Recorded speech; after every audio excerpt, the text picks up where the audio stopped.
over her house, but I don't know if the phone rings.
Pushing away from the gates.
Hang tight.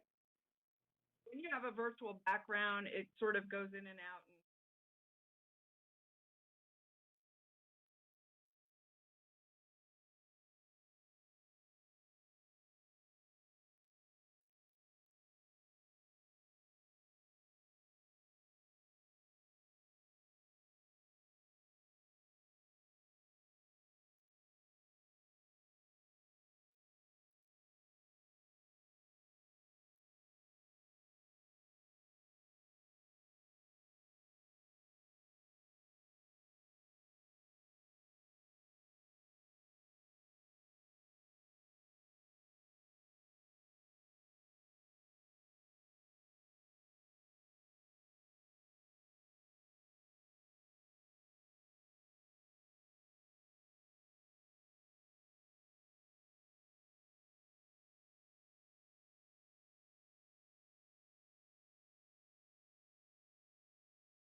Oscar, are you feeling better?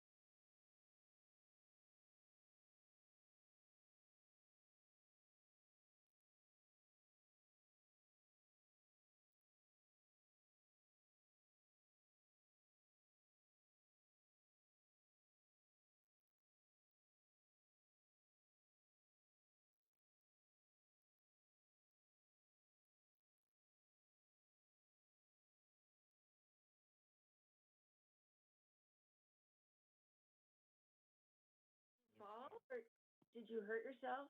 No, it just kind of, I tweaked it a few years ago and it just never really got it looked at or anything. Every now and then, It just, if I do a crazy move or something, do my Bruce Lee Breakdown. Kung Fu stuff.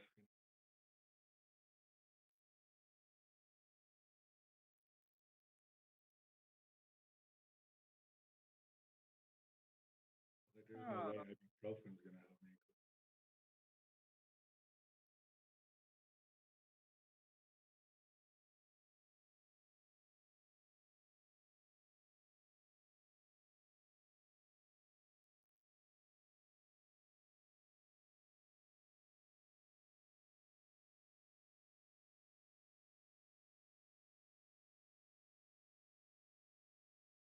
Bugging.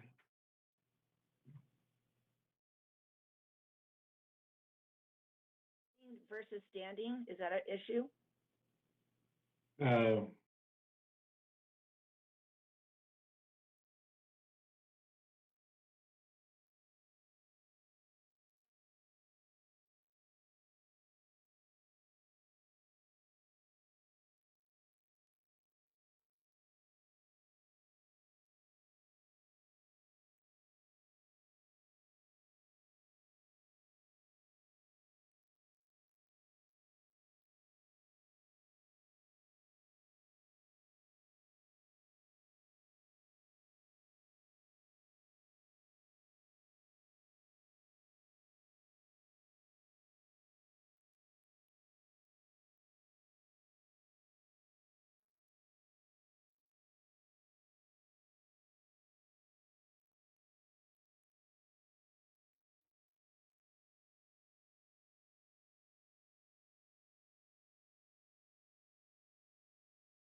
I can hear you.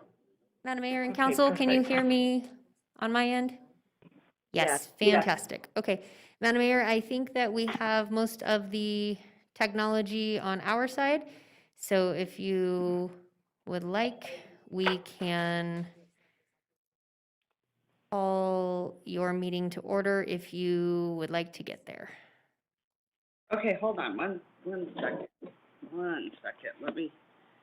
My camera wasn't working yesterday. It was going in and out, and we were kicked off several times, so hold on, give me 1 second. There. Okay, hold on. see ya. We see ya. You see me? We see ya. All right. Hold on. 1 second.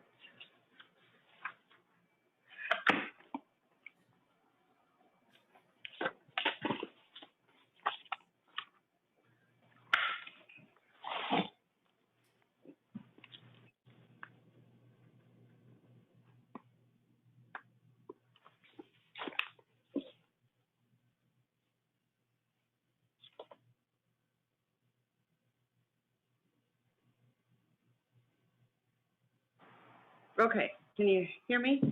All right, at this time, I am going to call the meeting to order, Madam Clerk. Nice to see everyone. At this time, I'm going to have Councilwoman Jordan lead us in the Pledge of Allegiance. Absolutely, thank you. I pledge allegiance to the flag of the United States of America and to the republic for which it stands, one nation, under God, indivisible, with liberty and justice for all. All right, nice job, thank you. Okay, Madam Clerk, I'm going to send it to you to call the roll. Yes, Madam Mayor, roll call for the Reno City Council. Breckus? Here. Thank you. Dewar? Here. Delgado? Here. Weber? Here. Jordan? Here. Reese? Here. Peavy? Here.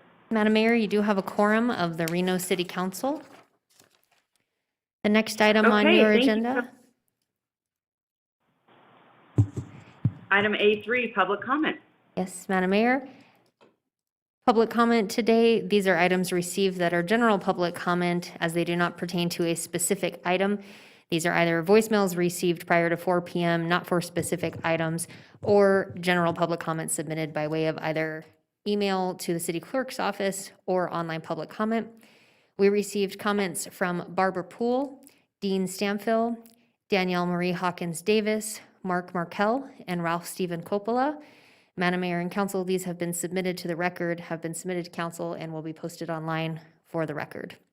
Should be noted, we did not receive any voicemails for general public comment. And with that, Madam Mayor, our next item is approval of the agenda, in which I will send over to Acting City Manager Jason Soto for any updates to your agenda.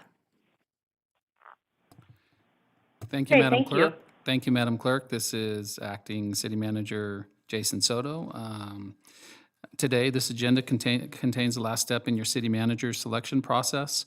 I just want to let this council know it's been an honor and a privilege to serve you in this capacity, and I'm looking forward to finishing out my term and helping you execute your vision for this great city. The only item right now that we have to be removed is item number D as in David 2, and this item has been requested to be removed by the applicant. That's the only removal that we have today.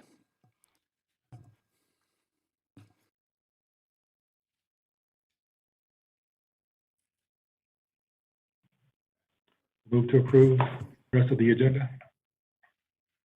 Second, Councilmember Reese. Mayor Sheeby, you're on mute.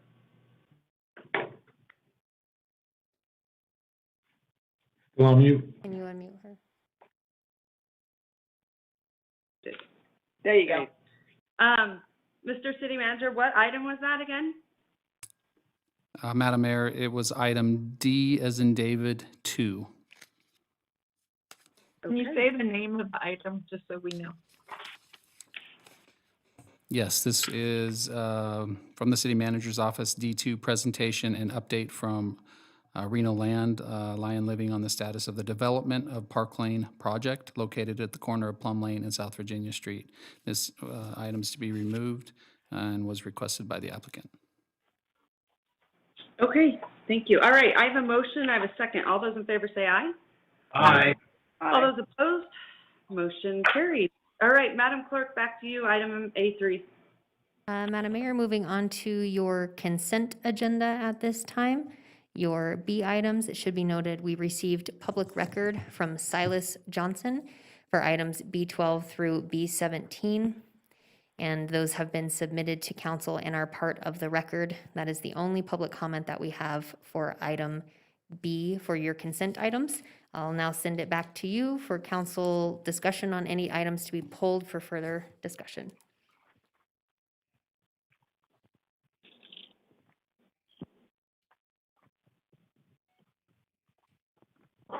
Okay, at this time, Madam Clerk, council members, anyone have any items? Go ahead, Councilwoman Dewar. Yes, I need to pull item B8 because I need to disclose that I actually am on the board of the Lake Ditch Company, And so I would ask that that be pulled off the consent agenda and I'll leave. I made a plan with the clerk to leave on my computer so that you can see I'm not here. And I will leave and she will let me know when you've reconvened after item B8. And then I would like to pull off B10 for discussion while I'm here. And other suggestion I had was on B17 is a resolution for BFAC, the Enterprise Fund Advisory Committee. And we also have later on the agenda item G2, which is the BFAC bylaws. And I recommended that those items be combined and that we do them together later under a G item so that we can have them together. Those were so I'm suggesting pulling B17, the BFAC off the consent agenda entirely and putting it over with G2, and then pulling B10 for discussion, and then B8 so that I can disclose and recuse myself from that discussion. Thank you. Okay, sounds good. Any other council members? Councilman Breckus. Thank you. You know, there was so much public comment on this agenda item. And my email is just really flooded. And I don't think I came to my attention of the public comment of B12 through B17. And I wouldn't mind, or wait, was it B12 through B15? The mayor mentioned, or the clerk mentioned we received public comment on those. I wouldn't mind having that read into the record or told me the date and time that hit my email box so I could review that before taking a motion on those items. So I guess I want to pull them. I'd also like to pull B2, B4, B8's been pulled, B9 and B10. In addition to the ones that the public comment was for. Oh, wait, okay, Councilman Breckus, B2, B4, what else? B2, B4, excuse me, B5, B8, B9, and B10. And the ones for the public comment, which I think the clerk said were B12 through 15, but I'm not sure, or 16, but I'm not sure what what that public comment was. If someone could direct me to that public comment, I'd read it quickly and not pull those items, but I don't recall seeing that public comment. Madam Mayor, if I can jump in here to answer Councilmember Breckus's comment. Sure. This was online public comment, which was submitted with submissions to council. As of the Monday submission, it was one comment received. Discussion on affordable housing. I will get you the exact time in your email in which that was sent out to you. We can do that as we start hearing. Was it? Okay. Oh, I see it. May I ask, was that related to those? What items was that related to? B12 through B15? The commenter identified it as B12 through B17. However, the comments are not necessarily germane to those specific items. They are generic to affordable housing. Okay. Okay. Well, I won't pull those. I'll just go back and read that comment then. Thank you. Okay. All right. With that being said, all other items may I get a motion to approve. Move to approve. Second, Jordan. A motion and a second. All those in favor say aye. Aye. Aye. Opposed? Motion carries unanimously. Okay. I am going to head to item B2, Councilwoman Breckus. Yes. This is our excess loss insurance, and we didn't get a copy of the contract. We usually get a copy of contracts with the with documents recommending that we enter into a contract. So I was wondering where the contract was. And then I did get a copy, so maybe it was just you. I just have one page here. Okay. Can you make sure, Madam Clerk, she gets a copy of that? Yes, Madam Mayor, will do. Yeah, and I wanted to know what we paid last year for our excess loss insurance, and how many quotes did we receive? I did not see that. Madam Mayor, we have Mark Hughes from the City Attorney's Office dealing with risk management who can answer those questions briefly. All right, Mark, go right ahead. Good morning, Mark Hughes, Deputy City Attorney. Last year, we paid $298,792. So this year, the renewal premium is $349, which is a 2% increase, which is, I understand, well below what other municipalities have seen as an increase. Okay. How many other quotes did you get? I am seeing if our broker, who is in Zoom, but I don't believe he's on here, is available. But he markets it every year. Part of the problem is that there are insurance companies who don't want to give quotes. And so we end up with a limited number of insurance companies who will give them. I know that we received at least 4 or 5, but I can't speak beyond that without having a chance to speak with him behind the scenes here.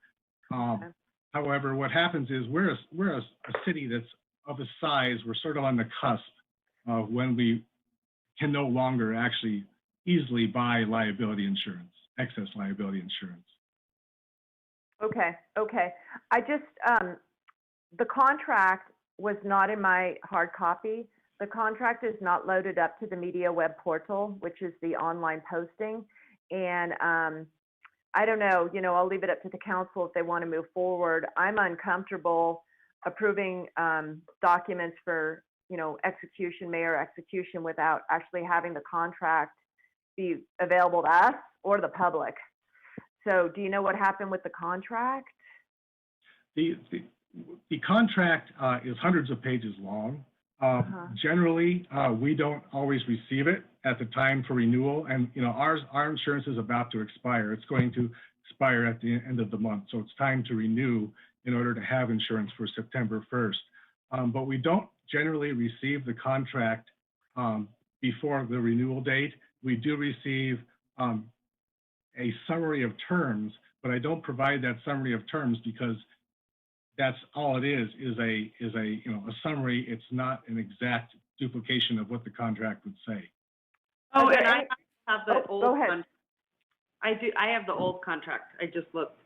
Oh. So I got you. Give me a motion, Councilman Breckus. Okay, well, can I just ask one other question? Sure. Are there any notable changes of coverage from last year? You have a little sentence here saying, the policy also includes a terrorism coverage component. Is that new? Why was that highlighted in this short staff report? We have had that for years. It's actually, as I understand, part of a law which requires that it be offered, and then we can take it or reject it. The only change that I'm aware of in our coverage is that public crisis event and crisis management coverage, which we have found we don't use anyway, is no longer offered as part of the insurance. When it was offered, it was a very minor little bit of money that was available for basically crisis management. But with all that's been going on around the country, I think the insurance companies have been hit so hard under that provision that there would be, frankly, probably a substantial extra charge if we were to try and get that type of coverage or keep it. Did we make any claims on this policy last year? We submit claims, but because it's an excess policy, it depends on whether or not any case or litigation, any claim actually reaches our 1 million self-insured retention. So yes, we've submitted claims. If you're talking about whether any have been paid, the answer is no, because we have not paid any $1 million plus claims. Okay. Well, thank you very much. This stuff is always so expensive, but it's the cost of doing business, but it's good to understand what our trends are and what the market is doing to us. So thank you. And I will make a motion to approve the staff recommendation. Second, Okay. Councilmember Reese. Thank you. I have a motion and a second. All those in favor say aye. Aye. Aye. All those opposed? Motion carries unanimously. Okay, Heading back now to item B4. Yeah, this is the new landscaping, or landscaping. I was unsure if it was landscaping and the playground installation, and I was wondering what the perimeter of the playground installation was going to be once this is put in. Currently, there's some big like logs that seem kind of, I don't know if they're the best thing. So I was wondering if it's going to be fenced off for the little people, or if we're going to keep those logs there, or it's just going to be open. I didn't see that in the design.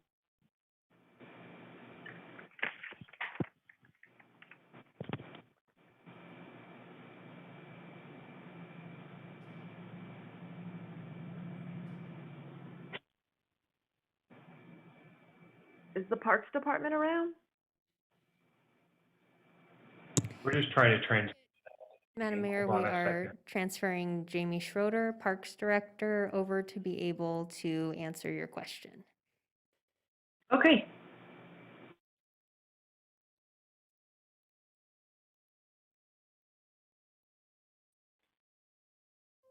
Hello, good morning. Can everyone hear me okay? Okay, good.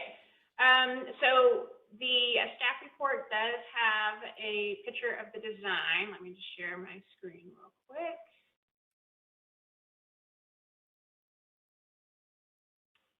And so, yes, the plan would be to remove those concrete logs, if you will, from the old playground, because we will be putting in rubber safety playground surfacing. So it should look pretty close to how this rendering looks that you should be able to see, hopefully. Jamie, we can only see part of this. Can you move it to the center of your screen? There you go. Better? Yes, and if you could enlarge it, thank you.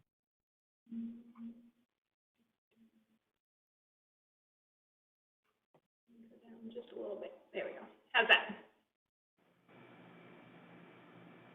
All right. Great. So, but the staff report says you're not going to put the rubber in outside of the fall zones because of the budget. What's beyond the fall zones then, and what's the perimeter material? So the fall zone, you'll see this photo here shows, you know, basically the rubber safety surfacing, and then outside of that, that'll probably just return back to turf.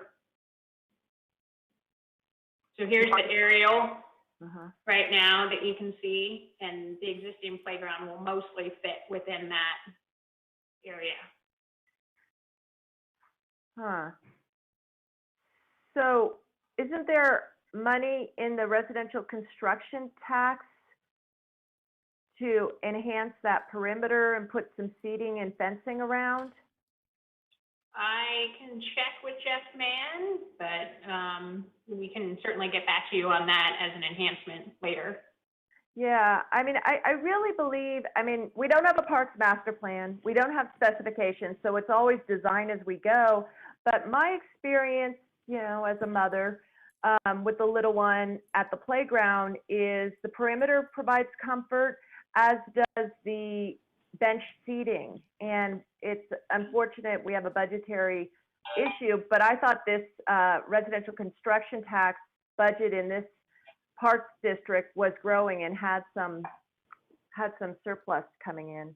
Okay, hang on one second, because my parks manager is calling me, so I'm going to mute myself and listen to what he has to say. I know this is a little unusual, but I want to make sure I get the information to you.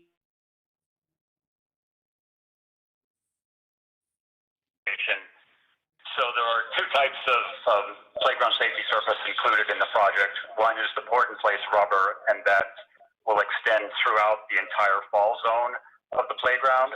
And then between that and the perimeter fence, because the playground will have a new fence all the way around it, will be loose fill rubber, similar to what we've put in at Chrissy Collin Playground. Thanks. I did see the profile of the fence, and you know, hopefully there'll be some benches in there too.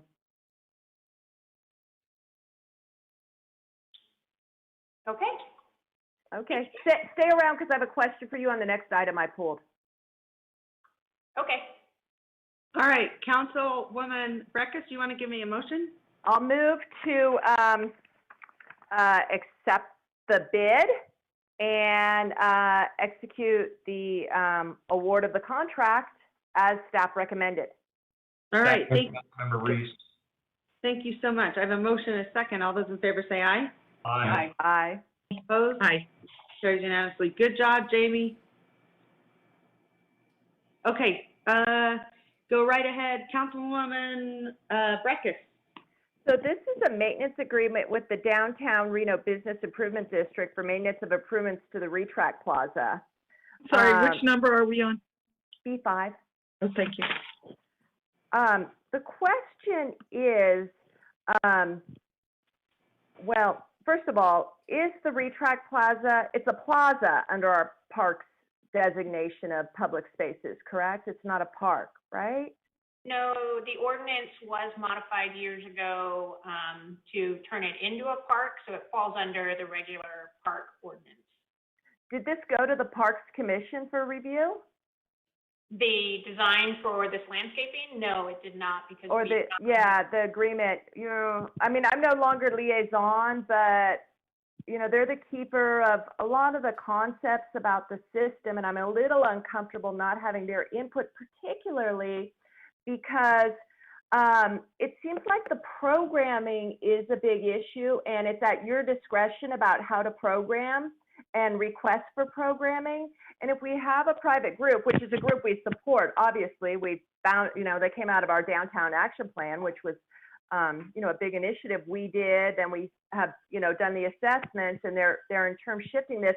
But the programming, I want to make very sure that it is accessible and open to all public people to be able, all members of the public to be able to program it. And did you have any thoughts as you negotiated this contract with them about what parameters of programming, or are there any rules about, you know, say one group wants to program in it versus another? So this is more the aesthetics of the plaza and enhancing the environment around the plaza. Parks and Recreation wouldn't normally create programming for Retract Plaza. We just don't have the resources. Any programming that takes place on Retract Plaza is typically done through special events with people reaching out saying that they wanted to host an event of some sort. So this agreement would not prevent anyone from being able to still do special events. The Downtown Regional Partnership did a great job working with the surrounding properties to ensure that they agreed with this concept. So I don't believe that there are any issues as far as preventing people from being able to do the normal permitting process and hold a special event on Retract Plaza, in addition to people just using it more like a park and being able to take in the surroundings in that area. Okay, so it's open for anyone to request programming through this, okay, through an event. Okay, thank you. Sure, Mayor. All right, go right ahead, Councilwoman Jordan. Thank you very much, and I appreciate Councilwoman Breckus actually pulling this. It was an oversight on my part to not pull it. Is there a way, Jamie, that you could pull up the rendering?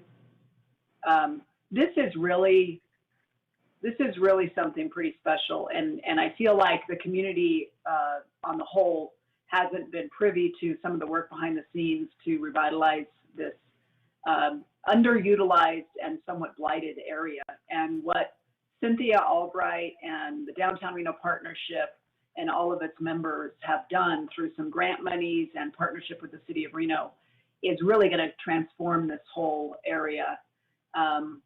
If you'll look here, this is what you're looking at, you may not even recognize because it is currently drab gray slab of concrete flanked by DG, flanked by dirt. This is going to be such a vibrant area, and you'll see the colors. While the artistic rendering that is painted on the concrete top might be slightly different, the vibrant colors and the visual aesthetic that can be viewed from above. So if you're the Whitney Peak or the El Dorado or any sort of higher up position, this is really going to be pretty beautiful from above, not only from street level. And then, Jamie, if you could shift to one of the side views where you can see the folks kind of walking on the north or the south side areas, which is currently DG. Oh, we're sideways. You'll see the aesthetic here was to have plantings, and the groups went through with our Parks and Rec and our arborist and forester, and everybody was involved on this to plant the appropriate types of plants that could bloom in waves and fashion throughout the entire spring and fall season, that the maintenance was relatively low, and also provided, you know, just a kind of a flow of colors and materials that would really highlight this area and make it far more appealing than it currently is, while still allowing a line of sight into the interior area. So you can see if there's an event or something going on there, you can still see through this area. This is a lot of work. Alex Statinsky did a tremendous amount of work, Partol, Cindy Carano, everybody at the Downtown Reno Partnership.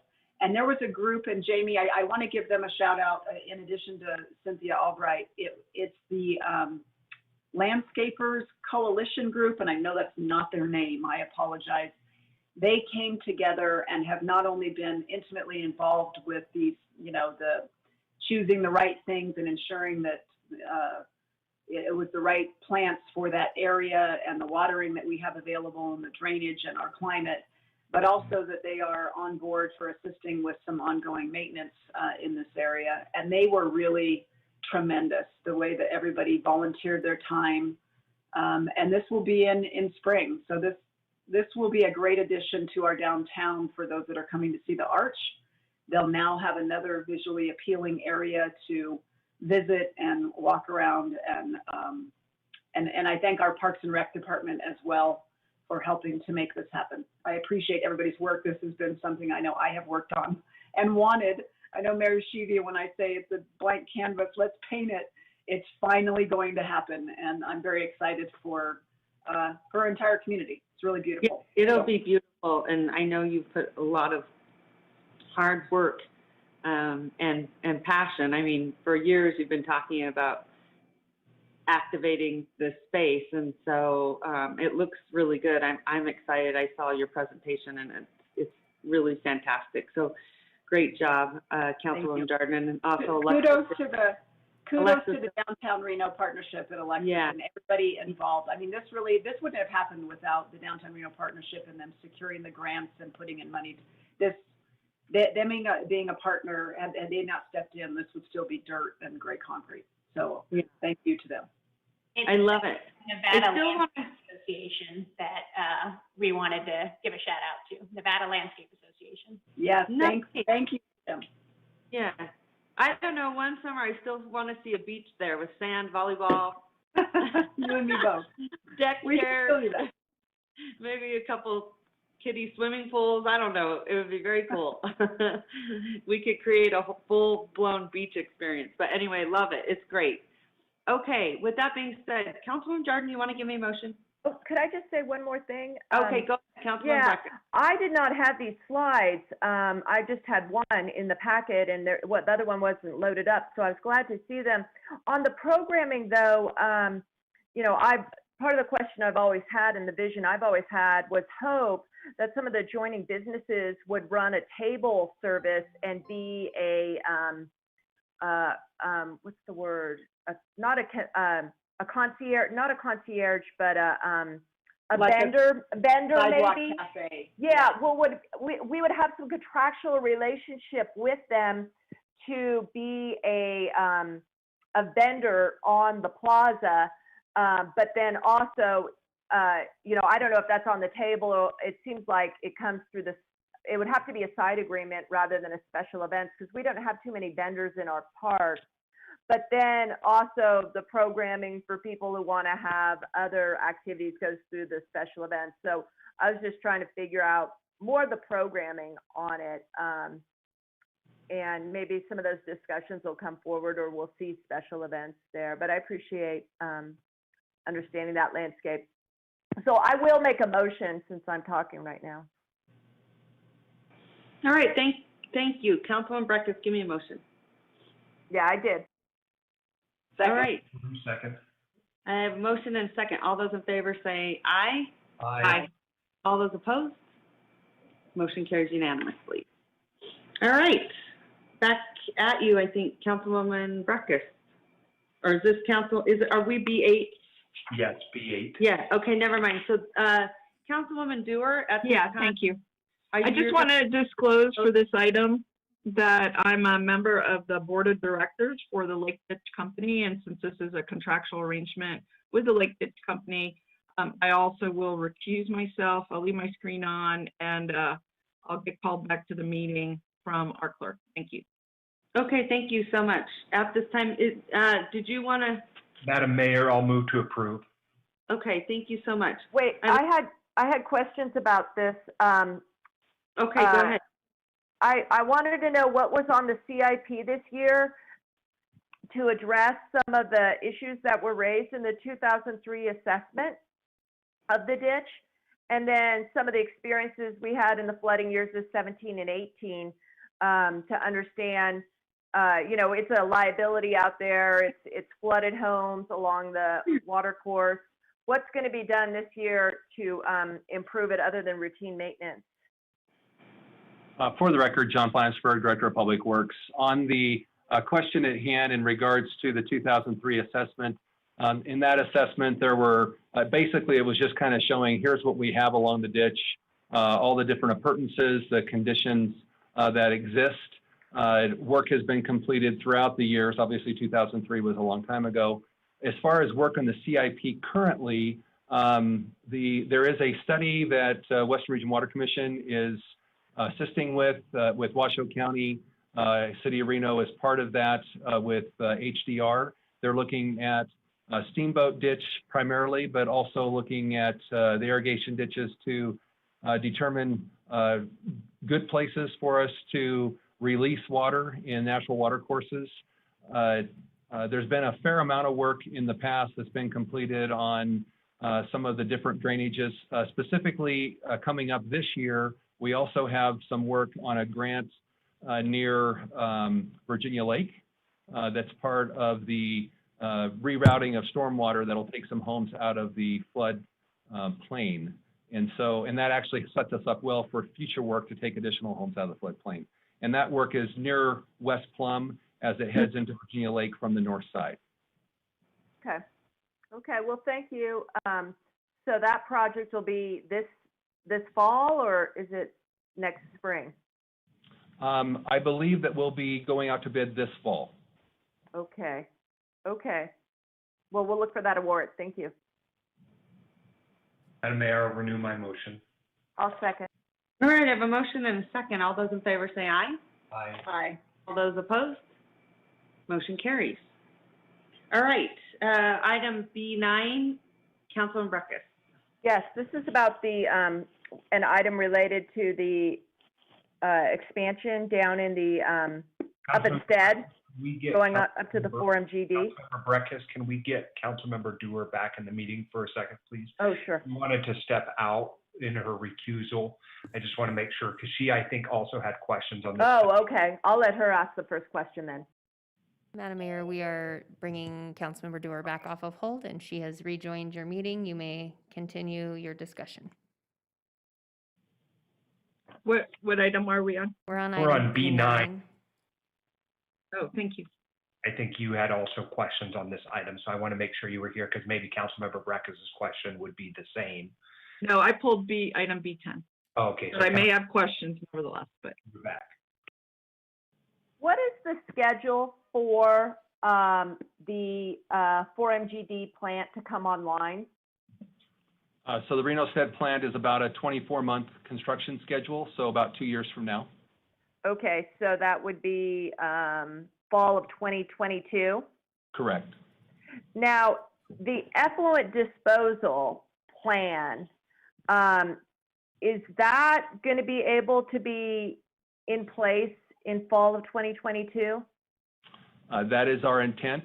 We are working through those projects, but we always knew that we needed to marry up the effluent management to take full advantage of the wastewater treatment expansion. Well, when do you think that effluent will be in place? What are those projects? Are they approved? Are they designed? Are they out to contract? We are in the permitting stage, so we're looking at permitting because we'll have to do some permitting working with the airport authority on the American Flat site and getting our pipeline up to there. We're also working with Truckee Meadows Water Authority, and I'll be bringing an item back to you in September to talk about the American Flat site. And I believe that Truckee Meadows Water Authority will also be bringing an item to their board to talk about a potential partnership with us for the American Flat site. And as you are aware, we're also have the Reno Sparks Indian Colony proposal that we are reviewing, and we'll be bringing something back to council. But those items, we know that we need to be under construction for our pipeline in early 2022. Early 22, but to open up this expansion in fall of 2022, will that give you enough time to have it all in place? Yes, it will. Okay, because the question I've been asked by others is if we're not ready with the effluent and we've gone through this plan expansion, should this plan expansion be phased a little bit, particularly on the technology side, because we all know technology updates, you know, you come in, you bring in, you've spent all this money to open this plant, but you've only got half of the equation because you don't have the effluent ready. Do you all of a sudden have an outdated SCADA system sitting around for 3 or 4 years? That's the risk that I've been asked about. I appreciate the question. On a plant expansion like this, they're not, because you're building, you know, large clarifiers and process components, you usually do them in a little bit bigger chunks. I actually see the effluent management more of that to keep up with growth, that the effluent management has more of a scalability on it to take advantage of the full capacity of the plant. But I do appreciate the question in regards to the SCADA, the components that go into it. These systems typically are good and valid. There's not usually a lot of changes to them.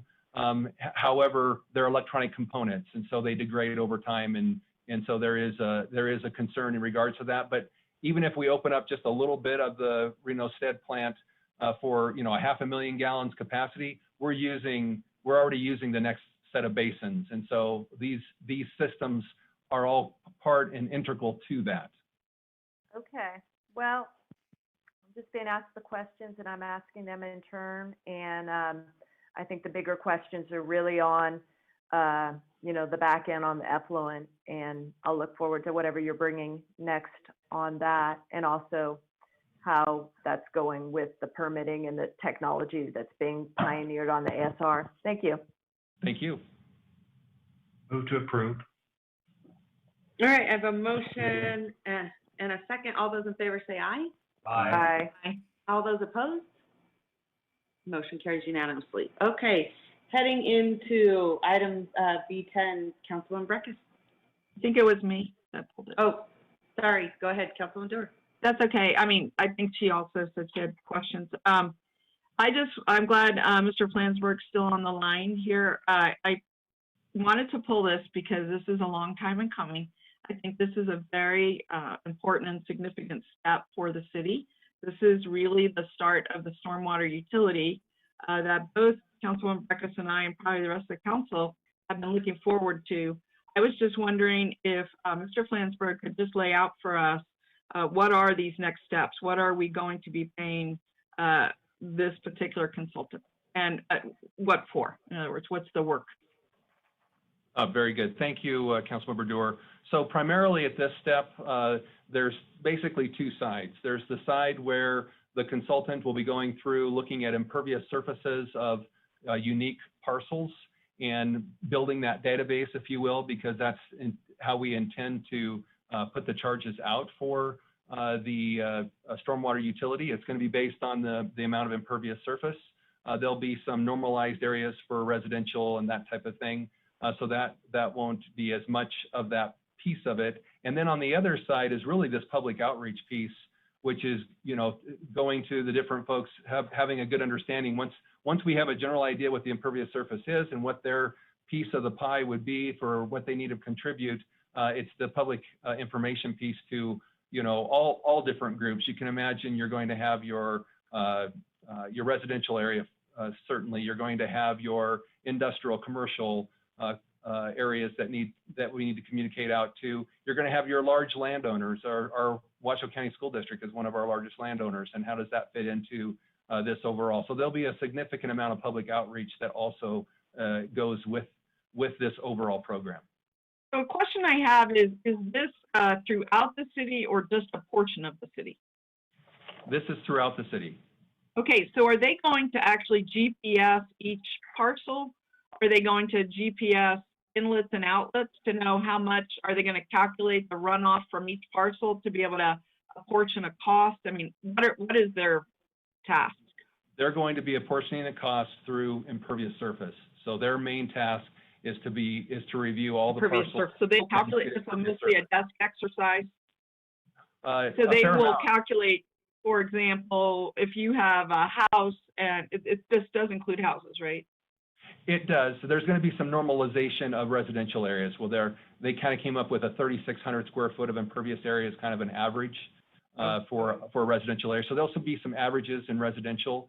So they'll be looking at, you know, the other parcels. Okay. Primarily. So are they going to have meetings in every ward with people, or what's their, you said it's about outreach. So I just want to understand what that looks like, because at the end of this is we assess a fee to our residents, and they need to be knowledgeable that this is coming, why it's coming, what it's intended for. So just tell us a bit about that. Yeah, so certainly when you look at the overall program, there needs to be buy-in. What are we, as you mentioned, what are we doing? What do we plan to achieve by this? What is the level that we hope to get in terms of flood protection? So that piece will be part of that informing of the public, and even to the point where there may be some options, right? We talk about different options in the public about what levels or amount of what's in the capital improvement program. I assume we'll also be looking at some prioritization, which obviously the council is going to be interested in, and we're going to need your input, but you're going to want to hear from the public. And so there is a significant outreach. I want to say it's like $45,000 in here was the outreach component of going, the effort, I guess, for doing that part of the. I just want to be respectful of my time. So this is my last point, and we'll transition to anyone else who wants to ask questions, is in terms of public outreach, since we've been in COVID the last 6 months, I've gotten a lot of outreach from constituents saying that they could use extra outreach. So I would just recommend to your consultants that they use all means necessary, whether it's on news, casting, social media, whatever, because people need to know, and they need to know how important this is. We just went out with the Tumwa water plan. And when they did a town hall, that's actually when 40 people participated. When they didn't do a live stream town hall, only like 3 people participated. And this was the whole water plan for the whole region, not just Reno. So just FYI, that's what people are asking for. Thank you. Yeah, in our discussions with the consultant, they recognize that their communities have different groups that are very active and meeting with all those that are established, but it's also reaching out and being that resource. And I think a live town hall type of meeting, those all are going to be important, and especially in the condition that we're in today. We just don't know, you know, when we're going to be able to physically get together. So having those other opportunities are also important. This consultant has set up hundreds of stormwater utilities, and they've got some good ideas of what they might of options we might want to consider for our overall outreach. All right, thank you so much. Madam Mayor? Councilmember Breckus. Go ahead. So I had the same questions. I think in the budget, actually, the public participation seems a little light unless it's not going to be enhanced very strongly by our internal staff. And my vision, I don't think it's ever been really perfected, is that the community engagement department becomes really the specialist in public process and is the support team to any department that is going out and has all the techniques and toolbox to help do the public participation. So I am concerned. I understand he met with some industry groups on this recently, and you're going to have industry groups that are going, you know, they're rounding third base, but you have the public land, people with yards, who, they just need baseline information to be able to be participants. You see that very often in large initiatives is if you don't start by baseline information that all can be, get to the same, get to the plate on, then you lose people behind. And I think there may need to be 2 rounds of that. The situation is very difficult too. I know my neighborhood advisory board, which has been defunct now for over half a year pretty much, really was a good place. Not so much because old infrastructure was really the tune over there, not so much the development because we don't have as much development. But, they're gone. I would tell the council, sometimes you see, and I think even federal transportation law requires this, that there be plans for participation. And maybe the council says, we want an update, we'll go ahead with this, but we want a subsequent presentation of a detailed public participation program brought to us so we're informed and we can tell people how to be involved, because this is such a big deal. And the last thing we want is this thing to blow up. And there's, I'm really nervous because the sewer utility rates, they're going to need some fine tuning too. And I hate to just get globbed in together, but I do think that the public, if informed about this, will come on board and understand that it's time for Reno to step up on this. We're moving into the big city world on it. So I would say that we accept it, but we direct staff to bring back the public participation plan before they embark upon that. And if that's a motion, I'll second it.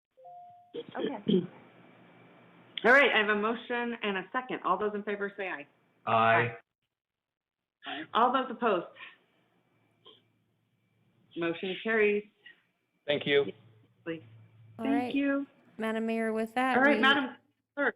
we are going to be moving item B17 to be heard with G2 later at the meeting. So we will now transition to item C1. This is an ordinance introduction to be read by the City Attorney's Office for Silver Dollar Estates zone change. Okay, thank you very much. At this time, Madam Clerk, let the record reflect that the City Council is opening the public hearing. Madam Clerk, was proper notice given? Any correspondence received? Madam Mayor, proper notice was given and no correspondence was received. All right, at this time, I'm going to ask council members, does anyone need to make any disclosures? Okay, seeing that there are none, I'm going to head right over to our City Attorney, Carl Hall. Take it away. Thank you, Madam Mayor. This is ordinance introduction, bill number 7153, case number LDC 20-00067, Silver Dollar Estate Zone Change, ordinance to amend Title 18, Chapter 18.08 of the Reno Municipal Code, entitled Zoning, Rezoning a plus or minus 17.13 acre site located on the southwest corner of the Silver Dollar Lane and Trading Post Road intersection from community commercial single family, 4,000 square foot minimum lot size, together with other matters which pertain to or are necessarily connected therewith. All right, fantastic. Going to head over to you, Councilwoman Weber. Thank you so much. I have no questions, and I believe that we move to uphold the recommendation of the Planning Commission. Second. All right, thank you. I have a motion and a second. All those in favor say aye. Aye. Aye. All those opposed? Motion carries unanimously. All right, thank you so much. Madam Clerk, back at you. Madam Mayor, item C2, this is abandonment for 5th and Virginia Street Alley. Okay, thank you very much. At this time, Madam Clerk, I will open the public hearing. Let the record reflect the City Council is on record at this time, opening the public hearing. Madam Clerk, was proper notice given? Any correspondence received at this time? Madam Mayor, proper notice was given and no correspondence was received on item C2.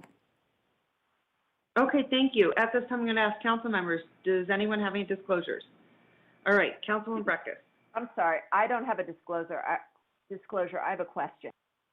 Okay, hold on one second. All right, seeing that there are no disclosures, Okay, before your question, let's get into staff presentation, and then we'll take your question. All right, go right ahead. Madam Mayor, at this time, we will have Angela Foos available to answer questions. And we are transitioning her great. over to a panelist now. Okay, great. And Devin, I'm going to have to plug in my charger, or Vice Mayor. I'm going to have to plug it in, so I'm going to hand it over to you while I readjust, okay? Gotcha. Thank you. Good morning. Hi, for the record, Angela Foos, Acting CD Director. Am I sharing my screen with you? Can you see the vicinity map? Yes, we can see it. Okay, great. So this is a request for an abandonment. This is within the downtown corridor, really between Virginia Street and Center Street, and then it's a portion between 6th Street and 5th Street. We have about 10 parcels that are all owned by the same property owner that have asked for this request to abandon the parcel in between the alley. The alley in between the two parcels, or areas of development there. We have 3 parcels that were not part of this request. And they specifically said that they do not oppose the request to abandon this alley, but they at this time do not want to be a part of it. Those 3 parcels are owned by the same property owner. So what's before you is just to abandon the portion of the alleyment here. It's about 300 feet long, 20 feet wide. And again, at a future point, the purpose of this is to combine all of this area into one parcel, and then a development will probably come forward with a building permit. Okay, Councilmember Breckus, did you have questions? Have you had conversations with this property owner about how close they are to bringing forward a building permit? We know that they're in preliminary design. We have had discussions with them about what their intent is. They have not submitted a building permit. Obviously, there's a number of steps that have to happen first, but we know they are in preliminary design. Who's the group? So Ken Crater is part of the team, and actually, Madam Clerk, do we have anyone from the applicant side on this? Well, I prefer to ask my questions to you if I could. Okay. The other question is, didn't we tear down a motel on this block and use some money, and then they were going to pay us back? Did we ever get paid back for that? I'm not sure. Just wondering, because I don't want to really make a deal with someone. I mean, I guess it's not a deal. We have to find that the public won't be materially injured. Correct. But I don't know, if they haven't paid us back, then I just think it seems kind of premature, because they've still got a debt on the property. It doesn't make them moving forward very quickly. Well, and depending on what the terms of that agreement was, that agreement, which is not part of this abandonment, completely separate from this abandonment, is a separate agreement. So whatever the terms of that agreement are, need to be fulfilled separately. What's before you now is strictly the abandonment. So again, whether or not it's this developer or another developer in the future, what you're looking at is, does it make sense to abandon this alley? We try to keep specific projects out of the equation, because the abandonment lasts forever. Projects tend to come and go. So rather than saying whether a project is right for this or not, what we're asking you to do is look at, is the abandonment at this time right or not? Well, let me ask you this. I thought it was the full block, and I drove through here over the weekend. And hearing that the property owners said they did not want to be a part of the abandonment, how do you know that? Did you talk to them directly?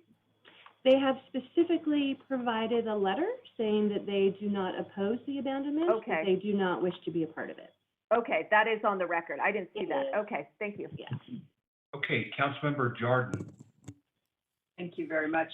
If memory serves me correctly, I think we did get our demolition money back from them last year, because that's when the time was up that they had to have a development, or we got our demolition money back. Because I remember asking prior city manager Newby about that, and I am remembering getting the confirmation that yes, we did get our money back from them. Thank you. So someone correct me if I'm wrong, but I think that's what it was. Okay, Councilmember Jordan, this is your ward. Move to approve.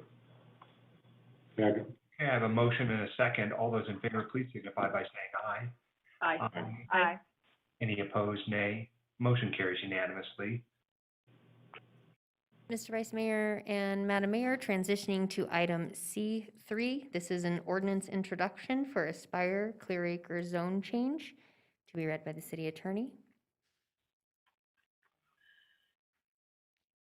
Madam Mayor, you're on mute. There you go.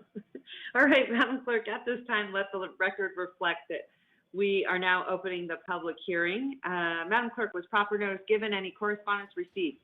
Madam Mayor, proper notice was given. Correspondence was received in opposition from Tammy Hess and John Draws. Additionally, we also had concerned public comment from Michelle Roney. We do have a voicemail from Mary Camper. If council would like to take the public comment voicemail at this time, I can play it now. All right, that would be great.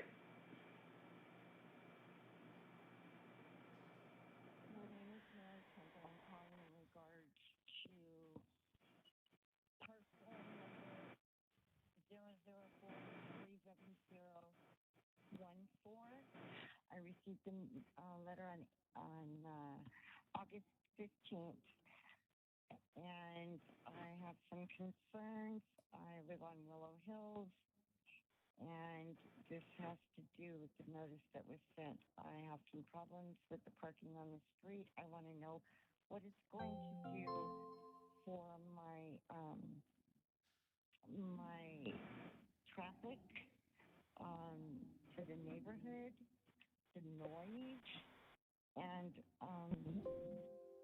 my property value. I don't think apartments would be a good idea. And this is for the August 26th meeting. I did try to get a hold of Heather Preston and not able to. I live in California. My mother lives in the condo on Willow Hill Circle, and these are just some of my concerns. Like I said, the parking on the street is already bad. It's going to make it 10 times worse. I have no idea what's it going to do to our neighborhood. Is it going to increase the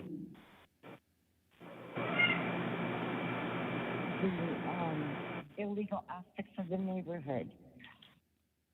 Traffic is already bad, and it's getting worse.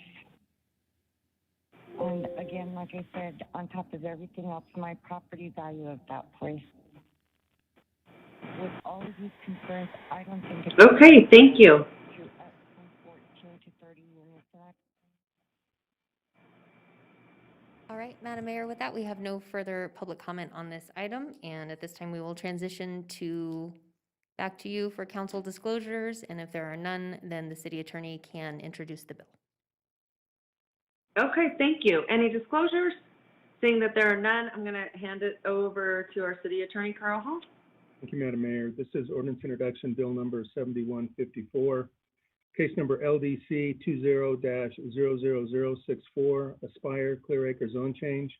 Ordinance to amend Title 18, Chapter 18.08 of the Reno Municipal Code entitled Zoning, Rezoning of a plus or minus 6.46 acre site located on the west side of Clear Acre Lane and on the north side of Tripp Drive from multifamily 14 units per acre to multifamily 30 units per acre, together with other matters which pertain to or are necessarily connected therewith. All right, I'm going to send it over to you, Councilwoman Weber. Thank you, Madam Mayor. I'm thinking that it would be great if we could have staff just kind of address Ms. Camper's questions and concerns. Okay, great. Angela, sending it back to you.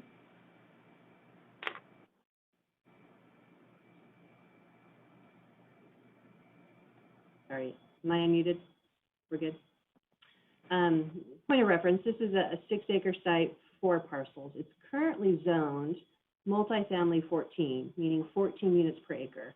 What they're asking to do is change the zoning to MF30, so 30 units per acre. me pull up a map here so you can see.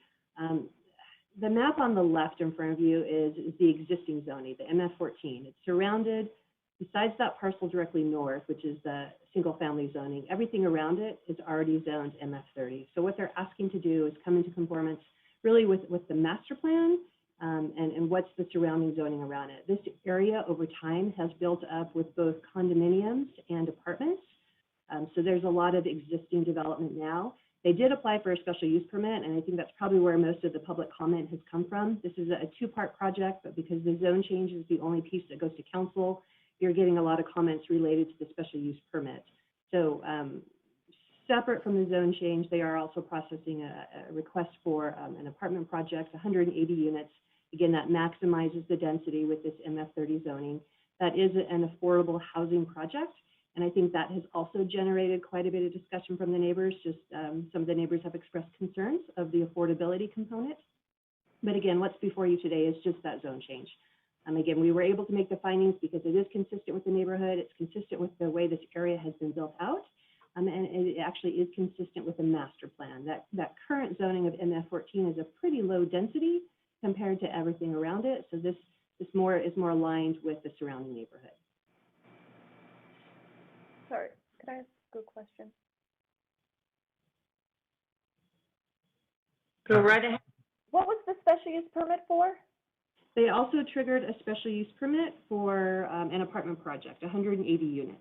So within that MF30 zoning, that triggered a special use permit.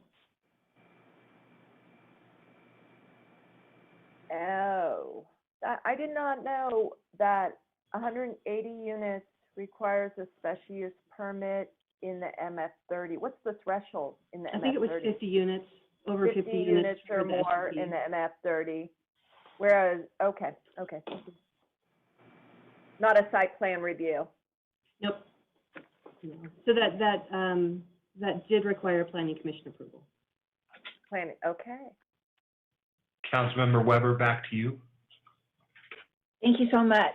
Well, thank you, Ms. Booth, for giving a little explanation. I appreciate that.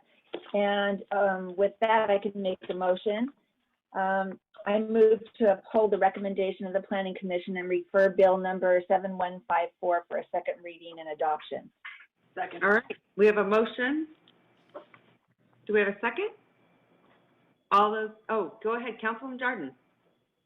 I was seconding. Sorry. Okay, all those in favor say aye. Aye. Aye. All opposed?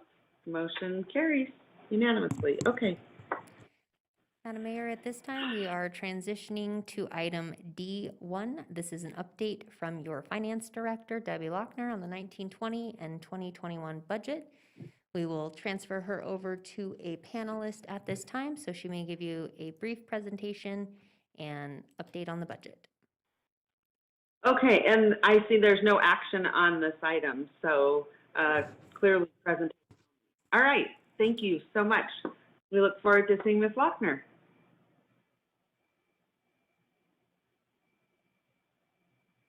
There I am. Yes, there you are. Hello. Good morning. I don't really have any new information to report to council today. We are coming at the next meeting with our strategic plan for you to look at. It's a quite lengthy item, but I am here available to answer any questions that you may have. If you have no questions, I'm happy to come and discuss the budget with you in depth at your next meeting. All right, fantastic. Anyone quickly? Councilwoman Brecken. Yeah, thank you. You know, I do think, I know you're bringing a plan forward, but to really understand the economic climate, I think that's pretty important for us, all of us.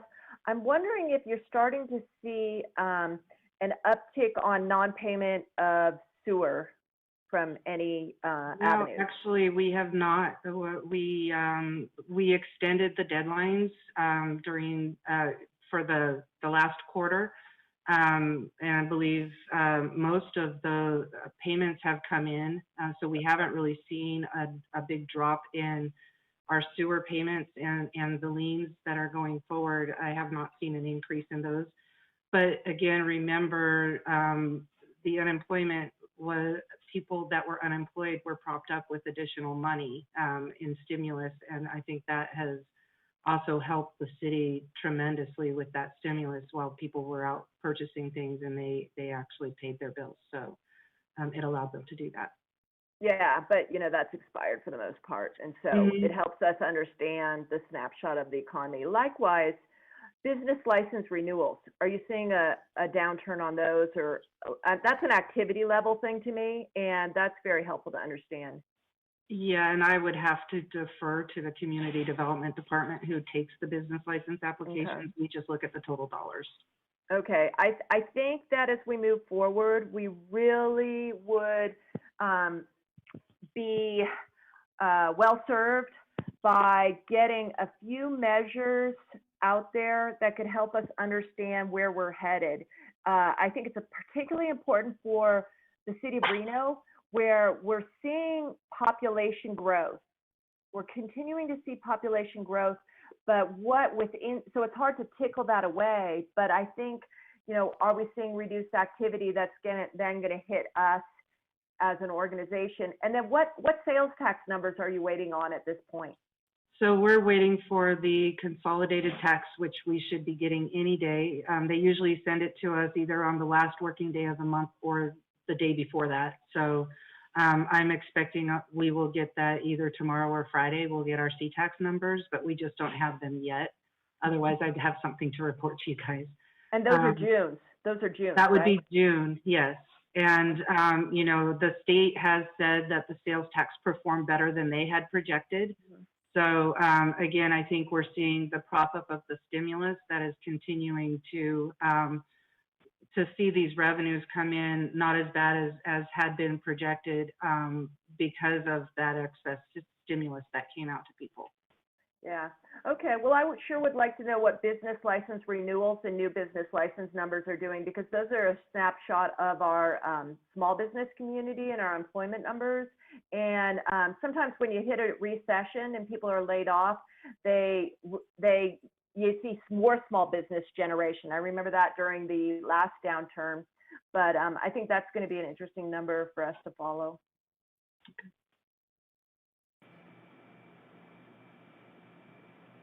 All right, we don't need to take any action on this item. Any other council members? Did you want to say something, Councilman Reese? No, I was waving hello to Ms. Lochner. We see each other quite often. Right, we're going to move right along. Thank you, Ms. Lochner. Yeah, okay. Okay, moving right along, we are skipping item D2, which was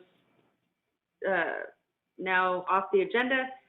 Moving on to item 3. Am I correct, Madam Clerk, into the 2021 legislative session bill draft request discussion and potential direction here? You are correct, Madam Mayor. So at this time, we will now move Callie Wilsey and Dylan Shaver over to give you a brief presentation and discussion on your 2021 legislative session bill draft request options. Should be noted, Madam Mayor, while we're moving them over, there was no public comment received on this item. Oh, thank you so much. Keep me on track for sure. Okay, we are going to see Dylan. Oh, there's Callie. Good. Hi, nice to see you. Hi. Okay, take it away. It's all yours. Awesome. I am just going to make sure you guys can see my screen. You guys should see a PowerPoint. Is that true? We did. Well, great.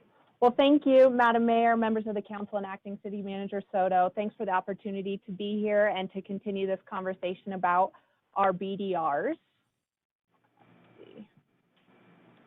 So the 2021 session starts on February 1st. And as we look at kind of the big picture of what's occurring, there's already been 366 bill draft requests submitted to the Legislative Council Bureau, mostly from legislators and different departments within the state, and they're a very wide range of topics at this point. Today, our focus is on the 2 City of Reno BDRs, up to 2 BDRs that we are allowed to submit. Those have to be approved at a public meeting, which is what we're here to do today, and we have to submit those concepts by next Tuesday. We started our bill draft request process really right after the last legislative session, talking about different ideas with you, as well as our staff members. So we've been gathering those ideas and doing preliminary research. And then in July, we had an initial conversation with you guys about those topics. And again, you can see that September 1 deadline approaching next week. These were the Big 12 concepts that were submitted that you guys discussed last week. Council didn't really dive into those too specifically, but provided some high-level feedback about what would be important in a BDR.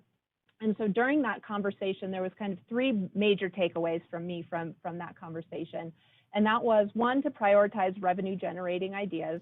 There was some conversation among the council about support for parks and recreation funding when we had this conversation.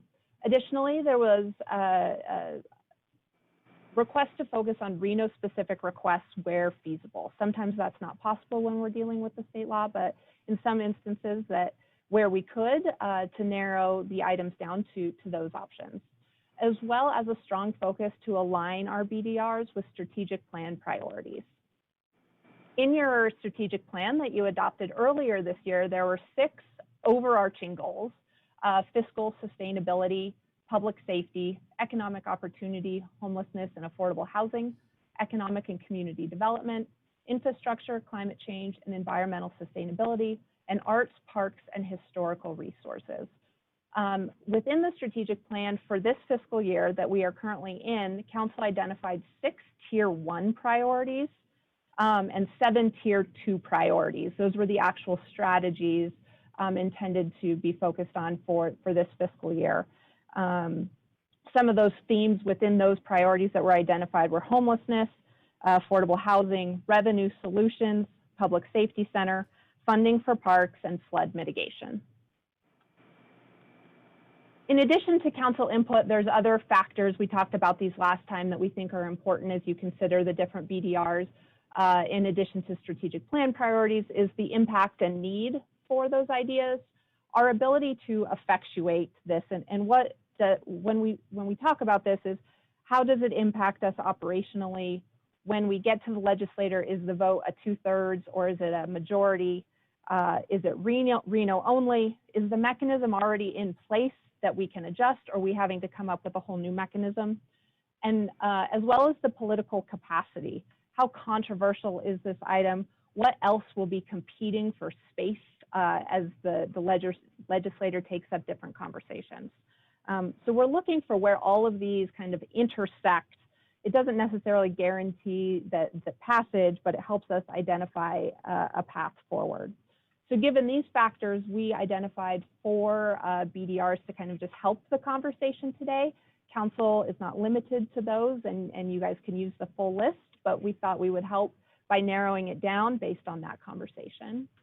So the first one we have on here, and this is really the one that really checks all the boxes in some ways, but it's the conversation around the ballot initiative, where council would create a committee to recommend the imposition of certain taxes for a very specific purpose identified by council. And this would allow for a binding ballot initiative to be placed on the 2022 ballot. It hits multiple strategic plan priorities. Revenue generation was identified as a high priority for council, as well as it's limited to its focus in Reno. Really the challenge with this BDR is the conversation will likely compete with other tax conversations expected at the session, but we know it's important to keep this conversation and topic front and center for us as it's one of the highest priorities. The way we've developed the concept of this bill is to really maximize your guys' flexibility and to be able to work through this process step by step. That is the first one that we wanted to present to you today. The next one is the residential construction tax. And one of the changes from the last conversation that we would put forward if this would move forward would be to allow, instead of a straight increase in the rate in NRS, would be to allow the local authority to add an increment to the base fee. And then additionally change it so the RCT could be used for park maintenance and operations. Again, this hits the mark in some ways in regards to revenue generation, strategic plan, and the needs that we've talked about. However, this bill is different than the first one in the sense that it will be a very difficult bill to pass in the session. It will likely be met with heavy opposition from the onset, and it will be controversial. There's been multiple attempts in the past, is my understanding, kind of met with that as well. Again, it will be competing with other tax conversations, and combined with that will make it more difficult to kind of effectuate and get changes for in relation to this bill in particular. We also heard some comments from council about if we didn't do two really big items, what are the medium impact bills that could be put forward? And this is one of them regarding our public noticing processes and some changes in there administratively regarding email confirmations for agenda posting, exempting parcels for cemeteries, and expanding the options of where we can legally post notices for public meetings. Again, you will see it doesn't hit all the marks. When we looked at all of the options from the original list, really none of them did meet it perfectly. But this one would be one that there is space to kind of have this conversation and been identified as a way to kind of help streamline our services going forward. The fourth one is related to the planning commissioner terms. We talked about this one last time. As well as making it the terms of our planning commissioners coterminous with the city council, as well as serving at the pleasure of the council. This is similar to what we see with the larger urban districts in Nevada, and there's already some language in NRS for that. So what's next? Based on council conversation and discussion today, we will submit those concepts for the BDR. And I think that that's important, is that, you know, not every detail has to be fleshed out today. We have to submit the concept by next Tuesday. Tomorrow, the Nevada League of Cities will also be meeting to discuss BDRs. So we can always report back on what that group decides. And then as we move forward, we'll be doing legislator and stakeholder discussions, not only on our BDRs, but to more further understand other entities and their priorities for the session, and doing more in-depth research and analysis. So with that, today's action is really to select up to 2 bill draft requests and direct staff to submit those by next Tuesday. So with that, Madam Mayor, I will turn it over to you for questions. All right, thank you so much. Let's go back to the main screen so I can see who is ready to fire off some questions. Okay, that being said, any council members want to give Kelly some information, feedback, and suggestions? Go ahead, Councilman Dewar. Yeah, thank you so much for preparing these. You know, you really kind of winnowed 12 ideas down to 4, so I really appreciate that. And just the way you categorized it, big ideas, medium ideas. I will just go on record as saying, I think that, to me, the most important one is the idea of moving out with a ballot initiative.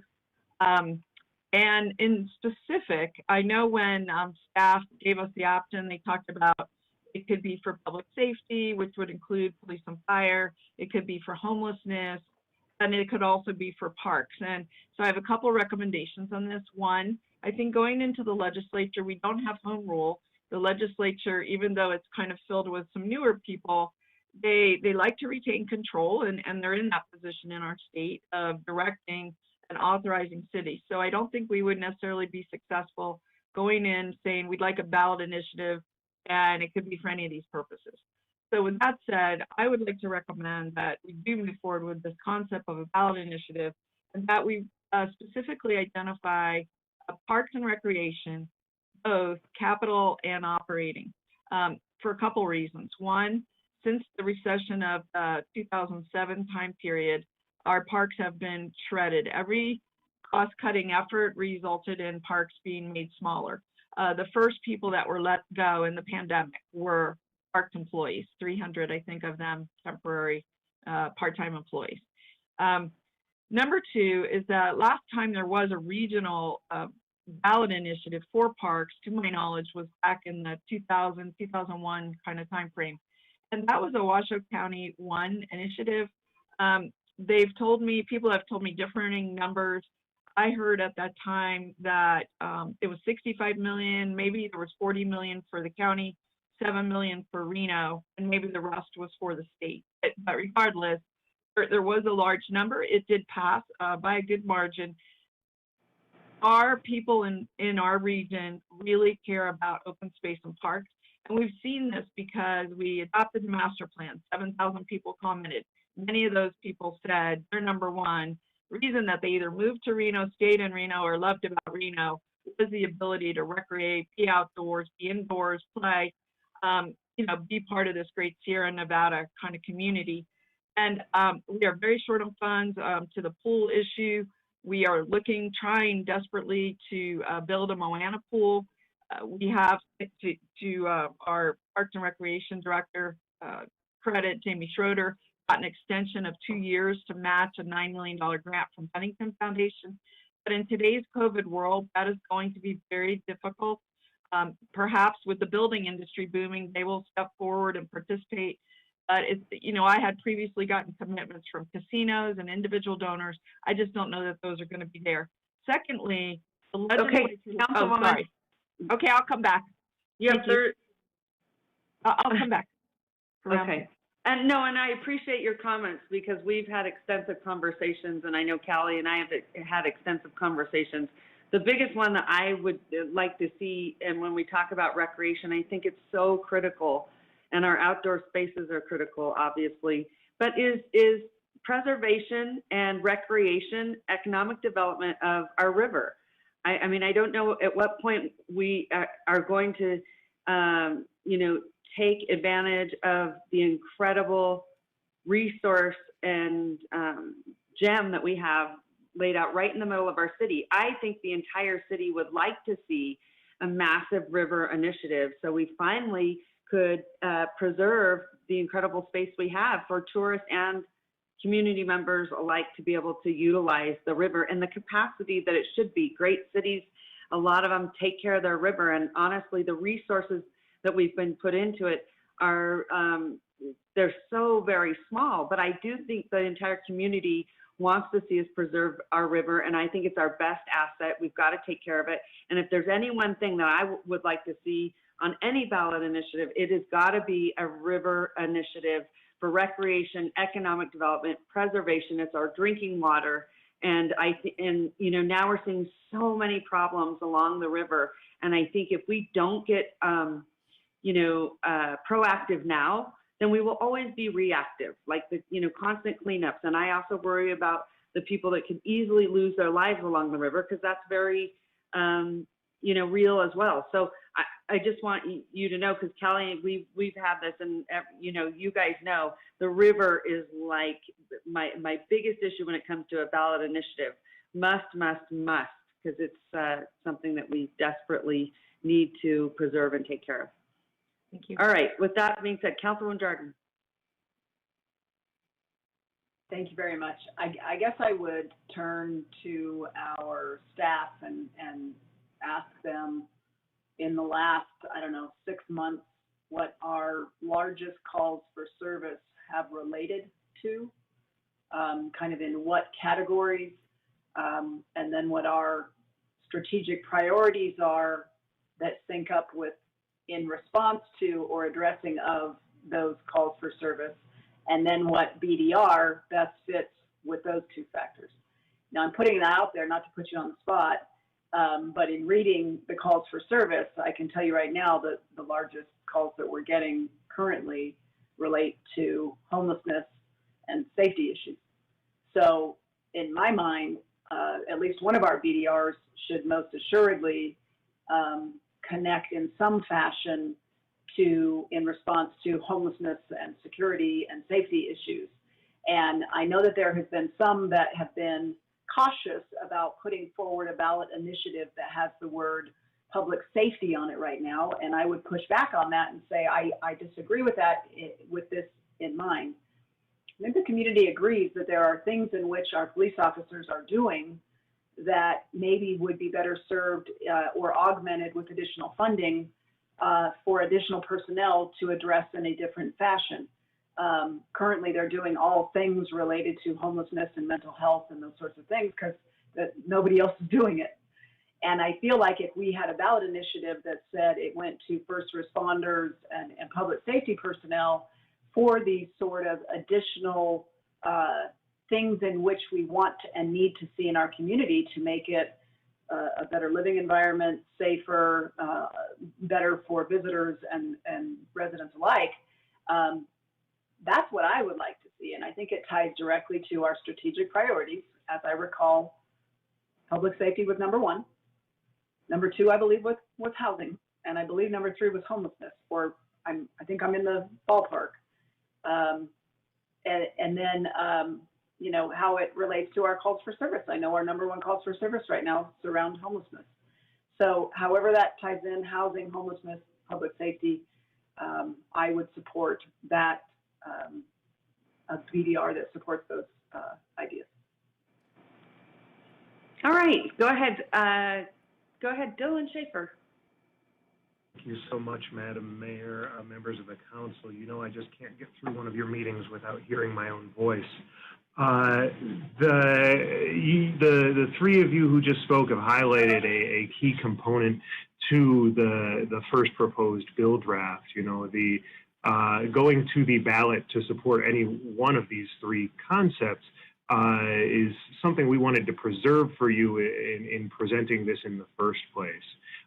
So the council at the time would theoretically be able to, you know, propose its use then rather than lock in now. To Councilmember Dewar's point about the legislature not wanting to give that kind of flexibility to a local government. That's true. We have seen that in the past. There is a lot of distrust from some fairly senior members of the body for local governments. We have been putting a lot of work in individually and with the league to address that. But what I would discourage you from doing is negotiating against yourselves at this time. That's a change that can always be made to the bill on the ground in order to garner the support necessary to achieve what the council seeks out to achieve. So ultimately, staff would recommend that you be as broad as possible with the concept at this point, and then as the 120-day session plays out and we hear from stakeholders and legislators and so forth, if compromises need to be made, you've got a team of professionals that'll help counsel in that direction. All right, go ahead, Councilman Breckus. Yeah, you know, I want to kind of get into what he would just said, but I want to ask first of all about the charter committee. I thought we were supposed to meet with the charter committee in advance of something, and I don't think the charter committee's met, and that makes me a little nervous. Where are we at on that? Because I want to be in compliance with the charter and having the meeting with them. Thanks. I can field that one, Callie. It's probably outside what you prepped for today. Great question. The Charter Committee has met, I believe, 3 times this session. They had proposed one change to the council that you had reviewed the last time Ms. Wilsey had brought this before you. That was a change to strip any use of gendered language from the city charter. When COVID hit, the city manager put a stop to sort of non-essential and advisory committee meetings. The Charter Committee has not met since that order was handed down. There is a provision that they would meet with council to confer on changes to the charter. That has not yet happened. There is no requirement in terms of timing as to when that would happen. And so it's only something that we can do sooner rather than later, should you like. But given council's feedback after the last meeting, the recommendations coming out of charter at that time did not really make the cut for consideration at this meeting. Okay, I think I would probably agree with that, but I want to be in good faith on meeting with them and not discounting them before we send things in. And it seems like we're too late on that already, which is unfortunate. So if we only go with one, maybe we do set that meeting. I want to ask something about the 366 BDRs that are already filed. How does that measure up with previous sessions at this point in time? Is that more or less? Unfortunately, Councilmember Records, I don't have that history to kind of know that at this point in time. My conversations, nobody has flagged that it's been higher or lower, so just a gut reaction is similar. A lot of the bill requests come out from legislators like immediately after the last session, so you'll kind of see those requests immediately go in to the system. So Dylan, maybe if you have a little bit more background on that historically, I'm not sure. Sure. Starting July 1st, LCB starts publishing the bill draft requests that have come in. And to Ms. Wilsey's point, we see an initial launch that are bills that failed last time that a legislator sort of puts in early on, or sort of concepts that just didn't make the cut in the previous legislative session. We saw a lot of those drop pretty early on. To look at the numbers like that, it seems as though we are actually a little high as compared to filings at this time, but to say that doesn't mean anything without context, right? And so the context behind that is most of these pre-files are triggered by events like ours, where local governments and groups like the League of Cities and NACO and so forth all have certain deadlines that they have to comply with. As do the legislators themselves for bills that may be sort of pre-filed or just they may want to dispense with early. And then finally, and the biggest drop will be, of course, when the Department of Administration and the constitutional offices file their bill draft requests, and we'll see balloons there. There, in my experience, which is not universal but goes back pretty far, there's not a lot to read into the quantity of bill draft requests filed, because there's again, because of all of those deadlines, and there's things that come into play like legislative seniority, people who are leaving the body, people who are seats that'll turn over. Of course, we won't see any bill draft requests from them until after November and things like that. If I could just follow up on that. Madam Mayor? Oh. At some point in time, I don't know when time is up, so I just want to make sure that I have you know that I want to speak after Councilwoman Breckes.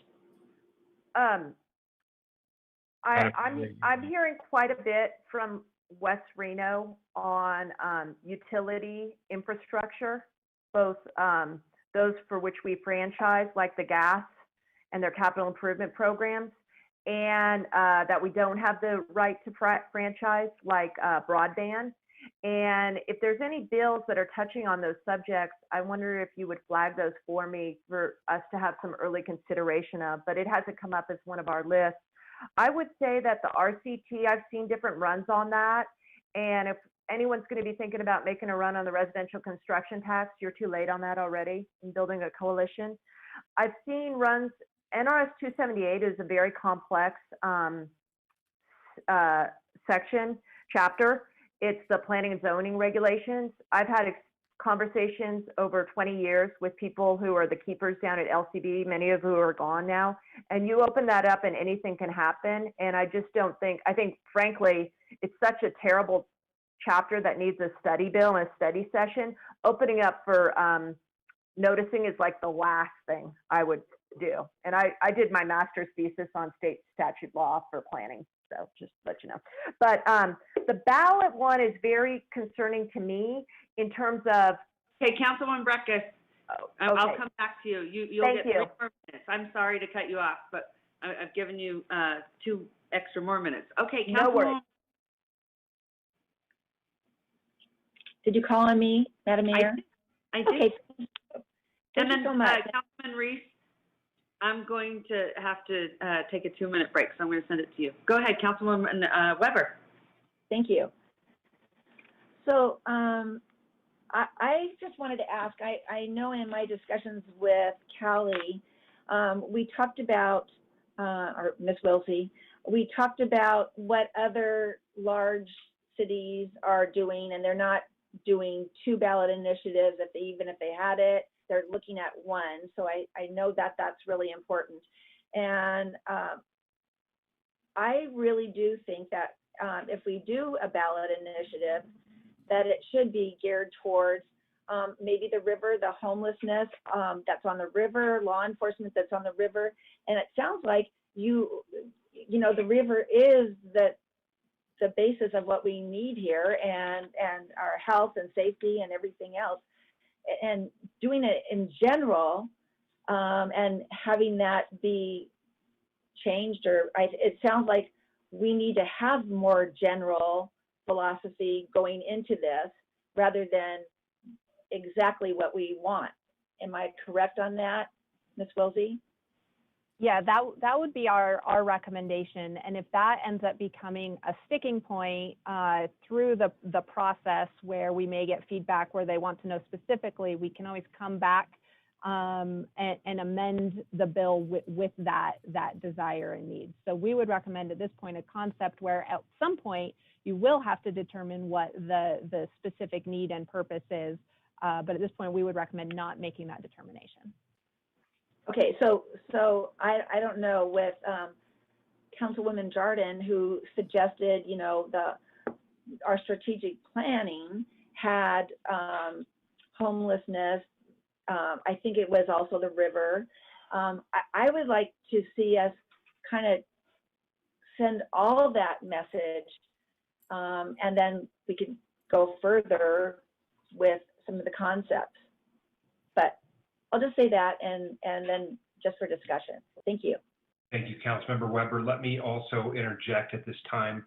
So I'm just trying to synthesize what I'm hearing. One is that we should be, if we are inclined to do the ballot initiative, which I am, I believe it's our top priority, that we should leave it as broad as possible, including parks and rec, perhaps homelessness, perhaps public safety, but leave all of them in there right now so that we can assess those issues as we move forward. Because as I understand it, we have a September 1 deadline for submitting all of this. So that means it sounds like what I'm hearing, and which I support again, is go for the number ballot initiative. Great. So now we're all on the same page about that, it sounds like. The second part of that is what is our, well, Councilmember Breckish, you'll have your 3 minutes in a second. If you don't want to do it, don't vote for it. I think the rest of the body appears to be heading in that direction. The second part about it is what would be the second bill that we request. And I think for my part, I think a related concept is item which you've identified on the bill draft request ideas submitted as number 11, which is requiring development to provide mutually acceptable parcels of land for parks, schools, and potentially public safety. Can you speak to that, Callie? What is being asked for in that identified option? Sure. So that one was a concept of requiring development to donate mutually agreed upon land for certain facilities such as schools, et cetera. I think similar to the residential construction tax, this would create, there would be some immediate opposition to this bill. So it would be a heavy lift going into the session. And the second piece that complicates that one a bit is there is no kind of current mechanism that exists for that. So we wouldn't be like amending a specific section. We would really have to be creating what that mechanism looks like and is from the beginning. So it's like starting from scratch rather than kind of amending. So again, council's prerogative to kind of move anything like that forward, but it would face, I would imagine, some significant opposition and challenges to get there. Okay, ultimately, it doesn't really concern me what the opposition would be, because as a body, we have goals and priorities which may be in opposite to particular industries or concerns. I guess my point was a more broad statement we have not made the commitments that we need to make as a community to our parks and recreation.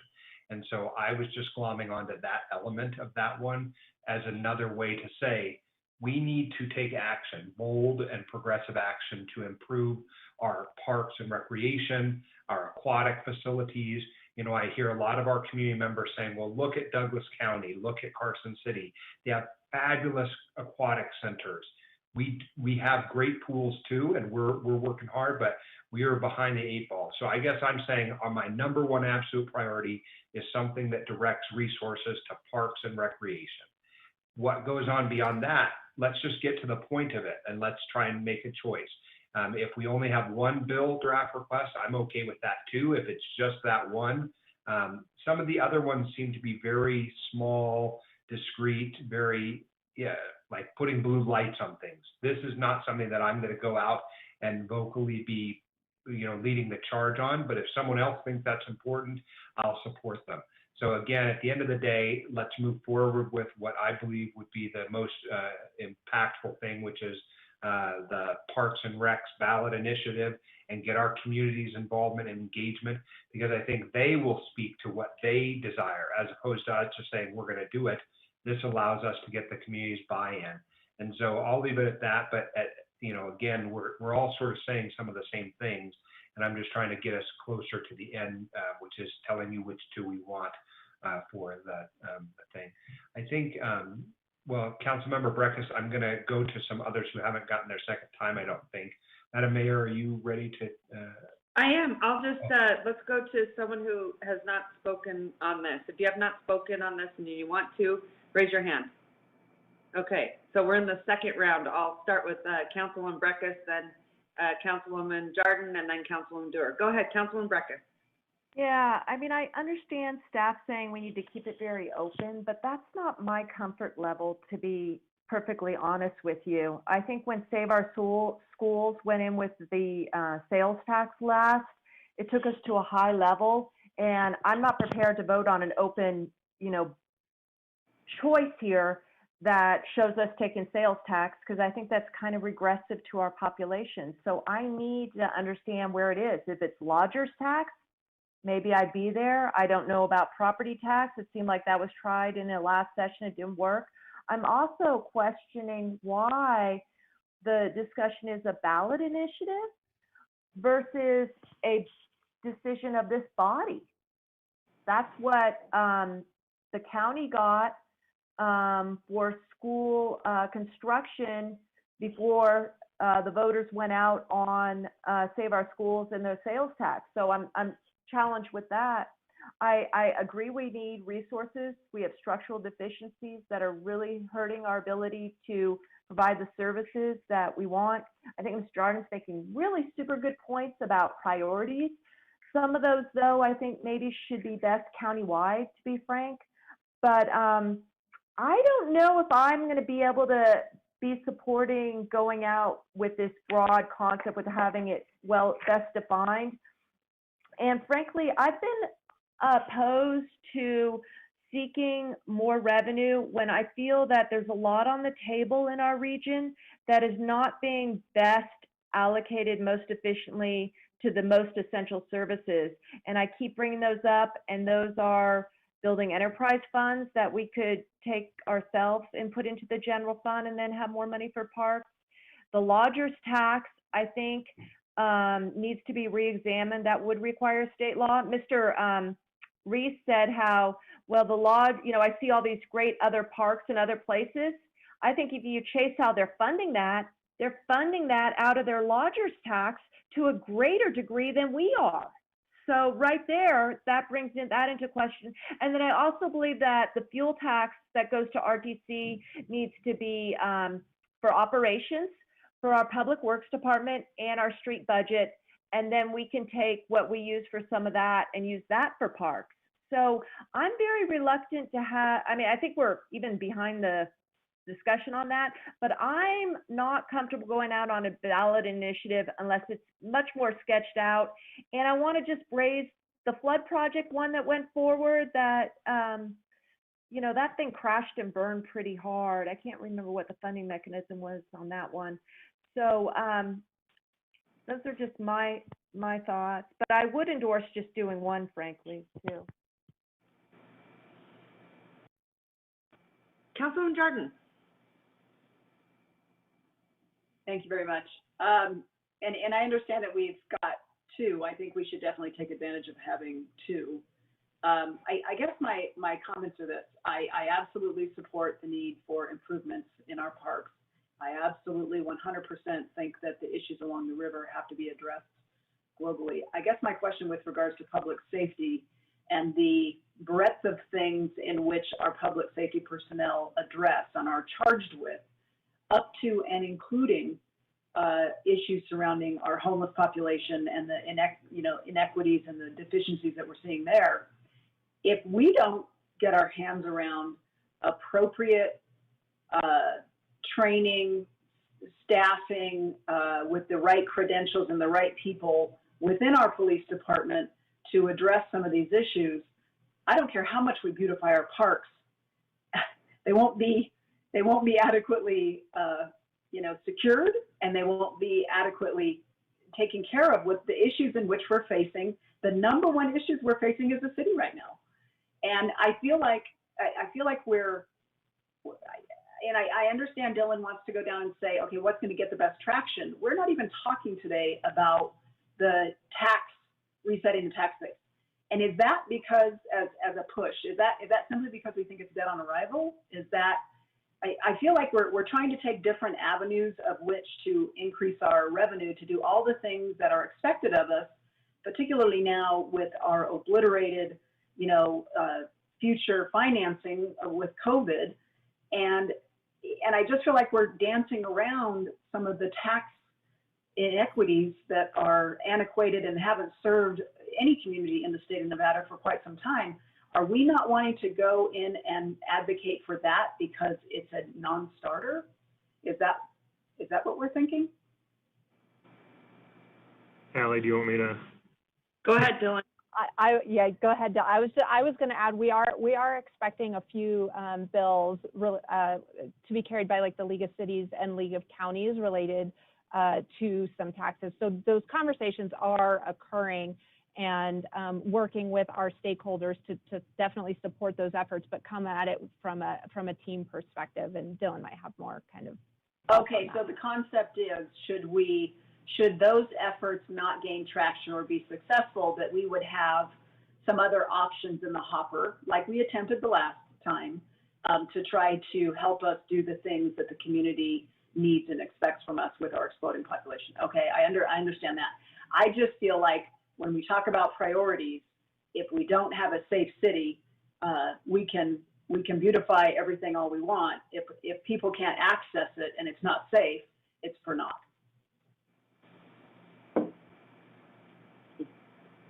All right, go ahead, Councilman Dewar. Thank you. Gosh, there's a lot of points to touch on. Everyone's made really good points. I'll just finish my sentence that I was midstream on Parks and Recreation and then shift a little bit. But the reason I thought that it would be something that the legislature might support is that the legislature last session they've done a couple things. First of all, they've created a whole new department of outdoor recreation, really the governor, saying that's a priority, a new department separate from the Department of Conservation and Natural Resources. Number two, the legislature last session made a series of grants available for outdoor recreation, parks and such. And usually those require a match. And right now we're not in a position to do a match. And so we can't even marry up with a program that they've made available. The federal government did the same. They reenacted the Public Land and Conservation Act. And it has specific grants for facilities like this, which again, we're really strapped to be able to match in any way. So until we have an ability to participate, it becomes very difficult to bring in all these extra revenues for the river, for anything. We just can't play. So that was number one. Number two, I really support the river. I think everybody knows I've spent my career supporting the river, and I think it really does touch on so many things that we're involved in. Parks and Rec, but our homeless population, safety, et cetera. So I highly support that as part of an initiative. Any ballot initiative, ultimately, we're going to have to decide on a funding mechanism. and some, just for Councilman Breakfast, the flood project, and I was not serving on there then, went with a sales tax, and I would highly not recommend that. I would discourage that. But there are other things to look at, everything from government services tax, a property transfer tax. Real estate's booming. They are about the least hit industry of anywhere, whether it's new development or resale. They are doing well, and it would be difficult to say that the rest of our community doesn't participate in that a really positive effect that they're having. Room tax has been mentioned. Property tax override is a real possibility. If they're not going to refine and our property tax mechanisms, we can just do an override. And finally, I just think that the public, this is something they can get behind. A lot of them move here for the great quality of life. So I also wanted to put a pitch to support Councilman Reese, Vice Mayor Reese's point about donating land. A lot of money gets eaten up out of residential construction tax and general fund trying to pay for a fire station, trying to, we just paid over $1 million for a 5-acre parcel in Damani in Caramilla. That was $1 million right out of residential construction tax paying. Maybe that could have been donated if we had a program for this. And I just, it's a question for our staff. Do we have the ability now to get a donation? Is there something stopping us? Why exactly do we need authorization? So that's a question I have. And finally, on beautify, I know Councilman Darden mentioned that a few times. I'm not talking about beautifying. I mean, you have done a phenomenal job in beautifying the retract. That looks phenomenal. But we are just so very short on just key resources, whether they're beautiful or not. And I think a lot of the homeless are in public spaces, many of which are parks. Whitaker Park, I've got Manzanita Park, homeless issues, you know, it's in parks. If we could have more staff to patrol or better efforts to manage our parks, that will also help, I think, with that issue. So thank you so much for giving me another opportunity. The only thing that I would like to add, I think everyone needs to kind of be a little more realistic since we don't have a crystal ball into the next 6 months. And I do think the next 6 months are going to be probably some of the hardest we've ever seen. Going and ask for tax increases and things like that is, you know, probably extremely premature at this time. So, I mean, honestly, like, let's be realistic. This is going to be a very tough time for businesses. You're going to see many businesses close, things of that nature. I want everyone to be extremely aware of, you know, any tax increases. I think, you know, looking at, and I know you all are, but I think we have to be, you know, really think about sort of what this next 6 months to a year looks like. And I would say, quite honestly, one of the tax that we all pay for is the flood tax. And I think, you know, parts of that should be allocated towards the lifestyle of, you know, the healthy lifestyle of the river and keeping it healthy, right? We all pay that. And I would guarantee if a ballot initiative like that, I'd like to hear from the voters to decide they're already paying that. So therefore, they're not paying an extra tax to get something like that done. It's already something that we put in. And I know Councilwoman Dewar and I, you know, we have been big proponents of that to make sure that that portion of the money is already allocated to that. So you're not raising taxes on residents, especially during a down economy. And just so you know, when we adopted that bill, we allowed the money to be used for recreation up and down the river. All the legislation's done. It's just a local change. So we don't even need legislation. But that's a heavy lift on that local change. And let's really be honest. It's the only board we sit on that you have to have unanimous votes to get something like that done. And I don't see it without the vote of the people. Do you? All right, well, we already have authority if we want to do some kind of other polling or whatever. I'm totally supportive. I think there'd be a huge amount of support for that. But I'm just saying the legislature has already in the enabling. No, I know, but I don't think we can get anywhere because it has to be a unanimous vote. So then when you're kiboshed by that, then what? Councilman Reese and then Councilman Breckes. Madam Mayor, I just want to say I like you, am concerned about ever raising the specter of raising taxes. It's sometimes governments go there very quickly and very easily. This is ultimately why I think it is up to the people to decide how they want to be taxed in any way. I think part of the issue is that we have so many constituents who say parks, pools, recreation, quality outdoor spaces, and lifestyle, but they have to show that they want it by voting for it. And if they ultimately choose not to do it, then they don't get to blame us for the lack of foresight or effort to do it. I want very much for us to have an Olympic level swimming facility where young people can train and do the things. But it's not up to me. I mean, I think it's up to the voters to express their will, just as they did with the Save Our Schools initiative. Like Councilmember Breckus, I'm concerned about the regressive nature of different kinds of taxing structures. Ultimately, some of those details still have to be worked out.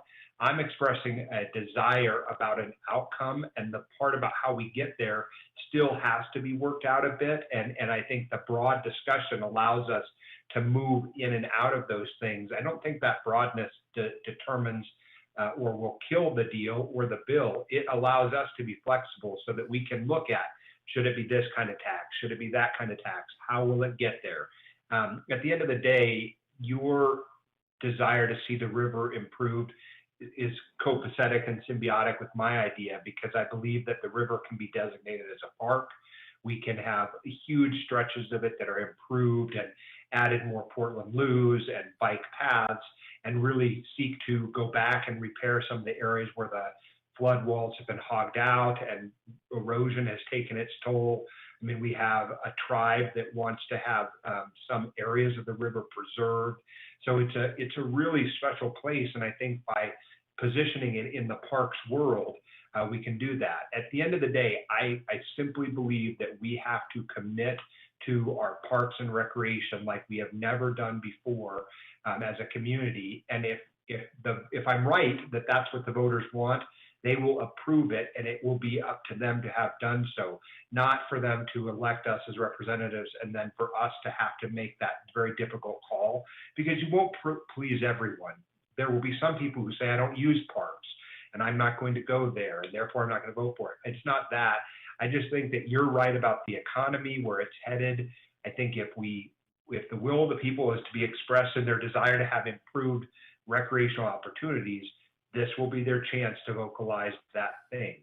And it'll have to be a community lift. And I don't make any bones about things that could fail, but now is the time for us to be bold in our vision about it. Okay, great. Councilman Breckus, and then we're going to move on, okay?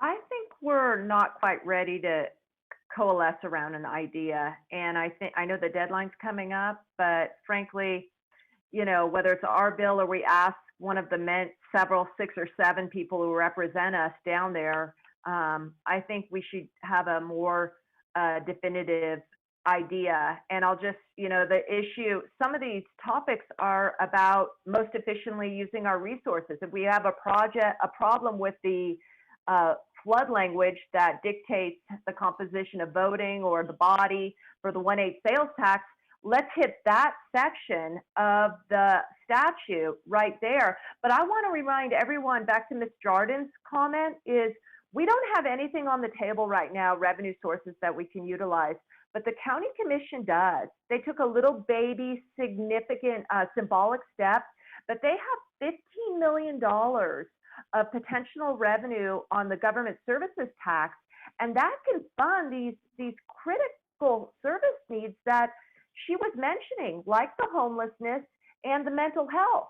And if I was down there in Carson and saw Reno coming in and wanting money for that, I'd say, wait, you got something on the books that can help your community. Why isn't that thing rolling? And here's what I would say to the council is, let's pass a resolution next time and say that we are asking the Washoe County to execute that tax that they have legislative authority for those purposes.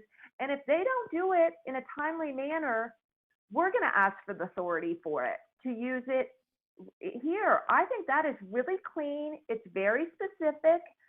And I'd like to go there. I mean, that's the theme that I keep bringing, which is efficient use of the resources we already have. And so I'm not comfortable really today supporting anything unless it's much more pinpointed, but I wanted to just raise that tax up that's on the table right now and hasn't been exercised. Thank Okay, you. go ahead, Councilwoman Jordan.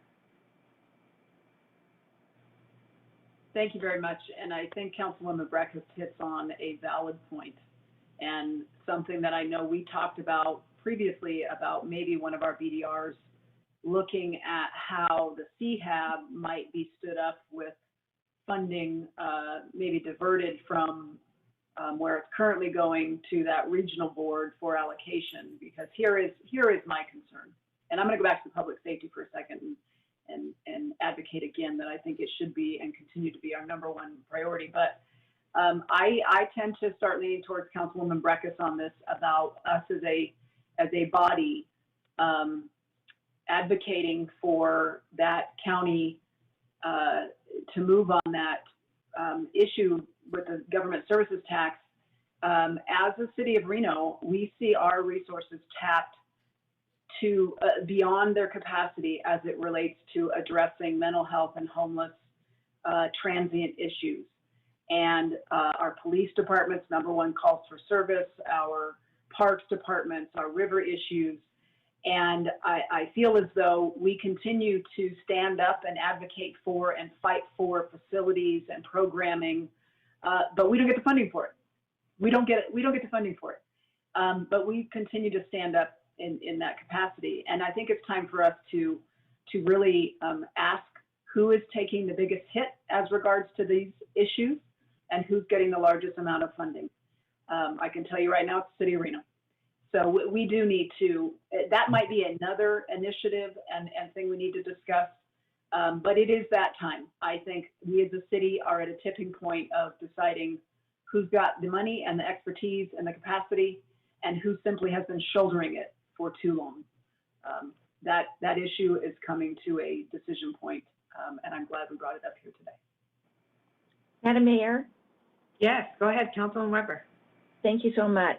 I appreciate the comments, and I know that, Madam Mayor, you said that you wanted to move on, but I think that we have to make a decision today. I think that our staff has asked us to make a decision today on what we want to do. And I think it's important that we look at all of this, but I still believe that the Truckee River can present a lot of the other issues as well. If we're going to work on doing the government services, if we're going to go back and talk and I think that Councilwoman Breckus has raised a very good point. And I don't know if we're ready to do that, but I do think that we need to do something. And maybe it's only one thing. Maybe it's only one initiative, but it could be all inclusive of the Truckee River, it could be the homelessness, the public safety, it could be many of these things combined, and then as it works its way through the process, that it can be developed. And so I think that's what we're being asked for from both Ms. Wilsey and Mr. Schaefer. I just think it's important that we include more than less. And that whatever it is, it will be developed and it can be brought into another bill, draft, or whatever down the road. So the question is what we're going to do today.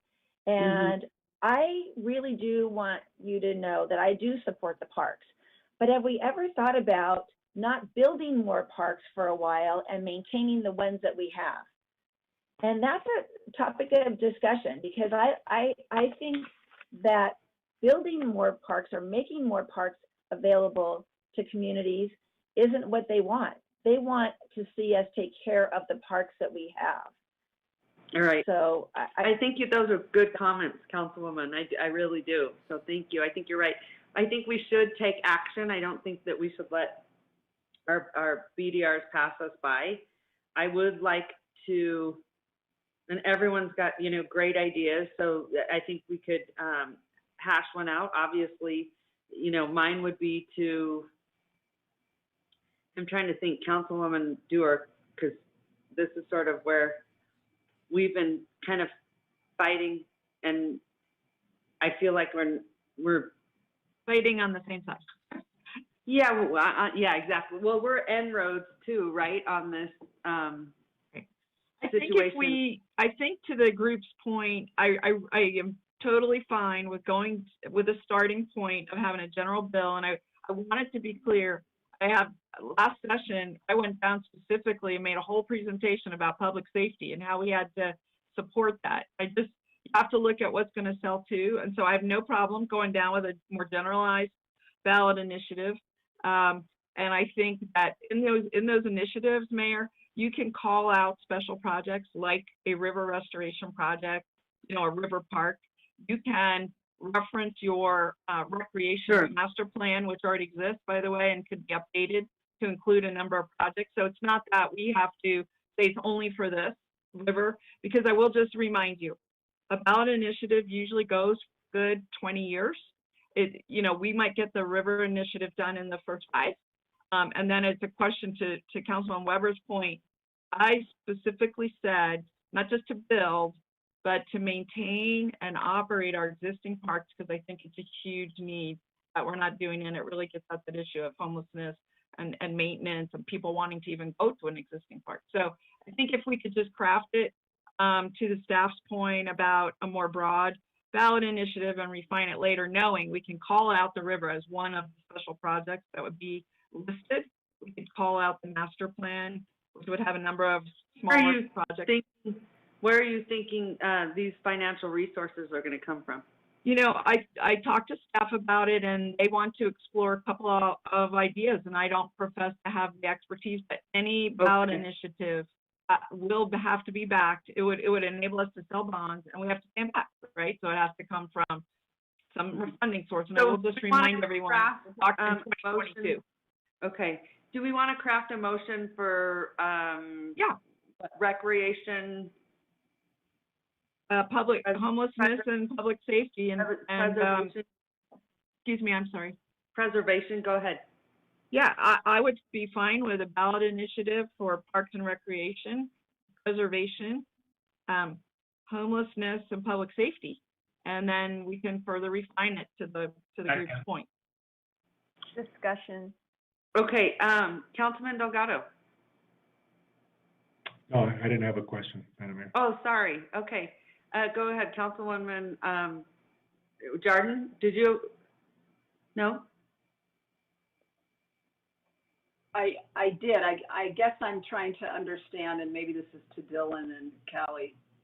So we're talking about going solo on one BDR and holding the second one, or are we going to craft the second one next? Because it sounds like we've thrown a lot into the first one and we don't have a second one. And is there value in crafting 2? And with the understanding, I understand that if you put a ballot initiative on, you don't want to put 5 ballot initiatives on. I get it. But there is some value in maybe if one doesn't gain traction, the other one might.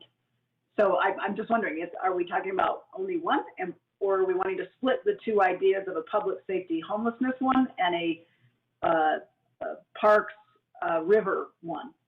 I'm just a little confused.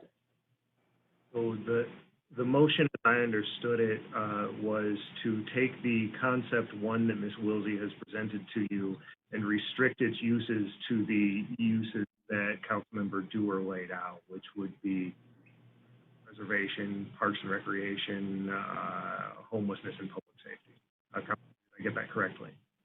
You did, and just a point to Councilman Jordan, we could leave it open, and then if in the next few months we work out a process, or even next year, a process with the county, we could move forward on that, and we could drop homelessness out of this ballot initiative, as it gets further refined. It would give us impetus to do what you and Councilman Breckus have said, which is to specifically do a resolution, work with the county, and if we can get a path forward on homelessness, it doesn't have to be part of this ballot. Okay, and so the second one is still just hanging out there, correct? Yeah, I see us doing a second one.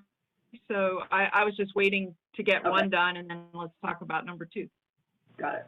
The only thing I would say is there seems to be like a mishmash of issues and kind of not, it just, I think we seem very disconnected on this, and I think we're trying to save a BDR is what we're trying to do. We're trying to figure out how to utilize it, right? So I have some concerns, and I'm sure Councilwoman Breckus is saying, you know, I'm not comfortable with this. I can just hear her now, right? Well, if I could, very fragmented, right? Go ahead, Councilwoman Breckus. I want to share with you, well, over the last couple of years, I've been researching, and the planning literature has been very focused on when the public is approached about recreation and open space, they do come forward. They do come forward. That is an area that they really want to do. So if the desire is to go there, I would very narrow it down. But that's what I was thinking, because it seems too much mishmash. Yeah, I mean, the key is always what the revenue source is, you know, so, and Nevada's very tough on that. But that aside, that's one I could get behind. I think the second one we should lay on the table of a government services tax that may need retooling if the county doesn't exercise it in short time. Miss Jordan and I might have some thought later on, because if she wants to put it to the CHAB, I'd rather just see it, you know, Washoe unincorporated gets their share, you know, with a dollar amount, Sparks gets theirs, Reno just comes straight to us as a pass-through. But I think we should bring the government services tax as our second one. So I would say, those well, are, maybe I could amend my motion, because that was my initial intent, and I'm trying to just speak to everything I've heard and not, you know, be inclusive rather than divisive. So why don't I amend my motion, and we'll see if the seconder agrees, that we put forth a ballot initiative for recreation, open space, preservation, river, and however you want to word that, staff, and keep that just focused, because that was my initial interest on that one anyway. And I do agree with the group. And if you have an idea, the general services tax, I am totally down with that. Is there some way to include something, you know, it's our drinking water, our public, right. You know, it's a public. Yeah, it's to protect our natural resources, if you will, which includes water. Okay. Our open space. Okay. And then the only thing I would say, I agree with Councilman Breckus, the only thing I would say is, before I feel like we, you know, are trying to go over there and take that GST, you know, over to us, I would like to have a conversation or, you know, a joint meeting with the county in some capacity so that we could all be on the same page or buy-in and figure out, you know, what's next if they're not willing to take that on. Because I have heard they are, but then I heard they aren't. And so it would be very helpful to know before, you know, I want to be respectful of sort of how we go about that initiative, since it is, you know, something that they are, you know, that's their jurisdiction. But I get where you're coming from. I think it's good. I don't want to run over our regional partners without having a discussion, I think, with them at the table. Does that make sense? It does, but you know, these BDRs can be 2 sentences, and it kind of puts the clock ticking to have that conversation. My concern is if we don't put something in there, it'll just go back burner. And you know, those joint meetings are hard to do. And I think it could be a very friendly resolution that we put forward, giving them maybe the cover, you know, to go forward. So I'd like that. It's just some point, let's have that conversation with them. I mean, we could do a motion today, and then let's have that conversation. And if they don't want to have the conversation, then we can go to Plan B. Does that sound good? I'll make a second motion after we take the vote on this one then. Okay, so go ahead, Councilman Dewar. I'm going to restate the motion. I've written Go it ahead. out. All right, I'd like to move that we, one of our bill drafts be for a ballot initiative for parks and recreation, preservation of open space, and protection of the Truckee River and other natural resources. Enthusiastic second. Discussion. All right, Councilman Jordan. Thank you very much. I think in order to support this, and it's not that I don't support this, I need to understand better avenues in which we can pursue or partners that we can pursue to bring BDRs that will help our first responders and our public safety personnel. I'm going to go back to our strategic priorities and our dire need to do all the things that recent events have brought to light that we need to augment and enhance that we don't have the funding for. So I need maybe from Dylan and Callie to understand whom else, if not us, will bring forward something to help us in that regard. I don't know if it's a ballot question. I don't know if there's discussions about the need for these things happening in all jurisdictions and what movement and where some of that help may be coming from. I just know if we're not going to do it and bring it as a priority, who is? Councilmember Jordan, can I ask why you're coupling the two together? I guess No. I'm not trying to couple the two together because I'm hearing a second BDR is going to relate to a government services tax as it relates to homeless, which is great for a portion of it, but I don't know that it helps all of our public safety first responder personnel. Do you understand what I'm saying? I'm trying to understand the capacity of the government services tax issue and how that relates to our first responders and our public safety personnel.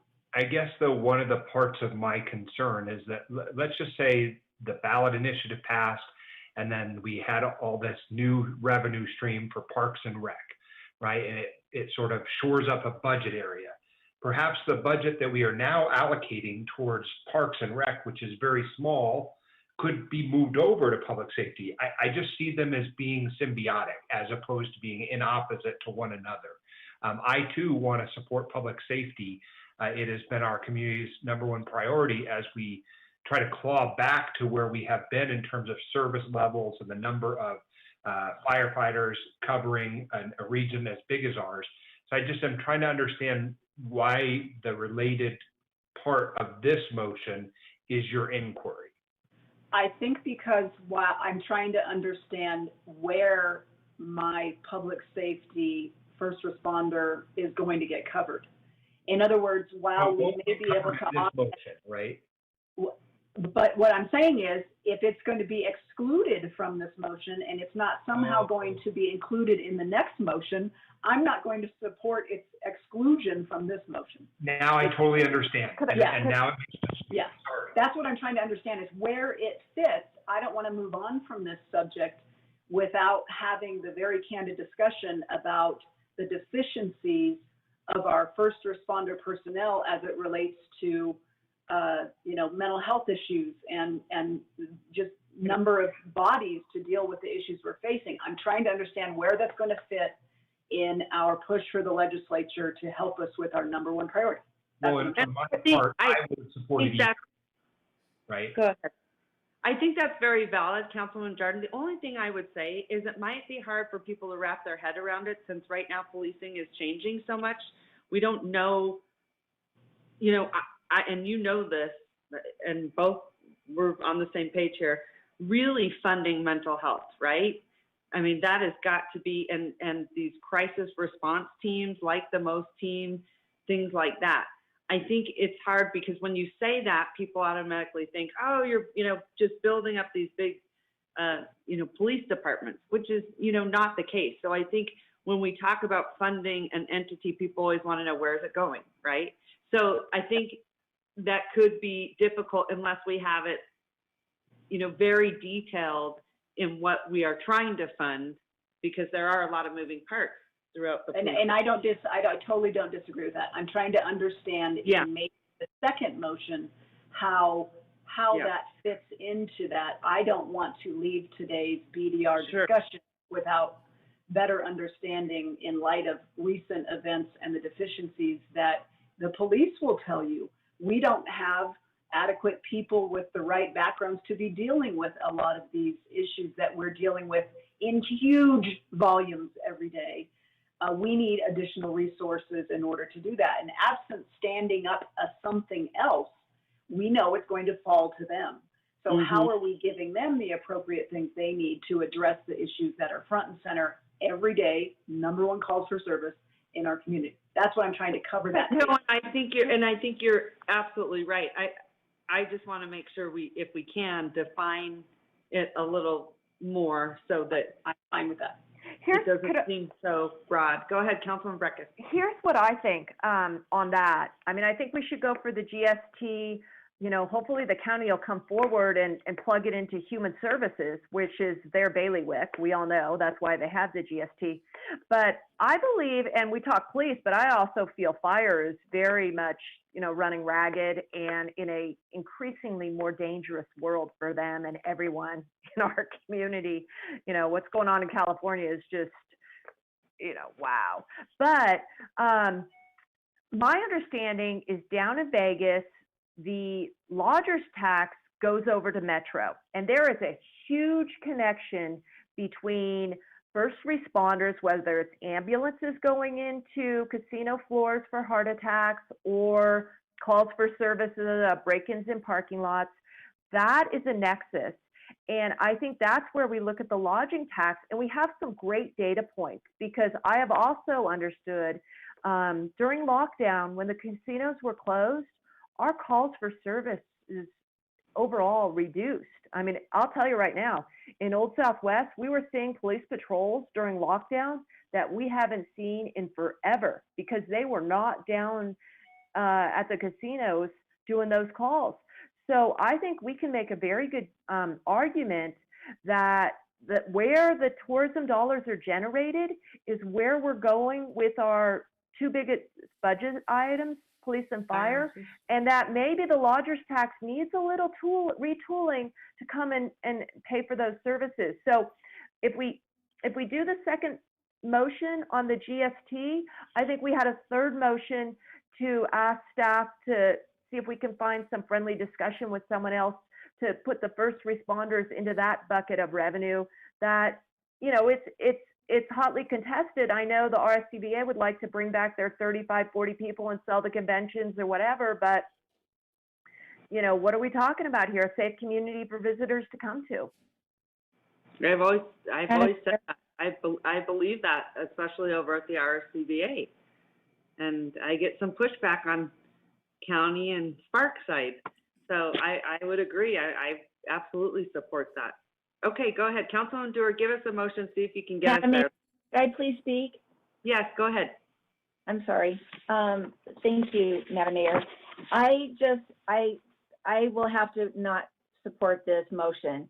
I'm looking back at our strategic priorities, and it truly was, I can't get there because law enforcement and safety and security to our community is of the utmost right now. Homelessness is an issue.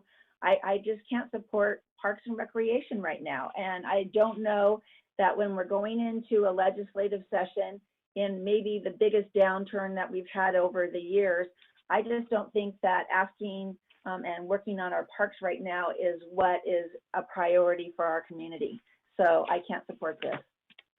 So, Councilwoman Weber, let me try to, I don't think we know exactly what that looks like, what the funding source is. We're saying if we can get a BDR, am I right, Dylan, that we can all agree on once we have more of a definitive plan, right, on what that would be for Parks and Rec? Because I look at it as not raising tax. We all pay a flood tax already, and right. what we do is we take, so no one gets taxed. We're all paying that already. We ask for a portion of that flood tax to be allocated to the river, right? So does that make sense, Councilwoman Weber? It makes sense, but at this time, I don't believe that we've met our other priorities that we discussed as a strategic plan. And the parks part right now, to me, doesn't seem like, even the Truckee River, if it can't be the Truckee River included with the homelessness and all that, I just think that's where it goes. And if we're looking at doing more parks, adding more parks, I think my big I'm just saying, remember, we're spending that tax anyway. Don't you want a portion of that tax to be allocated for the river? I do, and I absolutely do, but I can't support it's so general. We don't even know if it went forward, if that would be what we wanted.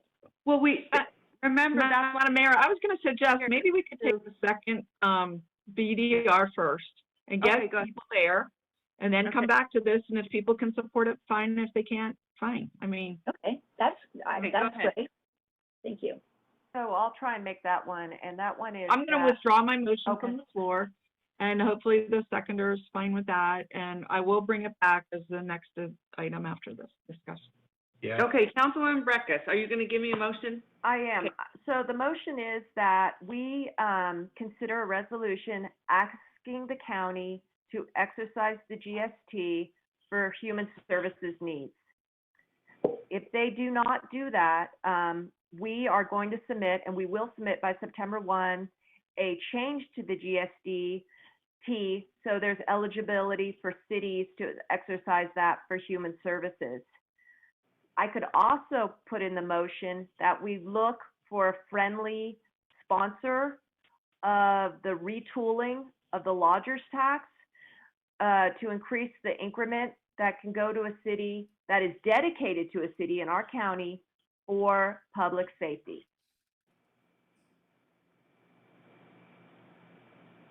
Okay, so Maybe in mental health. Right. Okay, so I have a motion. Do I have a second? Yeah, I'll second. Discussion. Okay. Yeah, Councilwoman Jordan. Councilwoman Jordan, any discussion? Yeah, thank you very much. And I'm sure Dylan is sitting here going, wow, this is kind of going afield from where. I can tell by his face. I can tell it too, and I think we may not be taking the direction of somebody who has the expertise. And I'm a little worried that we're trying to come to an end point when we haven't got out the gate yet. And Callie and Dylan are so I'm kind of rolling back some things I've even said previously because you guys are the experts, and I have to remind myself we're very eager to do the things we want to do, and you guys are the ones that are going to help us get there. So, and you're the experts at it, particularly Dylan, you've lived this. I guess my question on this particular motion is, and I want to pursue all of these things, is a better understanding of how we would even get the county to talk about the government services tax by September 1. That's like tomorrow. It's very soon. So I'm trying to understand how we would say we're going to drop this BDR if you aren't going to entertain. I'm just the timing of it. I'm just confused. The intent of the motion was that we're just dropping it, but we would withdraw it if they exercise it by go time. Okay, now I understand. Thank you. I am supportive of this. I still have concerns about public safety as our #1 issue, and believe that any sort of additional support for all of the things clearly defined that we have discussed here today. I am fearful that we're going to move off of this today, and that will not be something that we have identified as a priority, and it is certainly for me the #1 priority. So I'm still not sure on the second motion that I'm going to get there, but I'm supportive of this one. Wow, okay. All right, so I have a motion and a second. All those in favor say aye. Aye. All those opposed? Motion carries. Okay. Councilwoman Dewar. Yes. I'd like to put a motion on the floor Councilwoman Dewar, can I just interrupt for a second? You have. I just wanted to, I know, thank you, but it was due to the last motion, and sorry, I didn't push. I just wanted to ask if the last motion included the lodger's tax information that Councilwoman Breckus had suggested. I did bring that up, and it wouldn't be our BDR, but it would be exploration of it with other bill sponsors. So okay. It's an avenue for public safety, in my view. Okay, thank you so much. I just wanted to clarify it. I'm sorry that I interrupted. Go forward. Councilwoman Dewar. All right, I'd like to put a motion on the floor that we do a ballot initiative, or we request the legislature to authorize us to do a ballot initiative to support Parks and Recreation. And in paren, I'm putting capital operations and maintenance, to be clear, that's our starting position. Preservation of open space and protection of the Truckee River and other natural resources. All right, so I have a motion. Do I have a second? Is that a second, Councilman or Vice Mayor? Yes. Okay, I have a motion and a second. Any discussion? Councilman Jordan? Thank you. I feel like I've probably talked more today than I have in a number of meetings. I am going to support this, but I will just go on the record and say I will be aggressively pursuing all of their avenues to get our law enforcement and our firefighters the adequate funding, staffing, programmatic, all those things that they need as well. Good, I like that. And I'm Okay. of the same mind because I was not inclined to support a ballot initiative. And I may pull my support if it looks like it's gearing up on property tax or sales tax. So the revenue source is going to be very interesting how it reaches out. But I know we'll have this before us in several occasions. And someone brought the real estate tax, transfer tax up. So, okay. And then I would just say, because you guys know, we go through this every budget. It's easy to, when we talk about the budget, that we all kind of go, oh, over here, and oh, over here, this, other initiative and things like that. I think now more than ever, we have to make some tough decisions. And you guys know I brought some forward with some of the nonprofits that come before us and things like that. And I would say if we really are going to make those priorities, we have got to make some tough decisions on other things that we fund. And I would say the city of Reno has been incredibly generous, and I get that.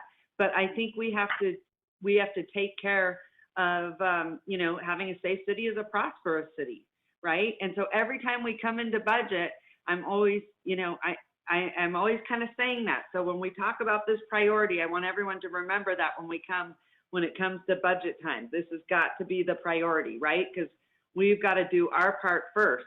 But it's very easy to say, I get that we want to fund you over here. And, it's no different whenever, I've been pounding that drum over RSCVA. It's wrong, right? All the money and the resources that we have put into special events, that's their entity. And so I'm just asking everyone, look at those things pretty hardcore again with some of the nonprofits. You guys, we have nonprofits that we fund that are doing extremely well financially, extremely.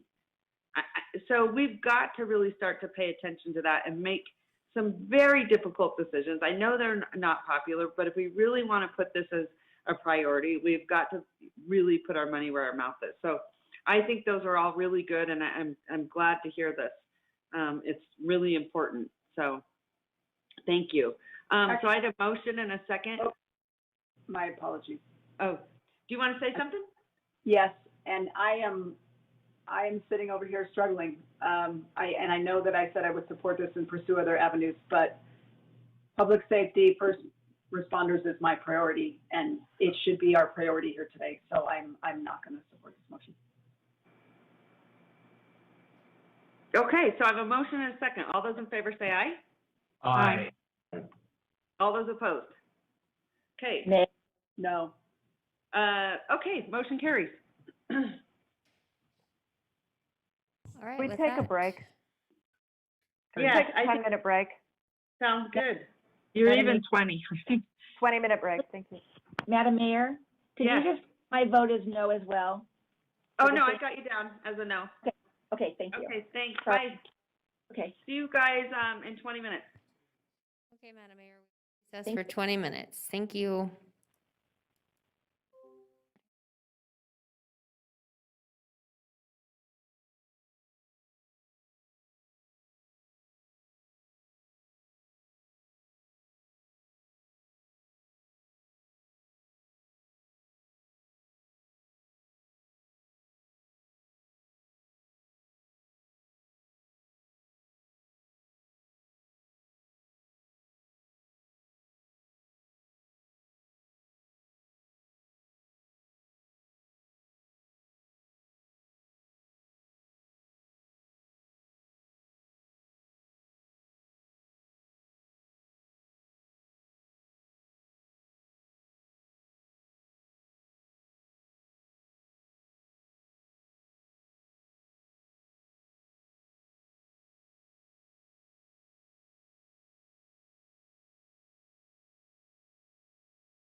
skin?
For the record that we have received a letter from the applicant for the project that has been appealed for item I-1. This is the Lake Ridge Active Adult Multifamily Project. This is the site plan review. There were 7 appeals filed for tonight, and Madam Mayor, the applicant has withdrawn the application. So therefore, there is no longer a project to be appealed. So that item will be removed from our agenda, and we will not be hearing that item tonight, as there is no longer a project to appeal.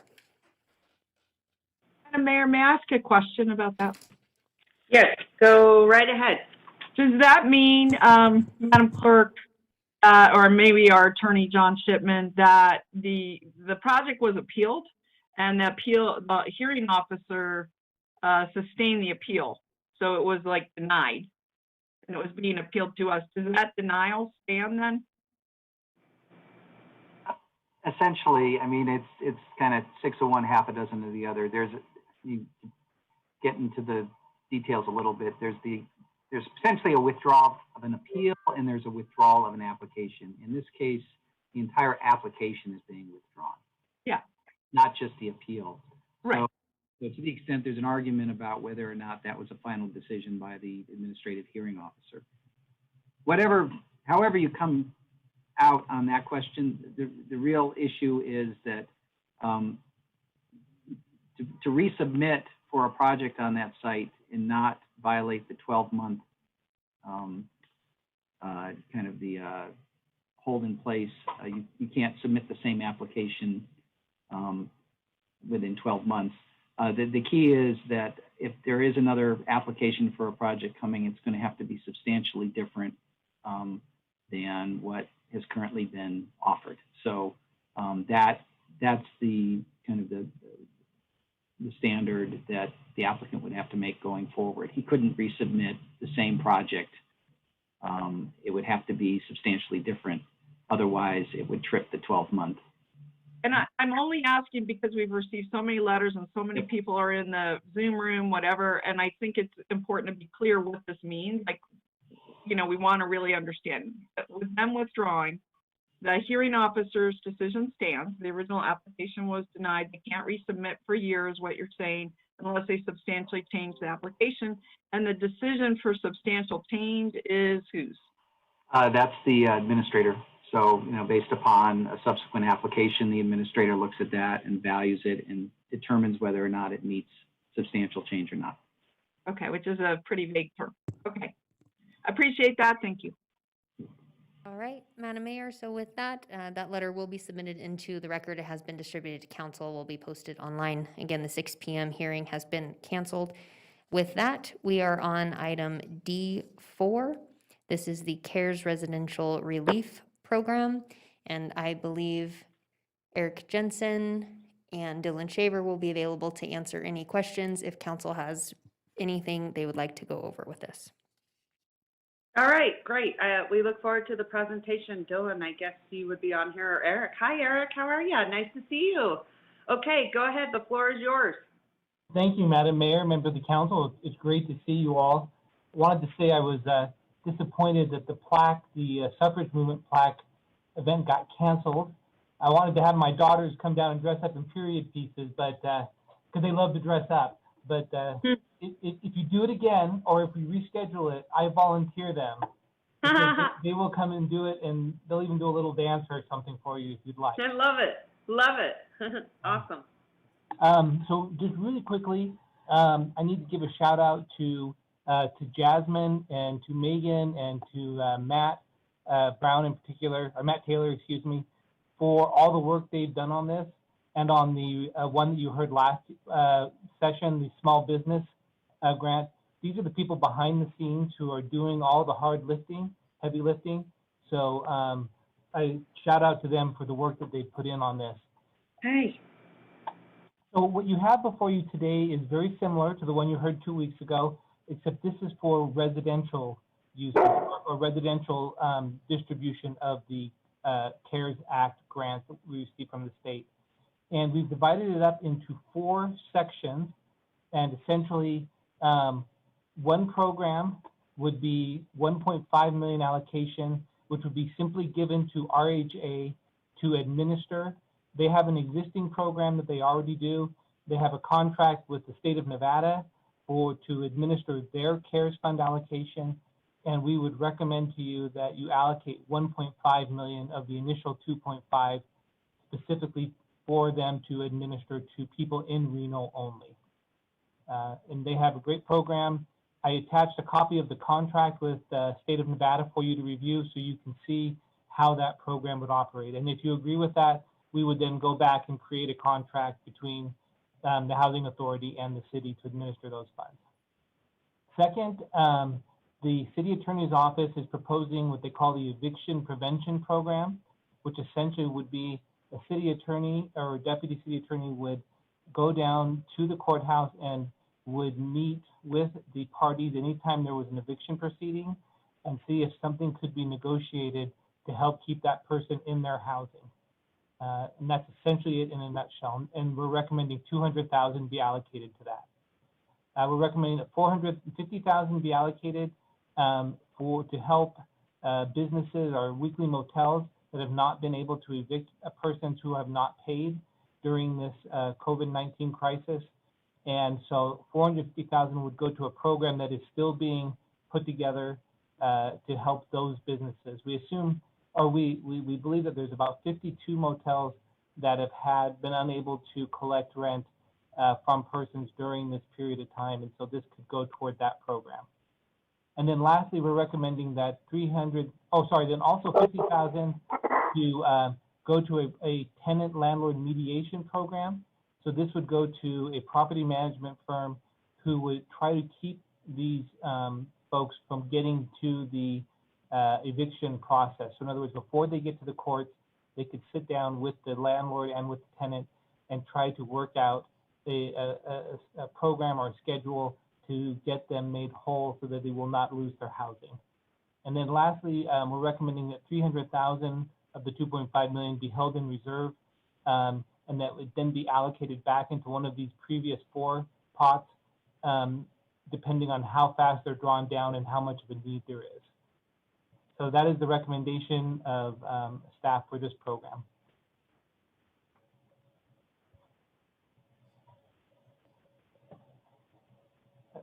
Councilwoman Breckus, it looks like we've lost the mayor. I'll call on you. Sorry. Okay. All right, good. Yeah, it all sounds great. Really excited the way it's kind of splitting up. But the evictions are for non-payment, right? Not for other issues, just in the court proceedings. Correct. Okay. Yes. Okay. And then that sounds good. I like the idea of the reserves. I think the RHA is the way to go. the one question I had on the property management firm to be the mediation, are you going to RFP for that source? Because there's the mediation center, like they're mediators. I don't know why a property management firm to be a mediator. Sure. That's a great question. Yes, we will do an RFQ. Okay. And so we will then pick a firm, whichever one we think best would administer the city's program. Okay, yeah, because the mediation center has that special expertise, and if you don't have their contact, I don't have any connection with them. I just get their newsletter, but I know I've always been an advocate for mediation organizations. And then, little off topic, but on the business recovery, someone told me that the child care centers are eligible, even if they were deemed essential by the governor, if they closed down during lockdown. And I'm just wondering if we're making any progress on the child care centers. There was an article in the LA Times about how many are having to close permanently in California. And I'm very afraid that our cottage industry of small child care facilities, which are independently owned, neighborhood-based, are going to crash and burn if we don't get some relief money to them. And we know there's always going to be more kids out there and more working families. So I just hate to see that whole sector, just kind of evaporate. Absolutely. When we come back with the second round, because we believe there will be a second round, then I would be more than happy to fold that into the second round of funding to address your concerns. I think that's a good approach. Okay, we can get it the first time too. Yeah, if we can work it in, we're looking for a Monday start, an August 31st start, so literally in 5 days.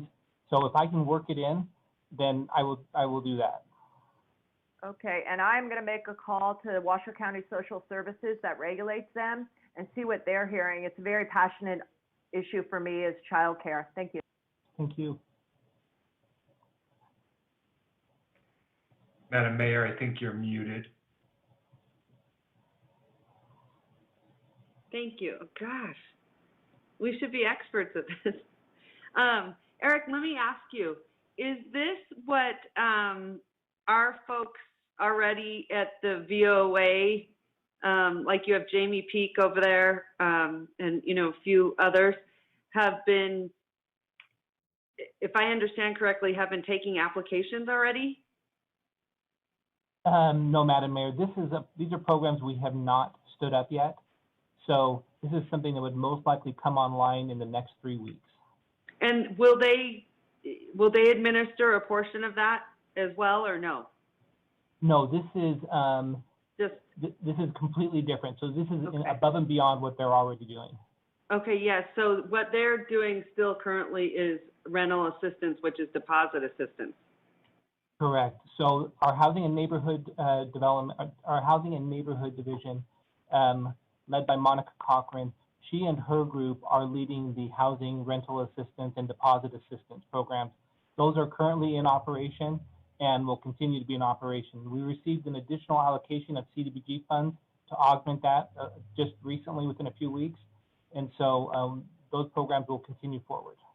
Okay, can we get a presentation from Monica to find out where those funds are at, how much we've allocated, how many people we've brought into the program? The research that I've done has been pretty extensive with the amount of applicants coming in, and I think they will coincide with some of, some of this money as well.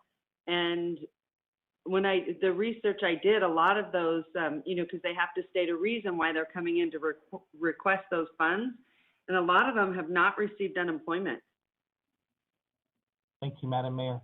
Yes, so, although we don't have the program details put together yet, I can share that in my meetings with Monica, she has shared that she intends to look into the weeklies and see if there are additional people who are eligible for the rental deposit, to see if we can take some of these folks and get them into permanent housing.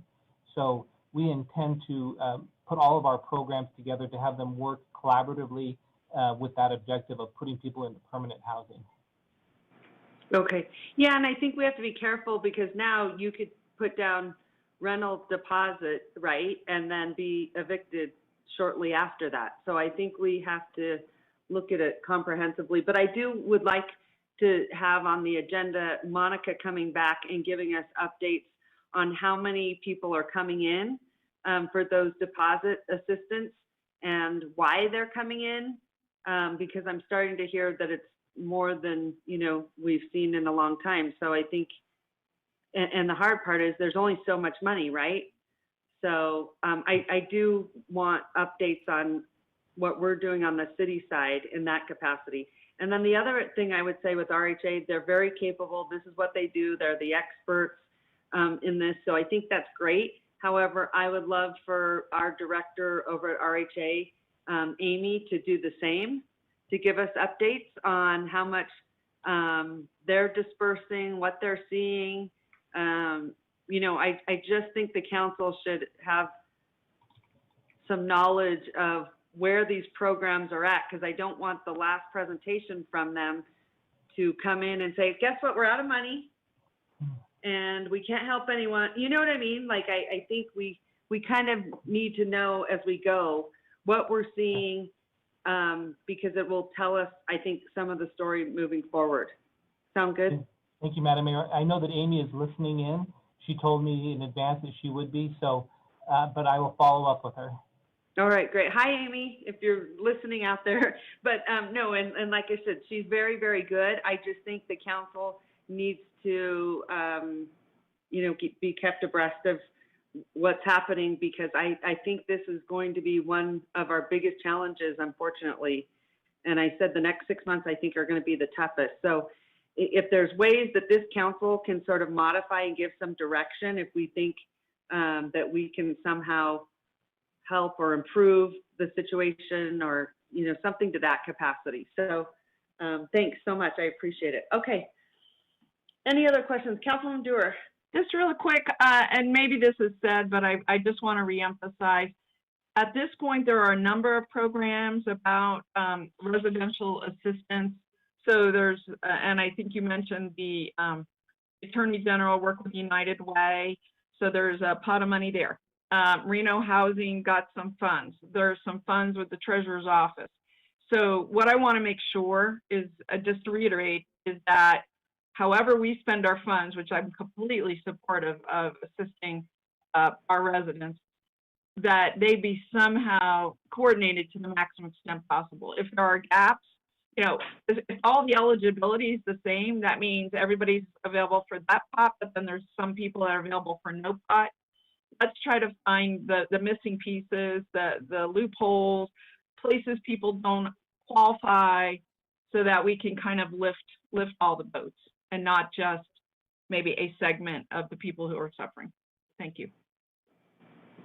And if I could just echo what the mayor said, I really do think that metrics on these programs, like we have the sewer allocation list, you know, it's a table we get each month of what's been allocated, how much capacity. I do think for all these programs and these dollars as they run down, we need some metrics delivered to us on a regular basis, so we know, you know, how many loans went out, you know, forgivable loans, how much assistance, really keep us in the loop so we know what's working, what's not working, because people are asking us. Madam Mayor. Go ahead, Councilman Delgado. Thank you, Madam Mayor. Yeah, I also just want to show my appreciation to all the staff and everyone else that's working on it, and also with respect to the weekly economic relief program. I know that's something that's new.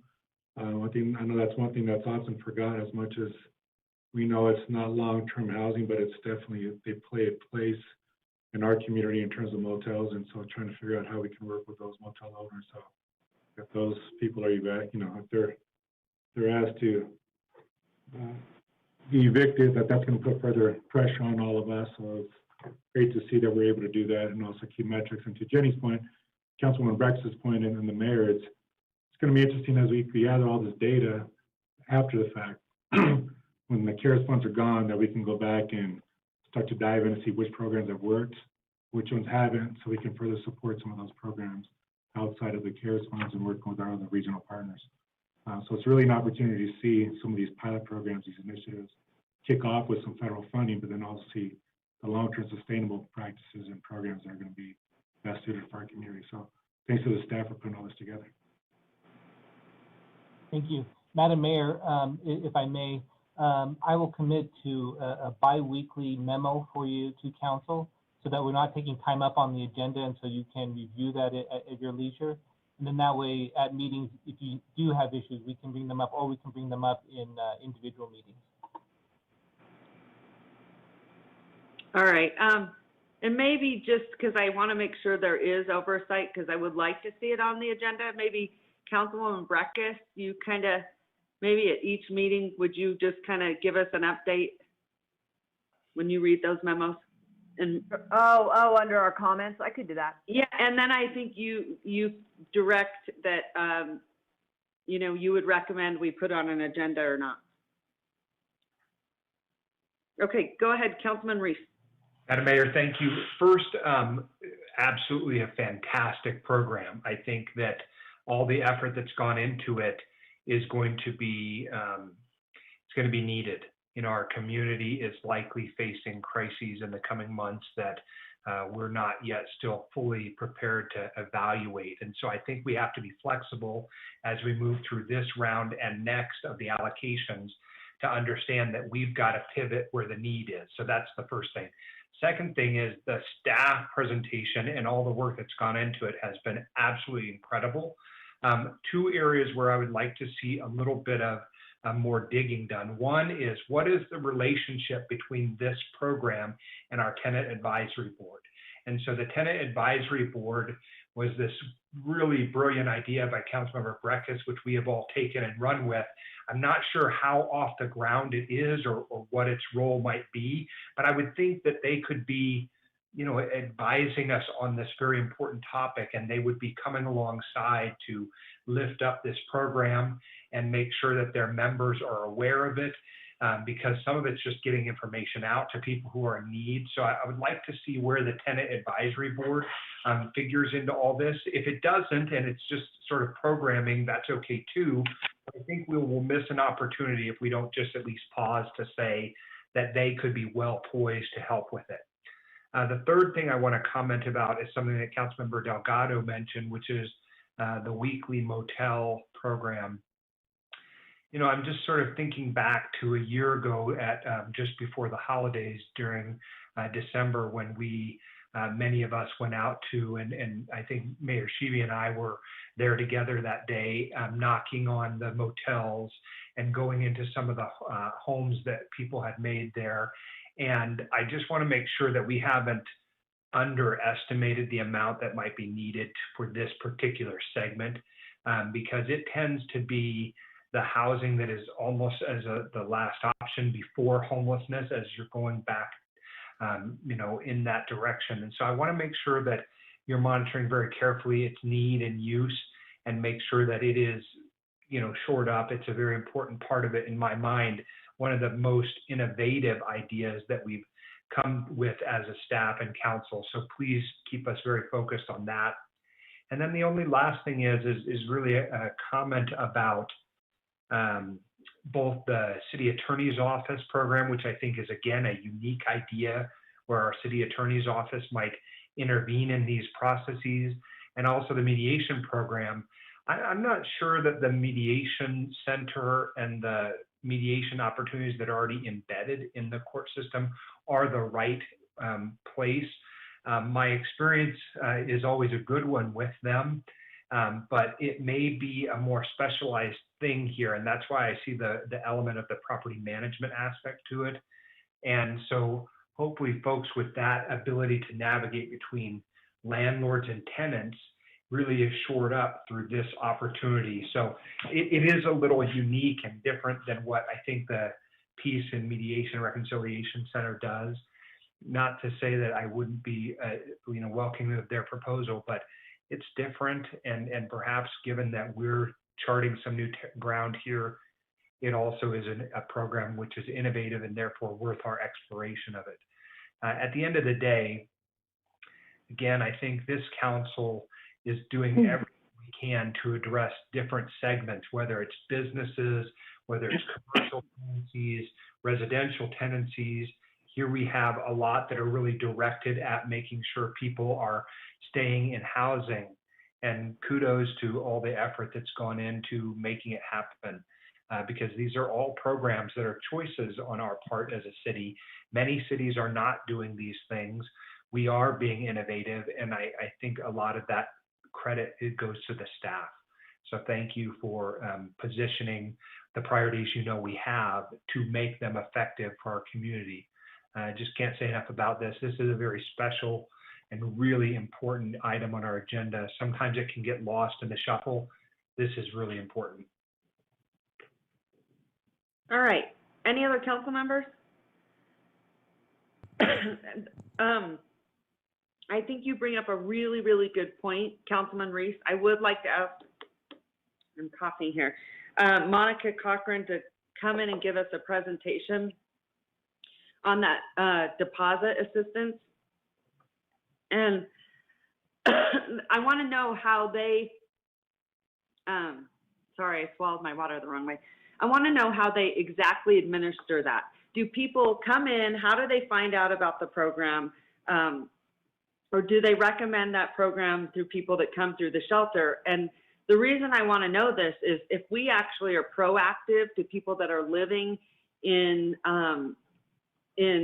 motels and things like that, we know that the cost of living in a motel can be sometimes 3 times the amount of rent that you might pay in an actual apartment. And one of the reasons they end up in the motels is they can't get into that deposit assistance. But there is also some other barriers, and that can be credit ratings. It can be past evictions.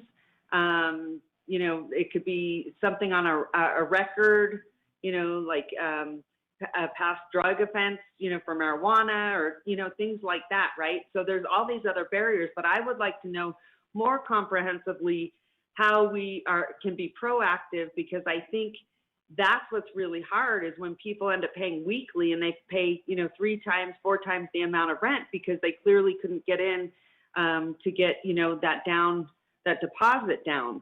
So I'd like for the council to also look at ways that we could be proactive in that approach. And I want to understand Monica's role better, and what exactly she is directing, what her team is doing, how they administer those programs. And so, because I do think it's one of the biggest points in the city where we see a lot of constituents come to us, and I'm not sure we understand exactly how we operate, because we do have, Jamie Peak over at the shelter. They're literally off-site at the shelter, right? So I'd like us to see comprehensively what everyone is doing in our team and how those programs work, and give us a really solid overview. Okay? Thanks, Eric. Go ahead, Councilman Jordan. Thank you. And I know all of us on the council have had some sort of interaction and interface with somebody in a sort of emergency crisis situation. And the thing that I often hear is just how slow the turnaround time is. And of course, someone in that sort of, I just got my, husband kicked me out on the street, whatever the situation may be, my whatever, how slow it takes to get money out on the street. Or let's say it's a Sunday at 10 a.m.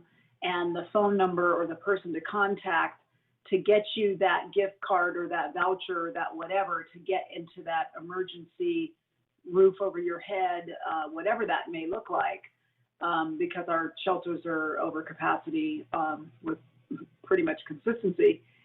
What is our expectation on the turnaround time? How quickly are we going to get those money out, or whom are we going to get the money to who can quickly get the money out?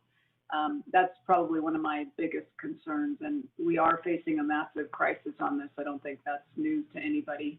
We're very excited that our place just opened for the women and families, and opened, 2 weeks ago, and it's already full. So if that doesn't speak to the situation that we're in right now, I don't know what does. So, thank you. Good comment. Okay, anyone else? That being said, please, Councilman Reese, I welcome your comments and give me a motion, or, Vice Mayor. My motion is to accept the staff recommendations for the initiation of the Reno Residential Economic Relief Grant Program. Second. All right, I have a motion and a second. All those in favor say aye. Aye. Aye. Those opposed? Motion carries unanimously. Madam Mayor, with that, Okay, Madam Clerk, back at you. Yep, moving on to item G11. This is appointment to the E91 Advisory Board. There is no Okay, council liaison to this, so anyone can make a motion. Okay, thank you very much. At this time, any public comment? None. Seeing that there is none, I'm going to send it to my Vice Mayor. I'll move to recommend Zachary Thu to the E911 Advisory Board. Okay, thank you. I have a motion. Second, I have a second. All those in favor say aye.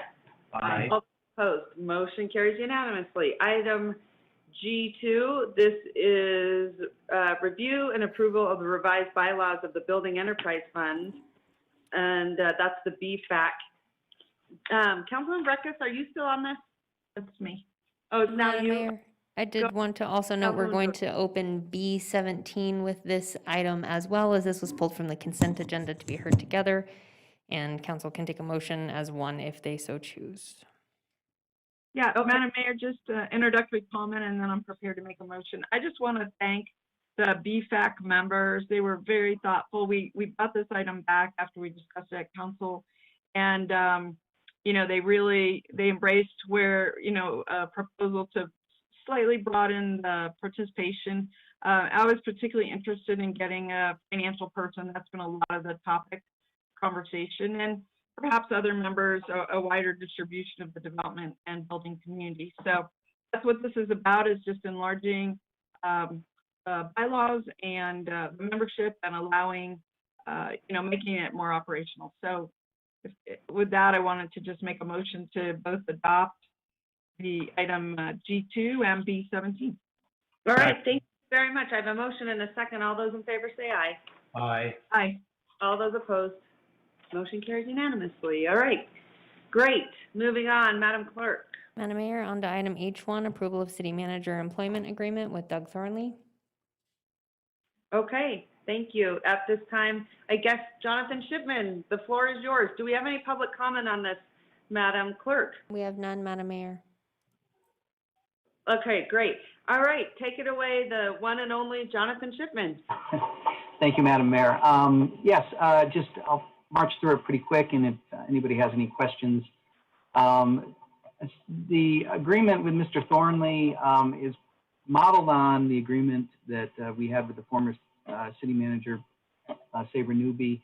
If you look at the memo and you go to the third attachment, that shows you a markup, what the difference is between Ms. Sabre's agreement when she came on board in 2017 versus Mr. Thornley's proposed contract. Run down some of the changes, some of the differences. There's a lot of, housekeeping in terms of dates and whatnot. Beyond that, there was a request, Mr. Thornley requested that we expand the duties and authorities section.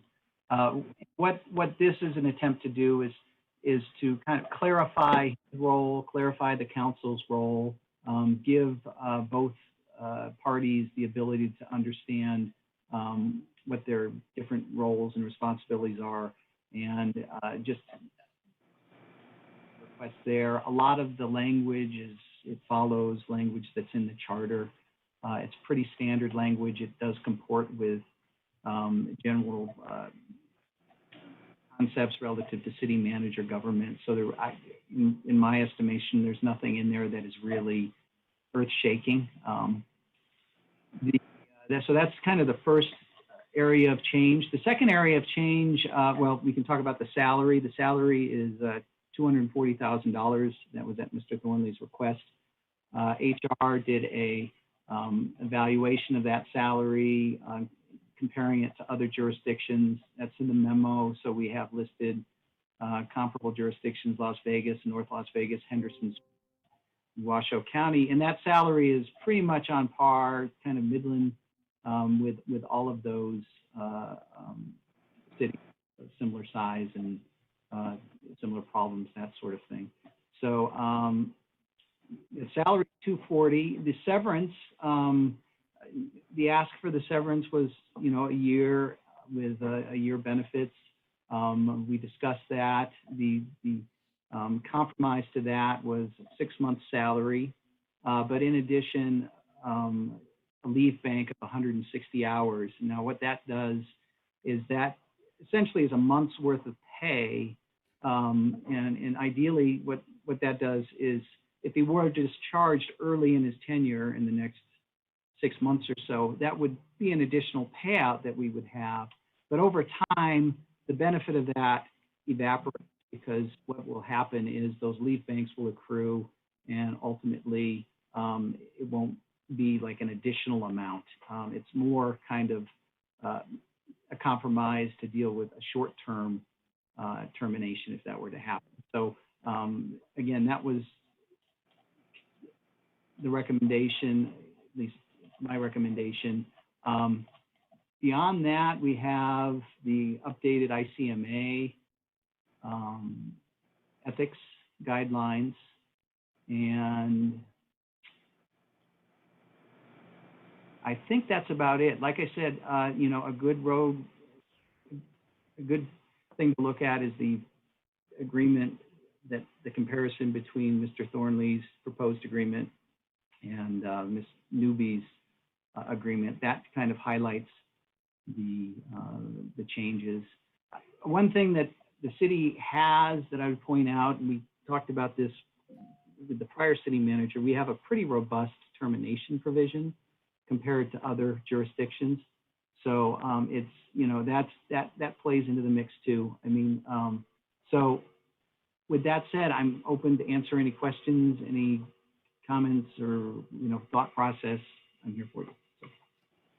All right, great. Go ahead, Councilwoman Jordan. Thank you very much. Could you put up on the screen the comparison? Yes.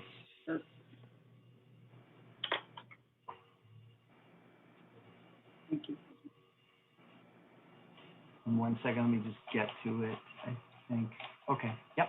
Can you see that? Is that? Yeah, can you enlarge it too? I will. Yeah, I'm trying to better understand the comparison of Miss Newby, both salary and years of experience and educational comparisons. I don't know that was a specific slide in here. If it wasn't, if we could just recap that. I'm just trying to understand the salary differential and the justification for it. Sure. So the salary differential, when Ms. Newby left the organization, she was making $230,000. I'm sorry, say that again. You cut out to what? $230,000. 230. Okay. When I did a quick look at Transparent Nevada, which again, take a grain of salt, but prior to her being on board at the city of Reno, that shows that she was making approximately $160,000, $61,000.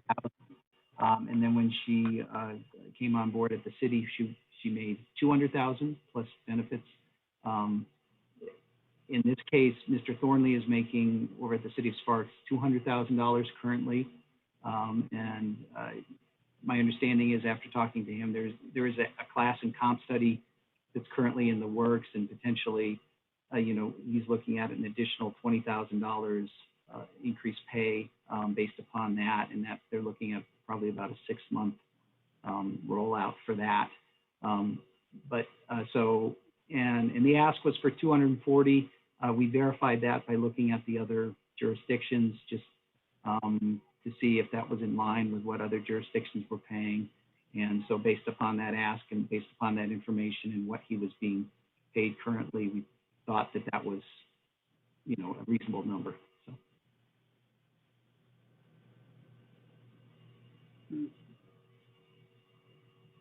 Guys, make some questions too. Go ahead, Councilwoman Breckus. Sorry, I can't see you guys. I know. Can we go back to the main screen? Yeah, sorry. No problem. Go ahead, Councilman Breckis.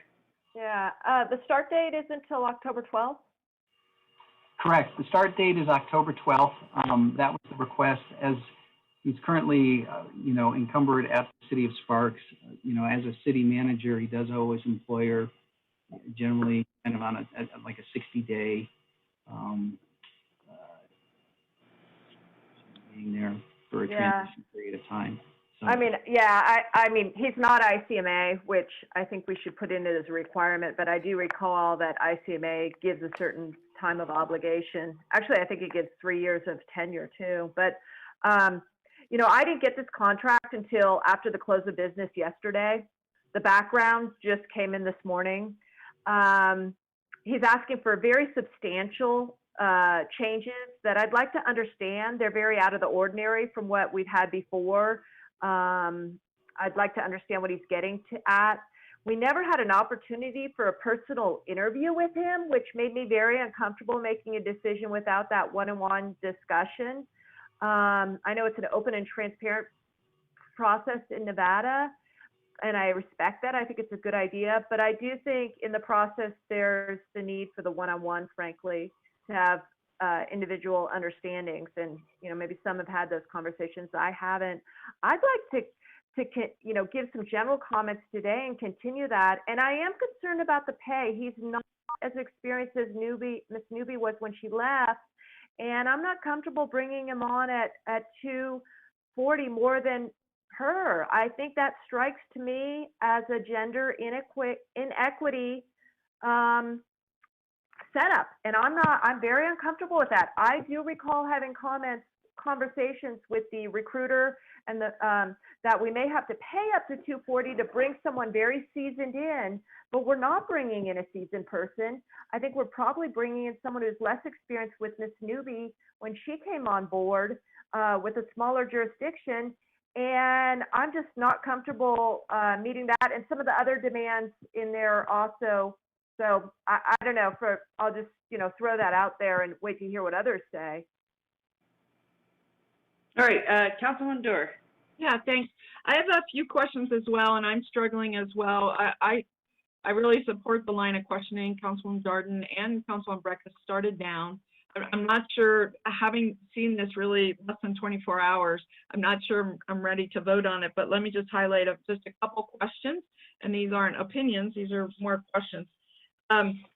Starting with the last thing that Mr. Shipman mentioned, I think it was about the leave bank, the 160 hours, which is 4 weeks. My question is, how much can the manager accrue? I think the regular staff are limited with 480 hours. Is that correct? And does this person have a limit or what? Yeah, I believe it's subject to check in if Mr. Gregerson is here or somebody. But I believe it's like 450 hours total. Well, it's usually 480, but I don't know. Okay, so as a manager, you can accumulate up to 480. It's not like sick. You can accumulate as many hours. And a question, if I just want to speed along. So on the sick leave, it says they would stipulate 40 hours, and we did this for Ms. Newby as well. But one of the things is that there's usually a payout policy for sick leave for the regular employees, and I think it's a proportion based on how long you've been here. And I would also like to know about that. Maybe they could come back and just explain that, because I think the way this is structured, if he gets 160 hours up front, if he gets to carry 40 hours up front, that's already 200 hours that if he did leave early at our convenience, he would get paid for. He would get paid more severance than Ms. Newby, 6 months, not 5. He would be at a higher salary than Ms. Newby. And I'm just looking for some parity and just understanding. I understand there's, I recognize and admire anyone asking for anything. It's what the market will bear kind of concept. And we've already said we want to hire him, and I fully support that. And once we want to hire you, you can ask for what you want to ask for, but we have to balance those things.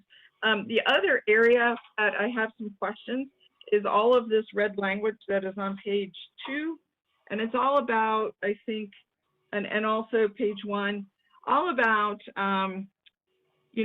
basically what we cannot do. And so while it mirrors the charter in some ways, it gets a lot more specific. And I just want to daylight a few of these issues.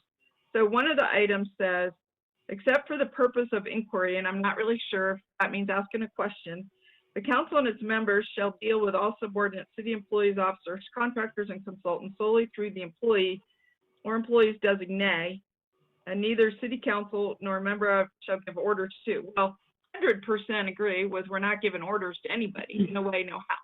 But we have liaisons, and we often not only ask them questions, but we ask them to do something. Can you get me this information? Can you work with me on this event? Can you prepare a press release? Can you do whatever?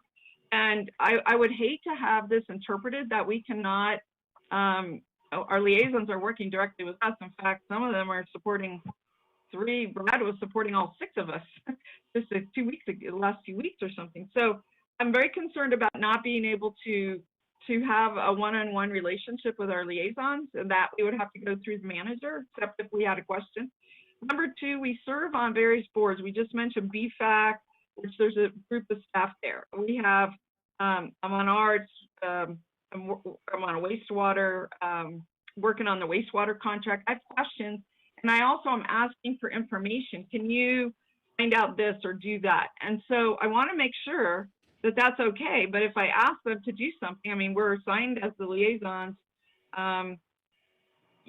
or I call, let's say, someone in planning and say I have a question on a project, and could you review the, the last 5 ones we did or whatever, and give me some basic information so I can make a decision. This is written so strictly that I'm very concerned that it interferes with operations. So I'll stop there, but I have a couple more questions. I want to give everyone an opportunity. All right, Councilman Reese. Thank you, Madam Mayor. I think, anytime you negotiate a contract with an employee, there is some give and take. The truth of the matter is that with regard to the employment agreement, it's all pretty standard stuff. There's just nothing in there that is more, that should be an issue than any other one.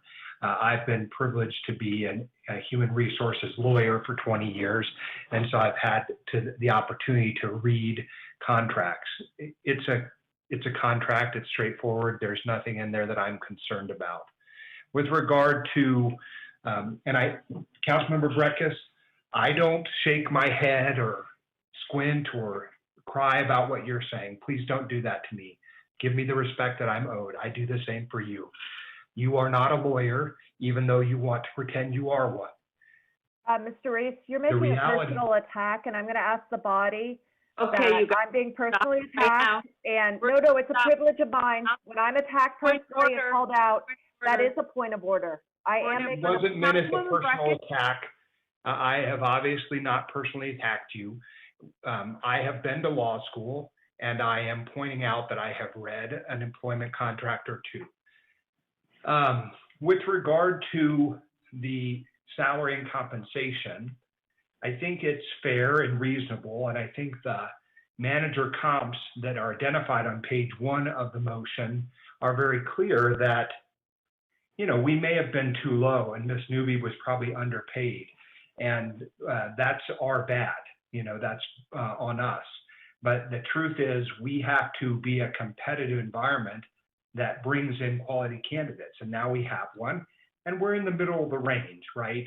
Reno is I think last time I looked, we're the 3rd largest city in the state. And so this puts us in that range. So I have no concerns about the salary range being offered. I am somewhat ambivalent about the what I'll call the severance or exit issues, and I'll leave that to my colleagues who have had some experience with that. I just don't have the same experience with chief executive officers leaving or being asked to leave. We've had some of that in our community, not only on our body, but several others, and it always tends to be the thing that gets very sticky. So I will defer to the judgment of the body as to that. But with regard to the basic package and the ideas, offered by the city attorney's office. No concerns there for me. Okay, go ahead, Councilwoman Jordan. Thank you very much. You know, I don't know how everybody else feels, if the body feels like they need more time to review things or not. I did look over it. I, like Councilman Reese, have some experience in this area. The only two things that kind of, to me, from a taking into consideration pay scales, educational background experience, that sort of thing, I'd be more comfortable with the 230, the amount in which Sabra was making when she left, and a 5-month severance, which mirrors that as well. Those were the 2 points that kind of stood out to me. To me, the increase recognizes the role in which he's stepping into, and a significant increase over what he's currently making. The severance is a touchy one. We've dealt with severance issues here at the city, a smidge. So I'm not comfortable with increasing any sort of severance over what Sabra had, but I'm fine with mirroring what it is. The rest of it, you know, I trust our legal staff to have looked at it in conjunction with our charter and the authorities, and I'm fine with it. Yeah, and I would say I think a lot of you have brought up some very good comments, and I'm not saying that, you know, this is what it is. However, at the Conference of Mayors, they've been doing a very deep dive in pay inequality, and, you know, they are finding that men are making a considerable amount more money than women in government. And I do think that, and I would like to see this, you know, eventually us doing a deep dive in how we rate at the city, because a lot of mayors are finding throughout their city that there is these huge gaps with minorities, women particularly. And so I think it's important. So I would say the same thing. That being said, that he should be in line with where Sabra was whenever she started. And then upon review, you know, those are things that we can adjust based on, I think, you know, performance evaluations do matter, right? So I definitely would agree with you there. And I'm sure Doug, and I don't know Doug well, but he's probably a sharp negotiator, and that's what you do. You always come in much higher, and maybe you know you're going to get somewhere in the middle. I don't know, but I'm just saying some people are, you know, pretty good at negotiating, and I don't blame him for it, because I think, you know, it can be a talent too, the art of negotiation, right? So I'm glad we're having this conversation, but I would say that he should be starting at where Sabra Newby was. Okay, go ahead, Councilman Weber. Thank you so much, Madam Mayor. I'm wondering if someone can tell me if the city of Sparks, if their management comes under if they use ICMA.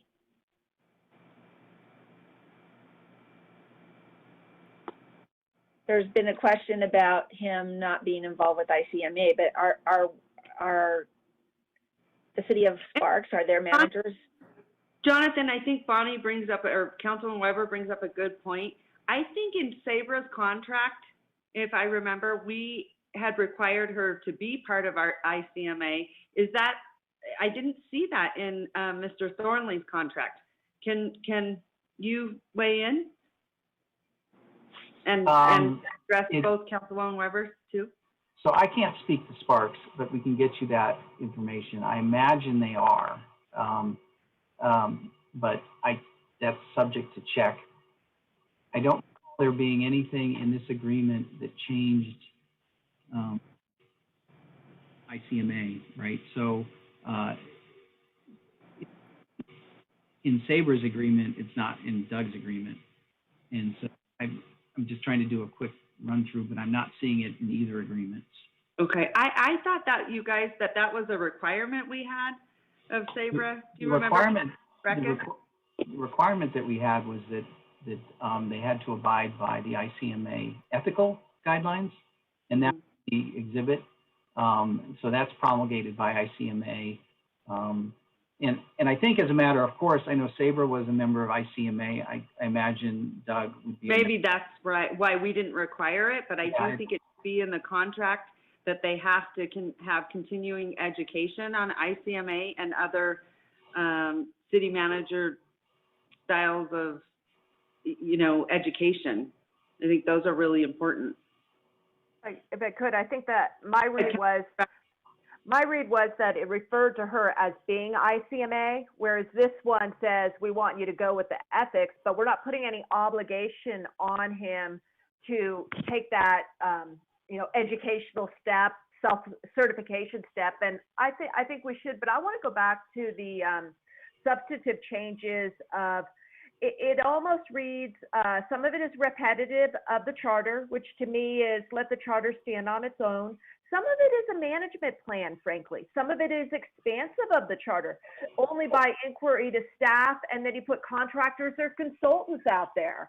So he put in some little zingers there, which I have not had the opportunity to talk to him about what his intent and motivations are. And I want to say, I think it's dangerous precedent.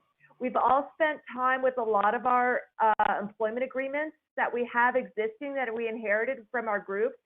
And some of the areas that we've struggled with the most are when operations and management protocols get embedded in those. And I don't think we should have this new precedent putting this in our top person's contract. I just don't think there's a place for it, frankly. So I'm having a very difficult time with all of the insertion and undefined terms, like the word critique isn't in there. I think that it needs a little more probing to understand exactly what is trying to be gotten at there. Thank you. Yeah.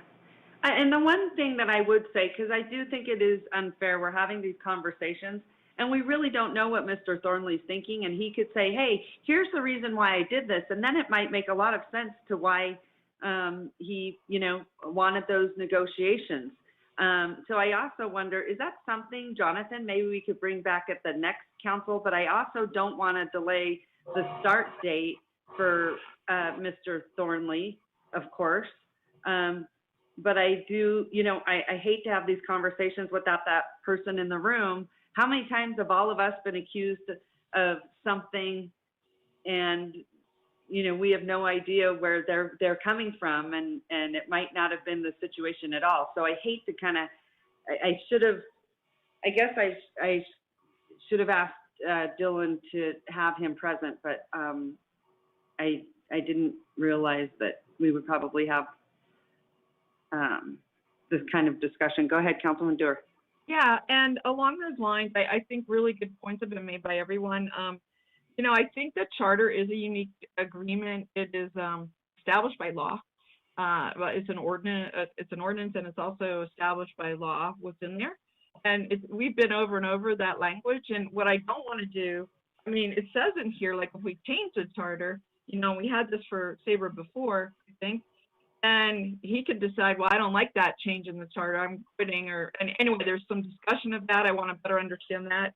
But one of the things that I was really vague to me, and I understand, I can guess what the intent is, and this is item, I think it's a C4, and it says the city council agrees that any criticism of a city employee, officer, contractor, consultant can be done privately and through employee.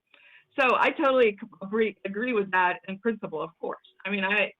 People can look at my behavior for 6 years, and I do not publicly criticize people. But what I do sometimes, and I want to make sure this is okay, sometimes I say, I'm disappointed in the way, let's say, a particular contractor carried out their duties, or I'm disappointed that it's been 6 months and we still haven't addressed X, or 2 years. Is that criticism?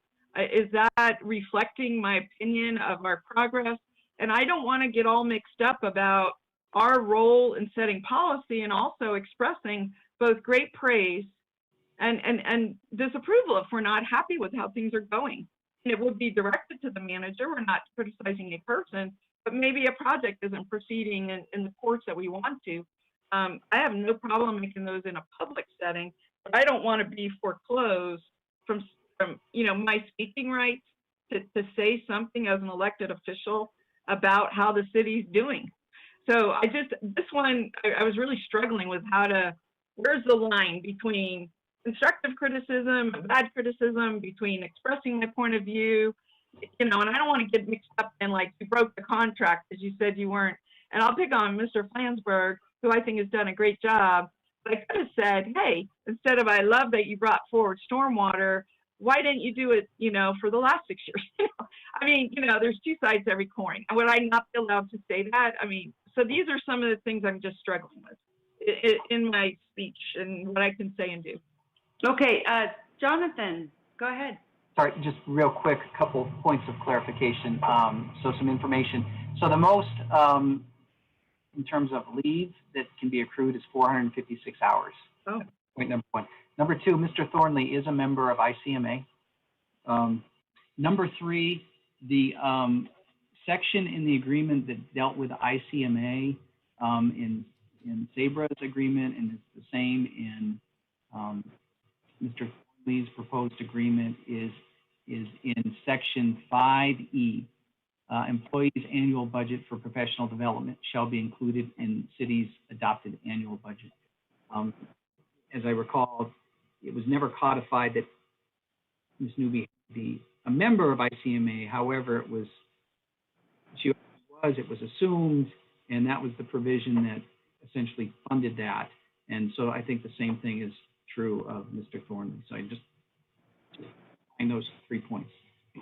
And what about certification, though? The ICMA certified manager, are we, you know, that's the thing I think that we not just like him to be a member of this organization, but achieve a credential. So, so my understanding is, and this is coming in hot, is that you know, I think Sparks is getting credentialed manager status right now, doing that. So they're in the process. As a city or the individual who is the manager? I think it's kind of a combination of both. You have to have a city that commits to it, and you have a city manager that is certified. Yeah. If I could, you know, I do support that, frankly, but to the point Ms. Stewart just mentioned about the speaking is, I want to be able to speak unfettered when I'm asked by the people who put me in this seat, you know, my views. I really do. I feel like I owe them my honesty and frankness.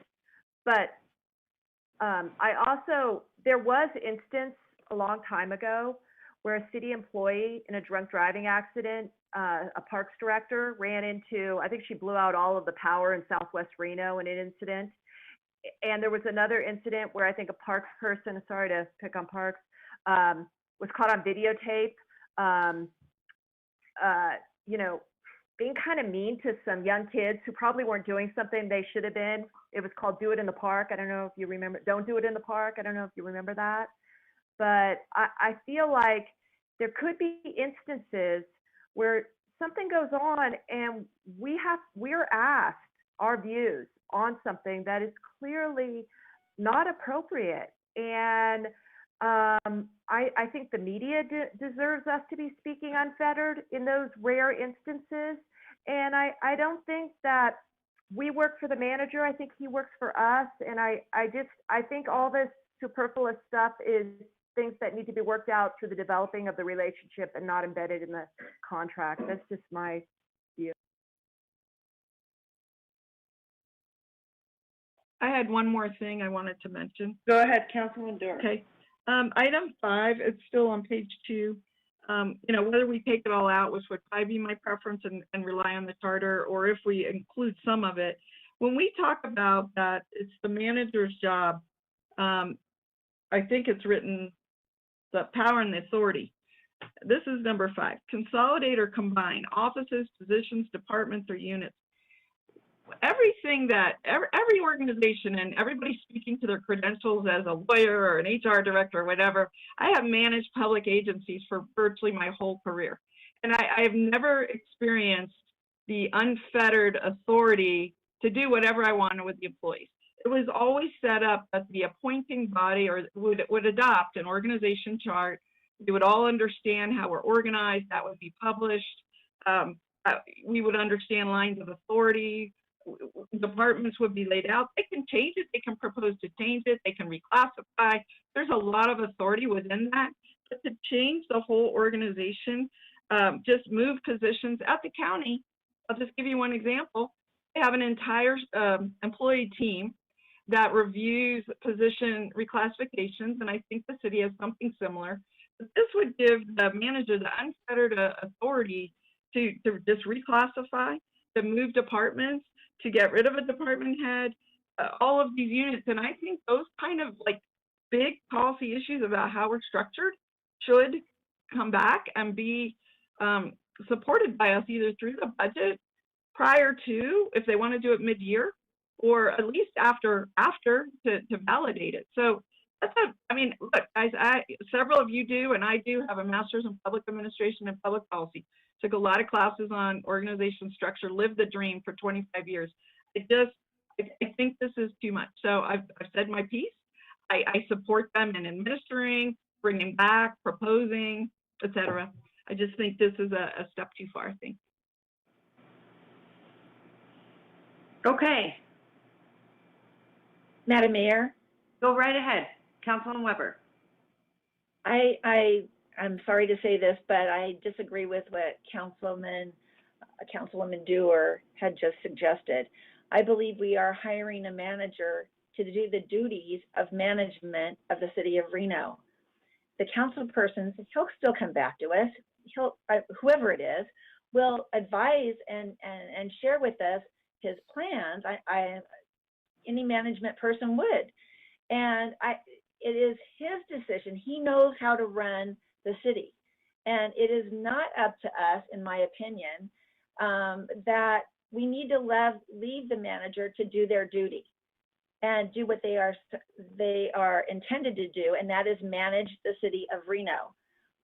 We've been elected, I get it, and I think we all do, and we report to the public. But the point is we need to have a manager that can do his job. And I just strongly disagree with that we need to be involved in every ounce of what a manager does for the city of Reno. And I'm just going to clarify and rebut. I am not saying every ounce. I'm saying things that are associated with the budget that are big picture items. This is the thing we do. Hire and fire, approve the budget. The budget incorporates the organization, and I'll leave it at that. And it's okay for us to not see it eye to eye, and that's okay. Thank you. Thanks so much.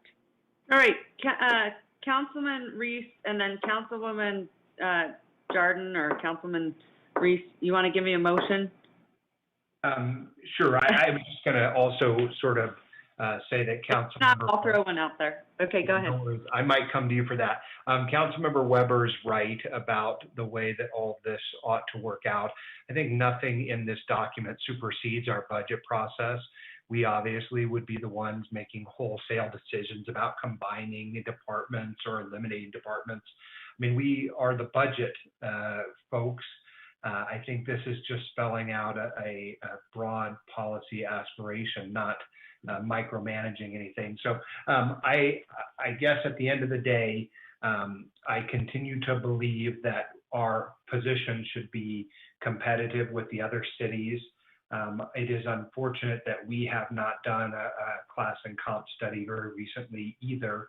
But I think if you look at the work that Mr. Shipman's office did in trying to place Reno within the range of the other cities, the salary is not out of line. So I think a lot of good conversation and comments have been made. I just at the end of the day think that as with all contracts oftentimes define the contours and parameters of relationship, but they're only as strong as that relationship. I certainly want to get off to the right foot with our new manager. I'm excited for the opportunity we have as a community to grow and change, and I believe the opportunity is going to present itself. When Mr. Thornley joins us, there's going to be a long process of integrating himself into our staff, and staff is going to come, alongside him and lift him up. And so I'm excited to get that done. Really, it's an important time in our community's history, and we're dealing with a lot of issues, and many of them very complicated. So I look forward to working with Mr. Thornley and supporting him in those endeavors. Okay, go ahead, Councilwoman Jordan. Thank you very much. My iPad's about to die, so I am gonna, and I'll try to log on my phone if I get cut off here. I'm gonna take a stab at a motion. It goes. If it doesn't, it doesn't. Okay, go right ahead. My motion would be to have the contract be a starting salary of $130 with 5 months severance, and with the other provisions to remain as outlined. I'm sorry, I'm getting a 2. What's the 2? 230. I'm sorry, did I say 130? Yeah, I just gave him a significant pay cut. My apologies. 230.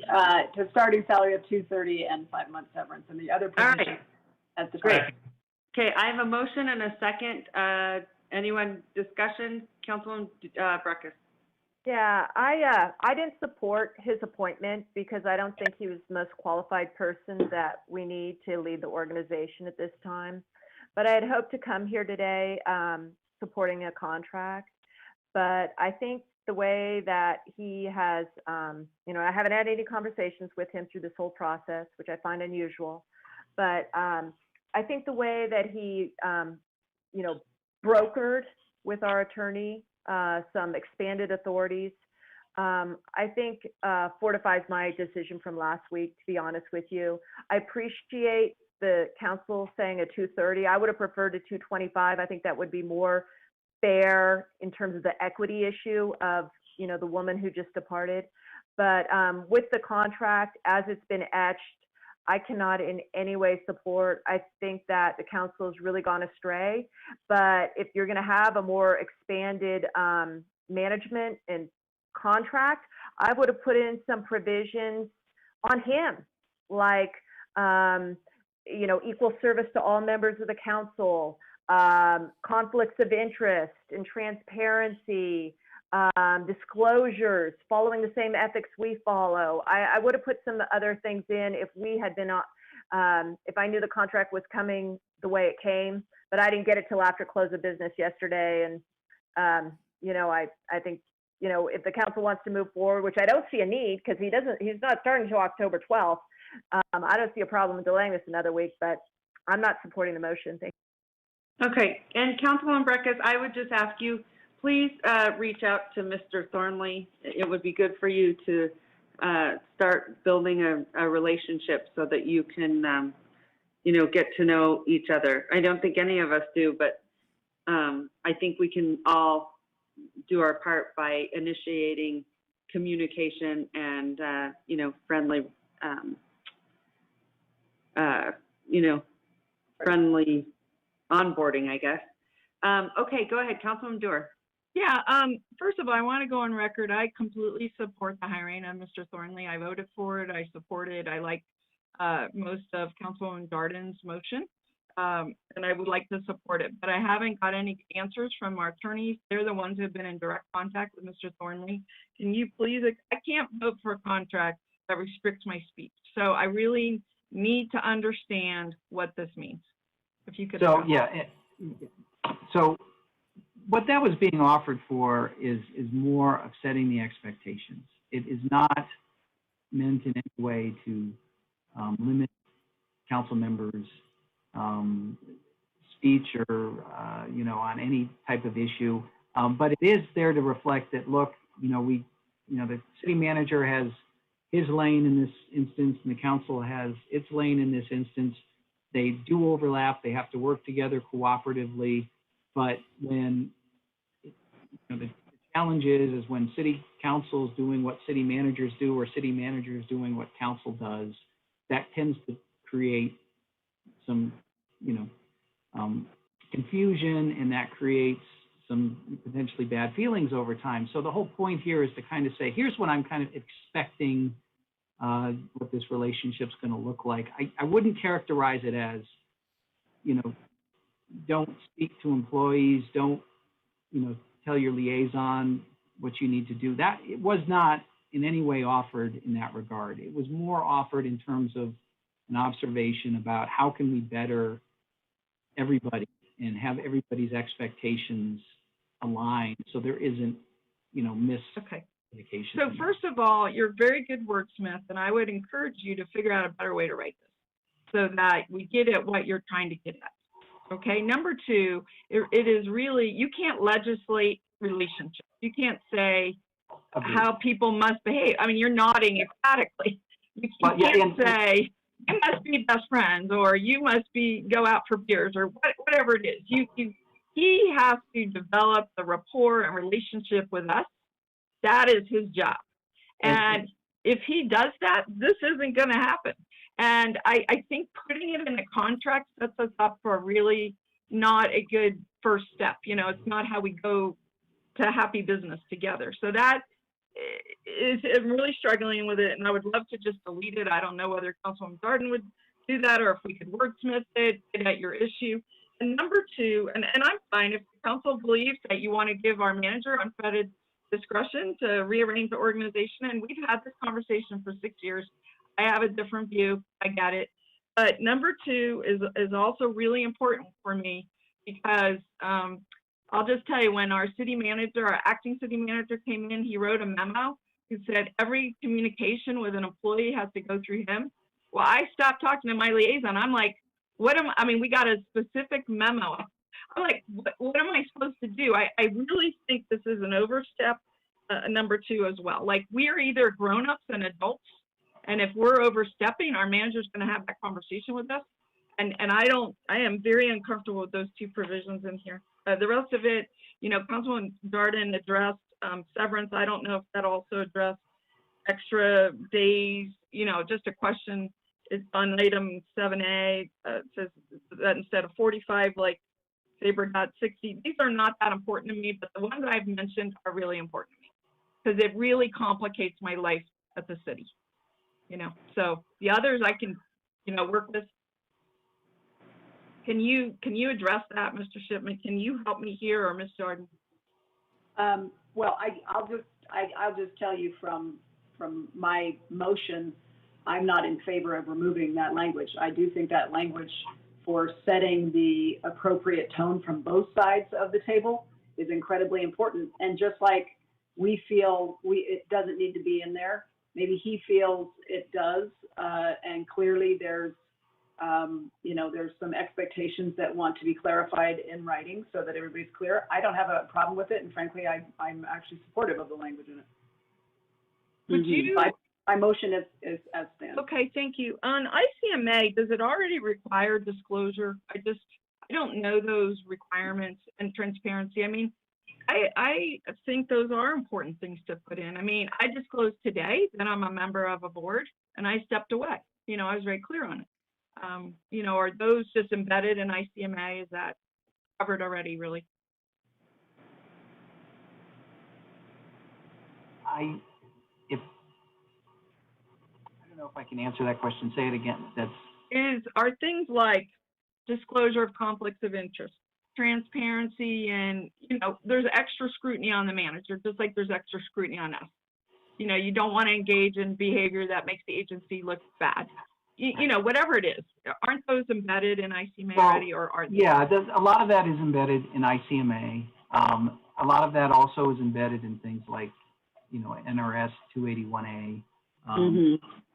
Those are an expectation that he would become a certified ICMA manager. Would that be appropriate, Councilman? I don't think that would be something he would have a problem with. I imagine he's either there for it. I mean, he wants to be the city manager, and he wants to. And I'm fine with that being. And put that include it into the motion, so that the requirement is to continue to expand and on the ICMA requirements of city manager leadership.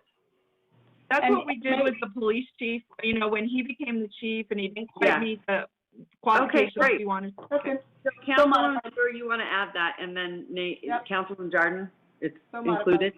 Okay, perfect. So I have a motion and a Can I do? Jonathan Shipman. Yeah, sorry, Your Honor. Just one clarification for the leave, the initial leave credit. So does your motion relative to the 5 months allow for the leave credit, or does it? Eliminate it. Yeah, it eliminates it. Okay, I just wanted to make sure. Thank you. Okay, so I have a motion and a second. All those in favor say aye. Aye. All those opposed? I vote opposed. Okay, all right, motion passes. Thank you, Madam Clerk. Thanks, Jonathan. Madam Mayor, So moving on nice to always to see you. item H2. These are updates from council on their boards and commissions. All right, any council members with updates on boards and commissions? Go ahead, Councilman Reese. Thank you, Madam Mayor. My part is really about council comments. So I wanted to just bring a council comment forward. It is not with regard to a board or commission, but I get the sense from spending some time with staff that all of our staff are very spread thin. And as a result, I simply want to, thank our staff for the work that they're doing. It's been an incredibly complex time. People are working long hours. They're having to deal with things that they probably never anticipated they would be dealing with.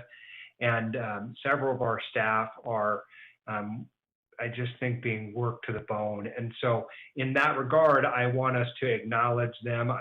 I know we are all thankful for the work they do, but I also think that this goes back to something we were even discussing on the city manager search. It's like, what is our role in the day-to-day management or operations with regard to city staff? And I know that I am guilty of this too. What happens is a constituent comes to me with an issue. I turn around and say, hey, and I'll pick on Arlo because he seems to be the guy I'm picking on the most. But I turn to Arlo and say, hey, Arlo, help this person with X. And I know that Mr. Stockham wants to help everyone with all things. He just can't, and none of them can. And so I'm just making this, it was the only place on the agenda where I could put this to the body to say we have to make sure that we're not overburdening our staff, that we have not made their lives more difficult. I think our job is to make their lives better. And so I just put that out there as food for thought for the body, because what I would hate to see is our staff leaving us for other opportunities. There have been some resignations and some folks who have left the city. There have been some retirements happening, all of which lead me to believe that, you know, our staff is being stretched very thin. And we have a new city manager coming in. And I don't want to leave the city manager with a bunch of landmines all over the place of people who are reaching the boiling point. So this, again, I know this was a weird place for me to insert this conversation. And I believe that we do all do our best not to overstep, but I just bring it up to the body as my comment time allows. Thank you, staff. Okay, thank you. Anyone else? Councilwoman Weber? Thank you so much.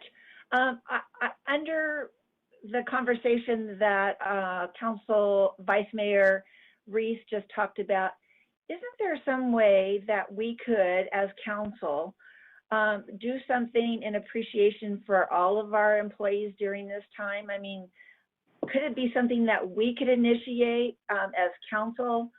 And then maybe we just think about it, but I just think that there needs to be something that we might consider doing, and you all know best about how overworked and very difficult times this is for our staff. But I just appreciate Vice Mayor Reese bringing that up. But I think it would be such a cool idea if we could do something in appreciation of our staff. And I know it's public now and we're talking about it, but maybe we could come back with some ideas to either do or say or put something together for the appreciation of our staff during these times. Thanks. Okay, all right. I think moving on, I'll just update you really quickly. Been really busy over at the RSCVA, and we are also going through a CEO search. So it's been interesting with all the sort of change and exciting change too, you know, and turnover happening throughout the city. So other than that, lots going on there, and I'll be happy to report I think we'll probably have one selected in the next couple of weeks. So, okay, go ahead, Councilman Jordan.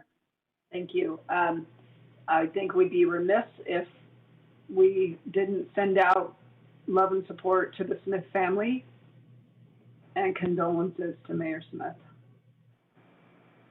Very, very good. Okay, go ahead, Councilman Dewar. Yeah, I wanted to report with Animal Advisory Board that the animal community was so inspired by what we've done with Grady's Law that they have begun full steam efforts with both Sparks and Washoe County, but especially Sparks right now because most retail is in the two cities. And so I'm going to renew my request to our council to reach out and support those Sparks council members who are receiving requests and briefings to enact their own ordinance. They're in a little different situation in that they have I think an operating pet store there, whereas ours had been closed by COVID and other issues. So I wanted to just renew that, but now's the time, and it's timely. Number two, Western Nevada Development District, I'm not sure if you guys know that I'm the vice chair of that group now. They're taking a much more active role now that COVID monies or coronavirus monies are available, CARES Act money. They've been very assertive in trying to get grants to work with different communities on different topics. So if there's something there that you think of, we're going to start meeting a lot more frequently, the executive board, during this period. So just an FYI. The other thing is I became chair of regional planning governing board. Thank you to my colleagues. It was our turn in the rotation. Thank you to Councilmember Vice Mayor Reese. And I really just have one goal right now, other than to support Jeremy Smith, who we just hired. It was on my first action as chair. But and I'll be negotiating his contract. But one of the things is that they work on a very unusual budget arrangement, and it's very unknown year to year how much money they're going to get, and whether they can keep on people, drop people off, add a contract, or do a project. So I'm going to be looking for a way that we can achieve some sustainability with that organization, so it's not a constant conversation. They just move forward, they do their job. And so any input from my colleagues on that, I welcome. I have some ideas to get started, but I just wanted to share that with you that that would be a hope and a dream that I can get them on a better footing going forward. So thank you. Okay, moving on. Madam Clerk, let's I think Madam we go in Mayor? redevelopment, correct? We will, but before we do that, I just need to note a few things for the record. As was noted, item I-1 has been withdrawn from this agenda as the applicant has withdrawn their application. Therefore, we are moving on to item J. These are general public comments, either not identified for a specific item or items that were received after the 4 p.m. cutoff yesterday. Council will note a few of these do include information regarding item I-1. However, as we mentioned, the cutoff, they will go there. These have all been submitted. We received public comment from Elizabeth Raymond, Robert and Penny Mort, John and Juliana Kleppe, Joseph Art, Shanice Hughes, Jeffrey Capurro, Mitch and Pam Brust, Melinda Smith, Eric Anderson. We have a voicemail to listen to for this one. We'll get to that in just a minute. Kay Slocum, Lee Hurst Dixon, Jeffrey Benjamin, Richard Kemp, Eric Schmick, Joseph Art, Jessica Cleahorn, Andrea Heron, additional from Melinda Smith. And at this time, Madam Mayor, we will listen to voicemails that were received after the cutoff of 4 p.m. yesterday. The first one is from Eric Anderson.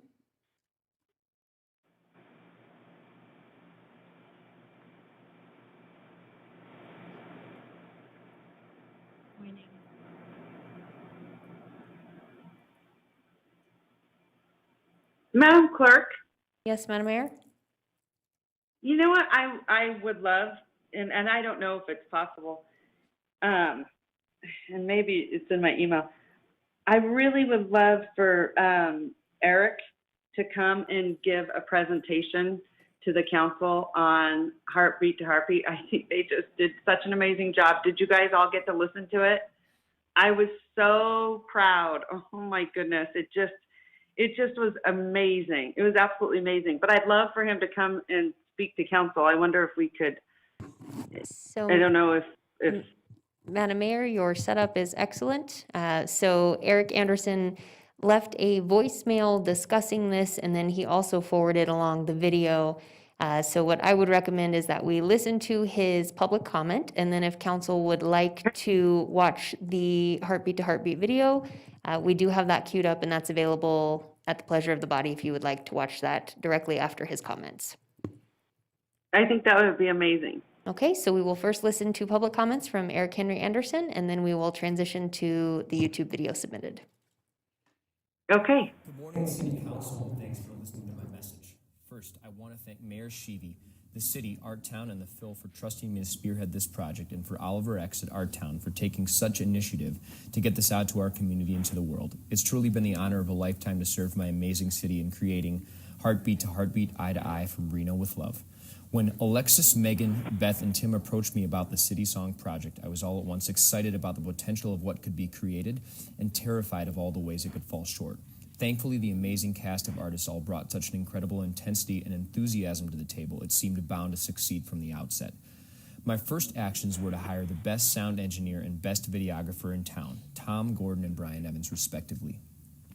These two guys absolutely nailed every part of the project, always going above and beyond the call of duty. It was a surreal opportunity for me to be able to assemble a dream team of sorts for this, beginning with these two.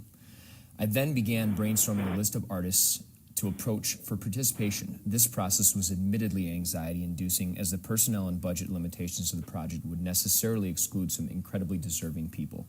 I worked with a committee to get creative about some modest additional funding and the most fair way to distribute that to the artists based on workload. I wanted to involve as many artists as I could from as diverse a set of backgrounds as was available. I wanted to grab from all genres and to also incorporate visual and performing artists. The challenge was to do this in a way that would be representative of our city as possible while still delivering a cohesive song, message, and video. There were no shortage of logistical challenges given the social distancing guidelines in place, but thankfully each step of the process, from co-writing to co-producing to mixing and shooting the video itself, all came together so naturally, synergistically, and really magically, as if the project were begging to be born. I realize this all sounds a little over the top, but truly this project felt this inspired and inspiring each step of the way. I hope you'll be able to view this video this morning during the council meeting, and that you'll each be willing to share it widely with your contacts this week. I truly believe that this project has the potential to have a profound national and even international impact on behalf of our city. The artist and I believe deeply in the song's message.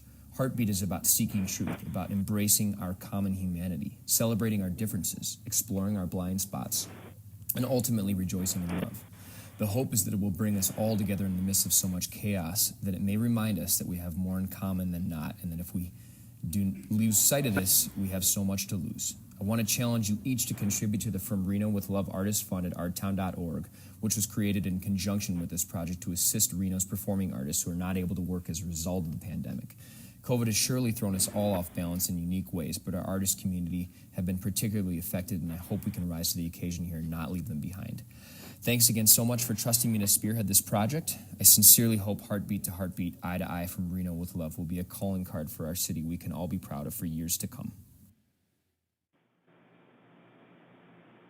Madam Mayor, at this time, we will transition to Heartbeat YouTube video. Okay, great.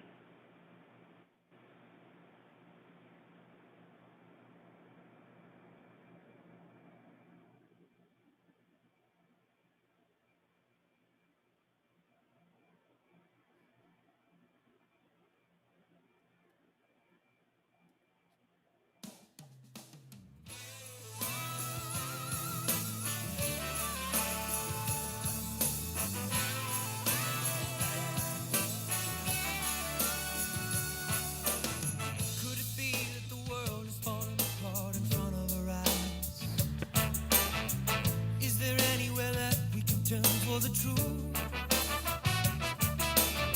When all any of us want is to be loved, to be seen and understood, to be part of a solution, a new revolution. Stand strong now together, we're gonna survive. This is our moment,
to beat eye to eye. No time to lie. When in the streets, I can die. Get it right. Time to fight. Understand the whys. See through my eyes and check the perspective. My point of view is not just elective. An open mind gives sight to the blind and hidden truths of what we're likely to find. Need empathy to be kind and grow. Be in the know before we sow, and we'll reap the fruits of our labor, but the process is slow. Stand strong now together, we're gonna survive. This is our moment, let's get it right. Long road out ahead of us, but we're gonna reach this divide. Heartbeat to heartbeat, eye to eye. Brothers and sisters, rise above. One voice, one people, we are love. It's a long road out ahead of us, but we're gonna reach this divide. Heartbeat to heartbeat, eye to eye. This love won't let us down. Heartbeat to heartbeat, eye to eye. Let the city hear this sound. Heartbeat to heartbeat, eye to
All right, Madam Mayor, with that, You, Madam Clerk. It's too bad because the audio on these streams are not good at all. So I want everyone to go and there's a lot of different links out there on YouTube, on Facebook. But I have to tell you, this song literally made me cry.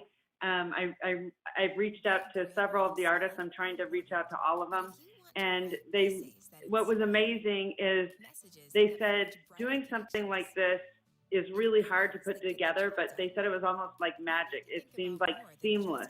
And not to mention a lot of them, especially artists with their creativity, they said being inside for so long is really hard on their hearts and it weighs heavily on them. And they said they felt like this project really gave them sort of the, sort of the inspiration that they needed to feel like our community was one and to be able to collaborate together. And so just some of the stories I heard about what this meant to them, I think you guys would be so proud. And I'm proud that people still know that arts and culture are still very much alive, but we couldn't have done it without the amazing Lexus Hill and Megan and Beth and Oliver and Eric and a long time friend of mine, Tom Gordon, who is just, he's incredible. We've known each other for years when we were young and getting in trouble.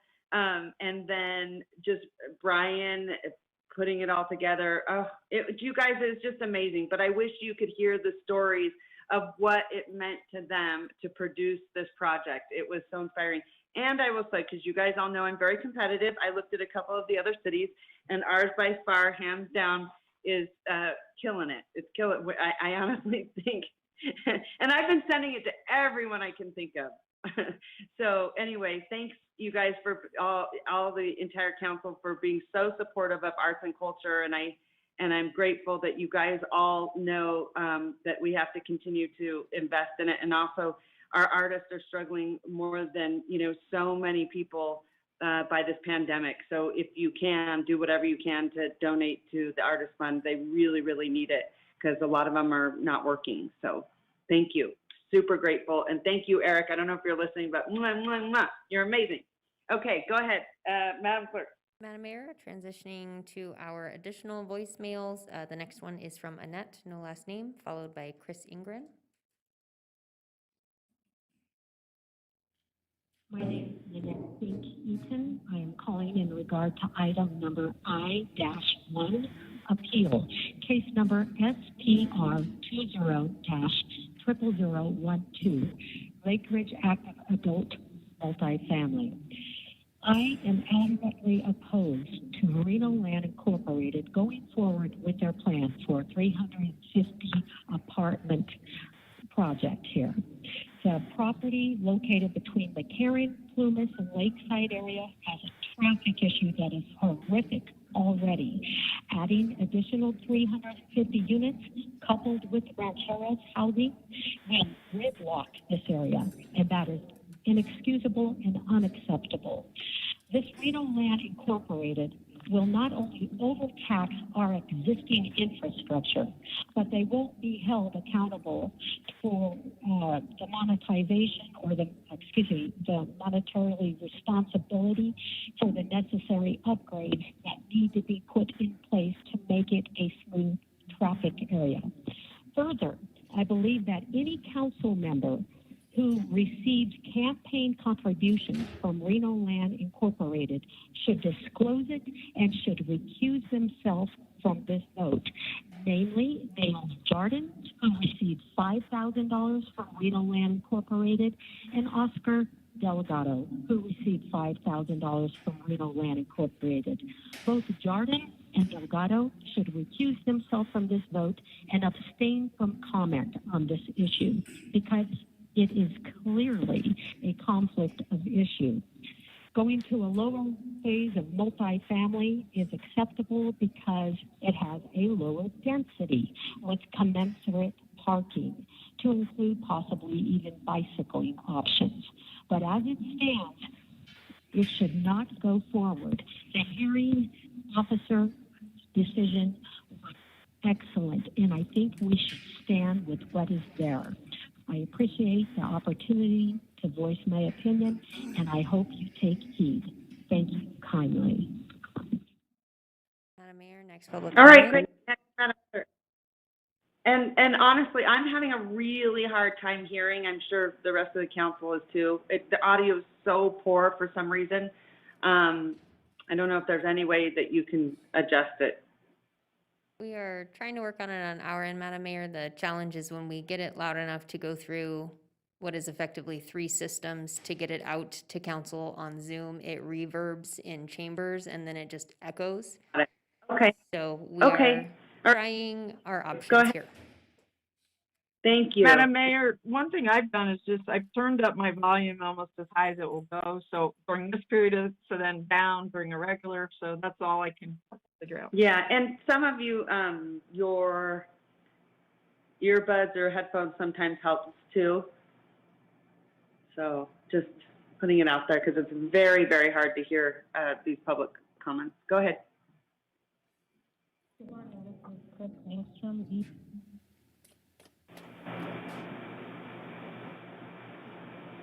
this is Chris Engstrom, ENGSTROM, and I am calling to ask you to consider trying to get Reno Land to help with the city pool because Reno really needs another pool facility for swim teams and recreation. And since we lost 2 from this project and the way he changed the idea of the project after everyone voted in the public meeting, I think that it would be worthy of your power to ask or maybe influence him to make a donation. And also the city of Reno must get on board and get this taken care of so that we have a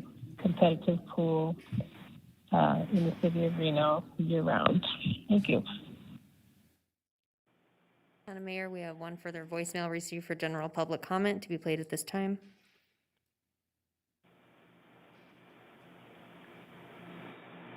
Okay. My name is Lynette Pink Eaton. I am calling in regard to item number I-1, appeal, case number SPR. And Mayor, it appears as if we have duplicate voicemails that have come through. So with that, we have no further general public comment. You will be looking for motion to adjourn, but I encourage council to stay because I do need you for redevelopment. Yes, okay. I have a motion. Second. And a second. All those in favor say aye. Aye.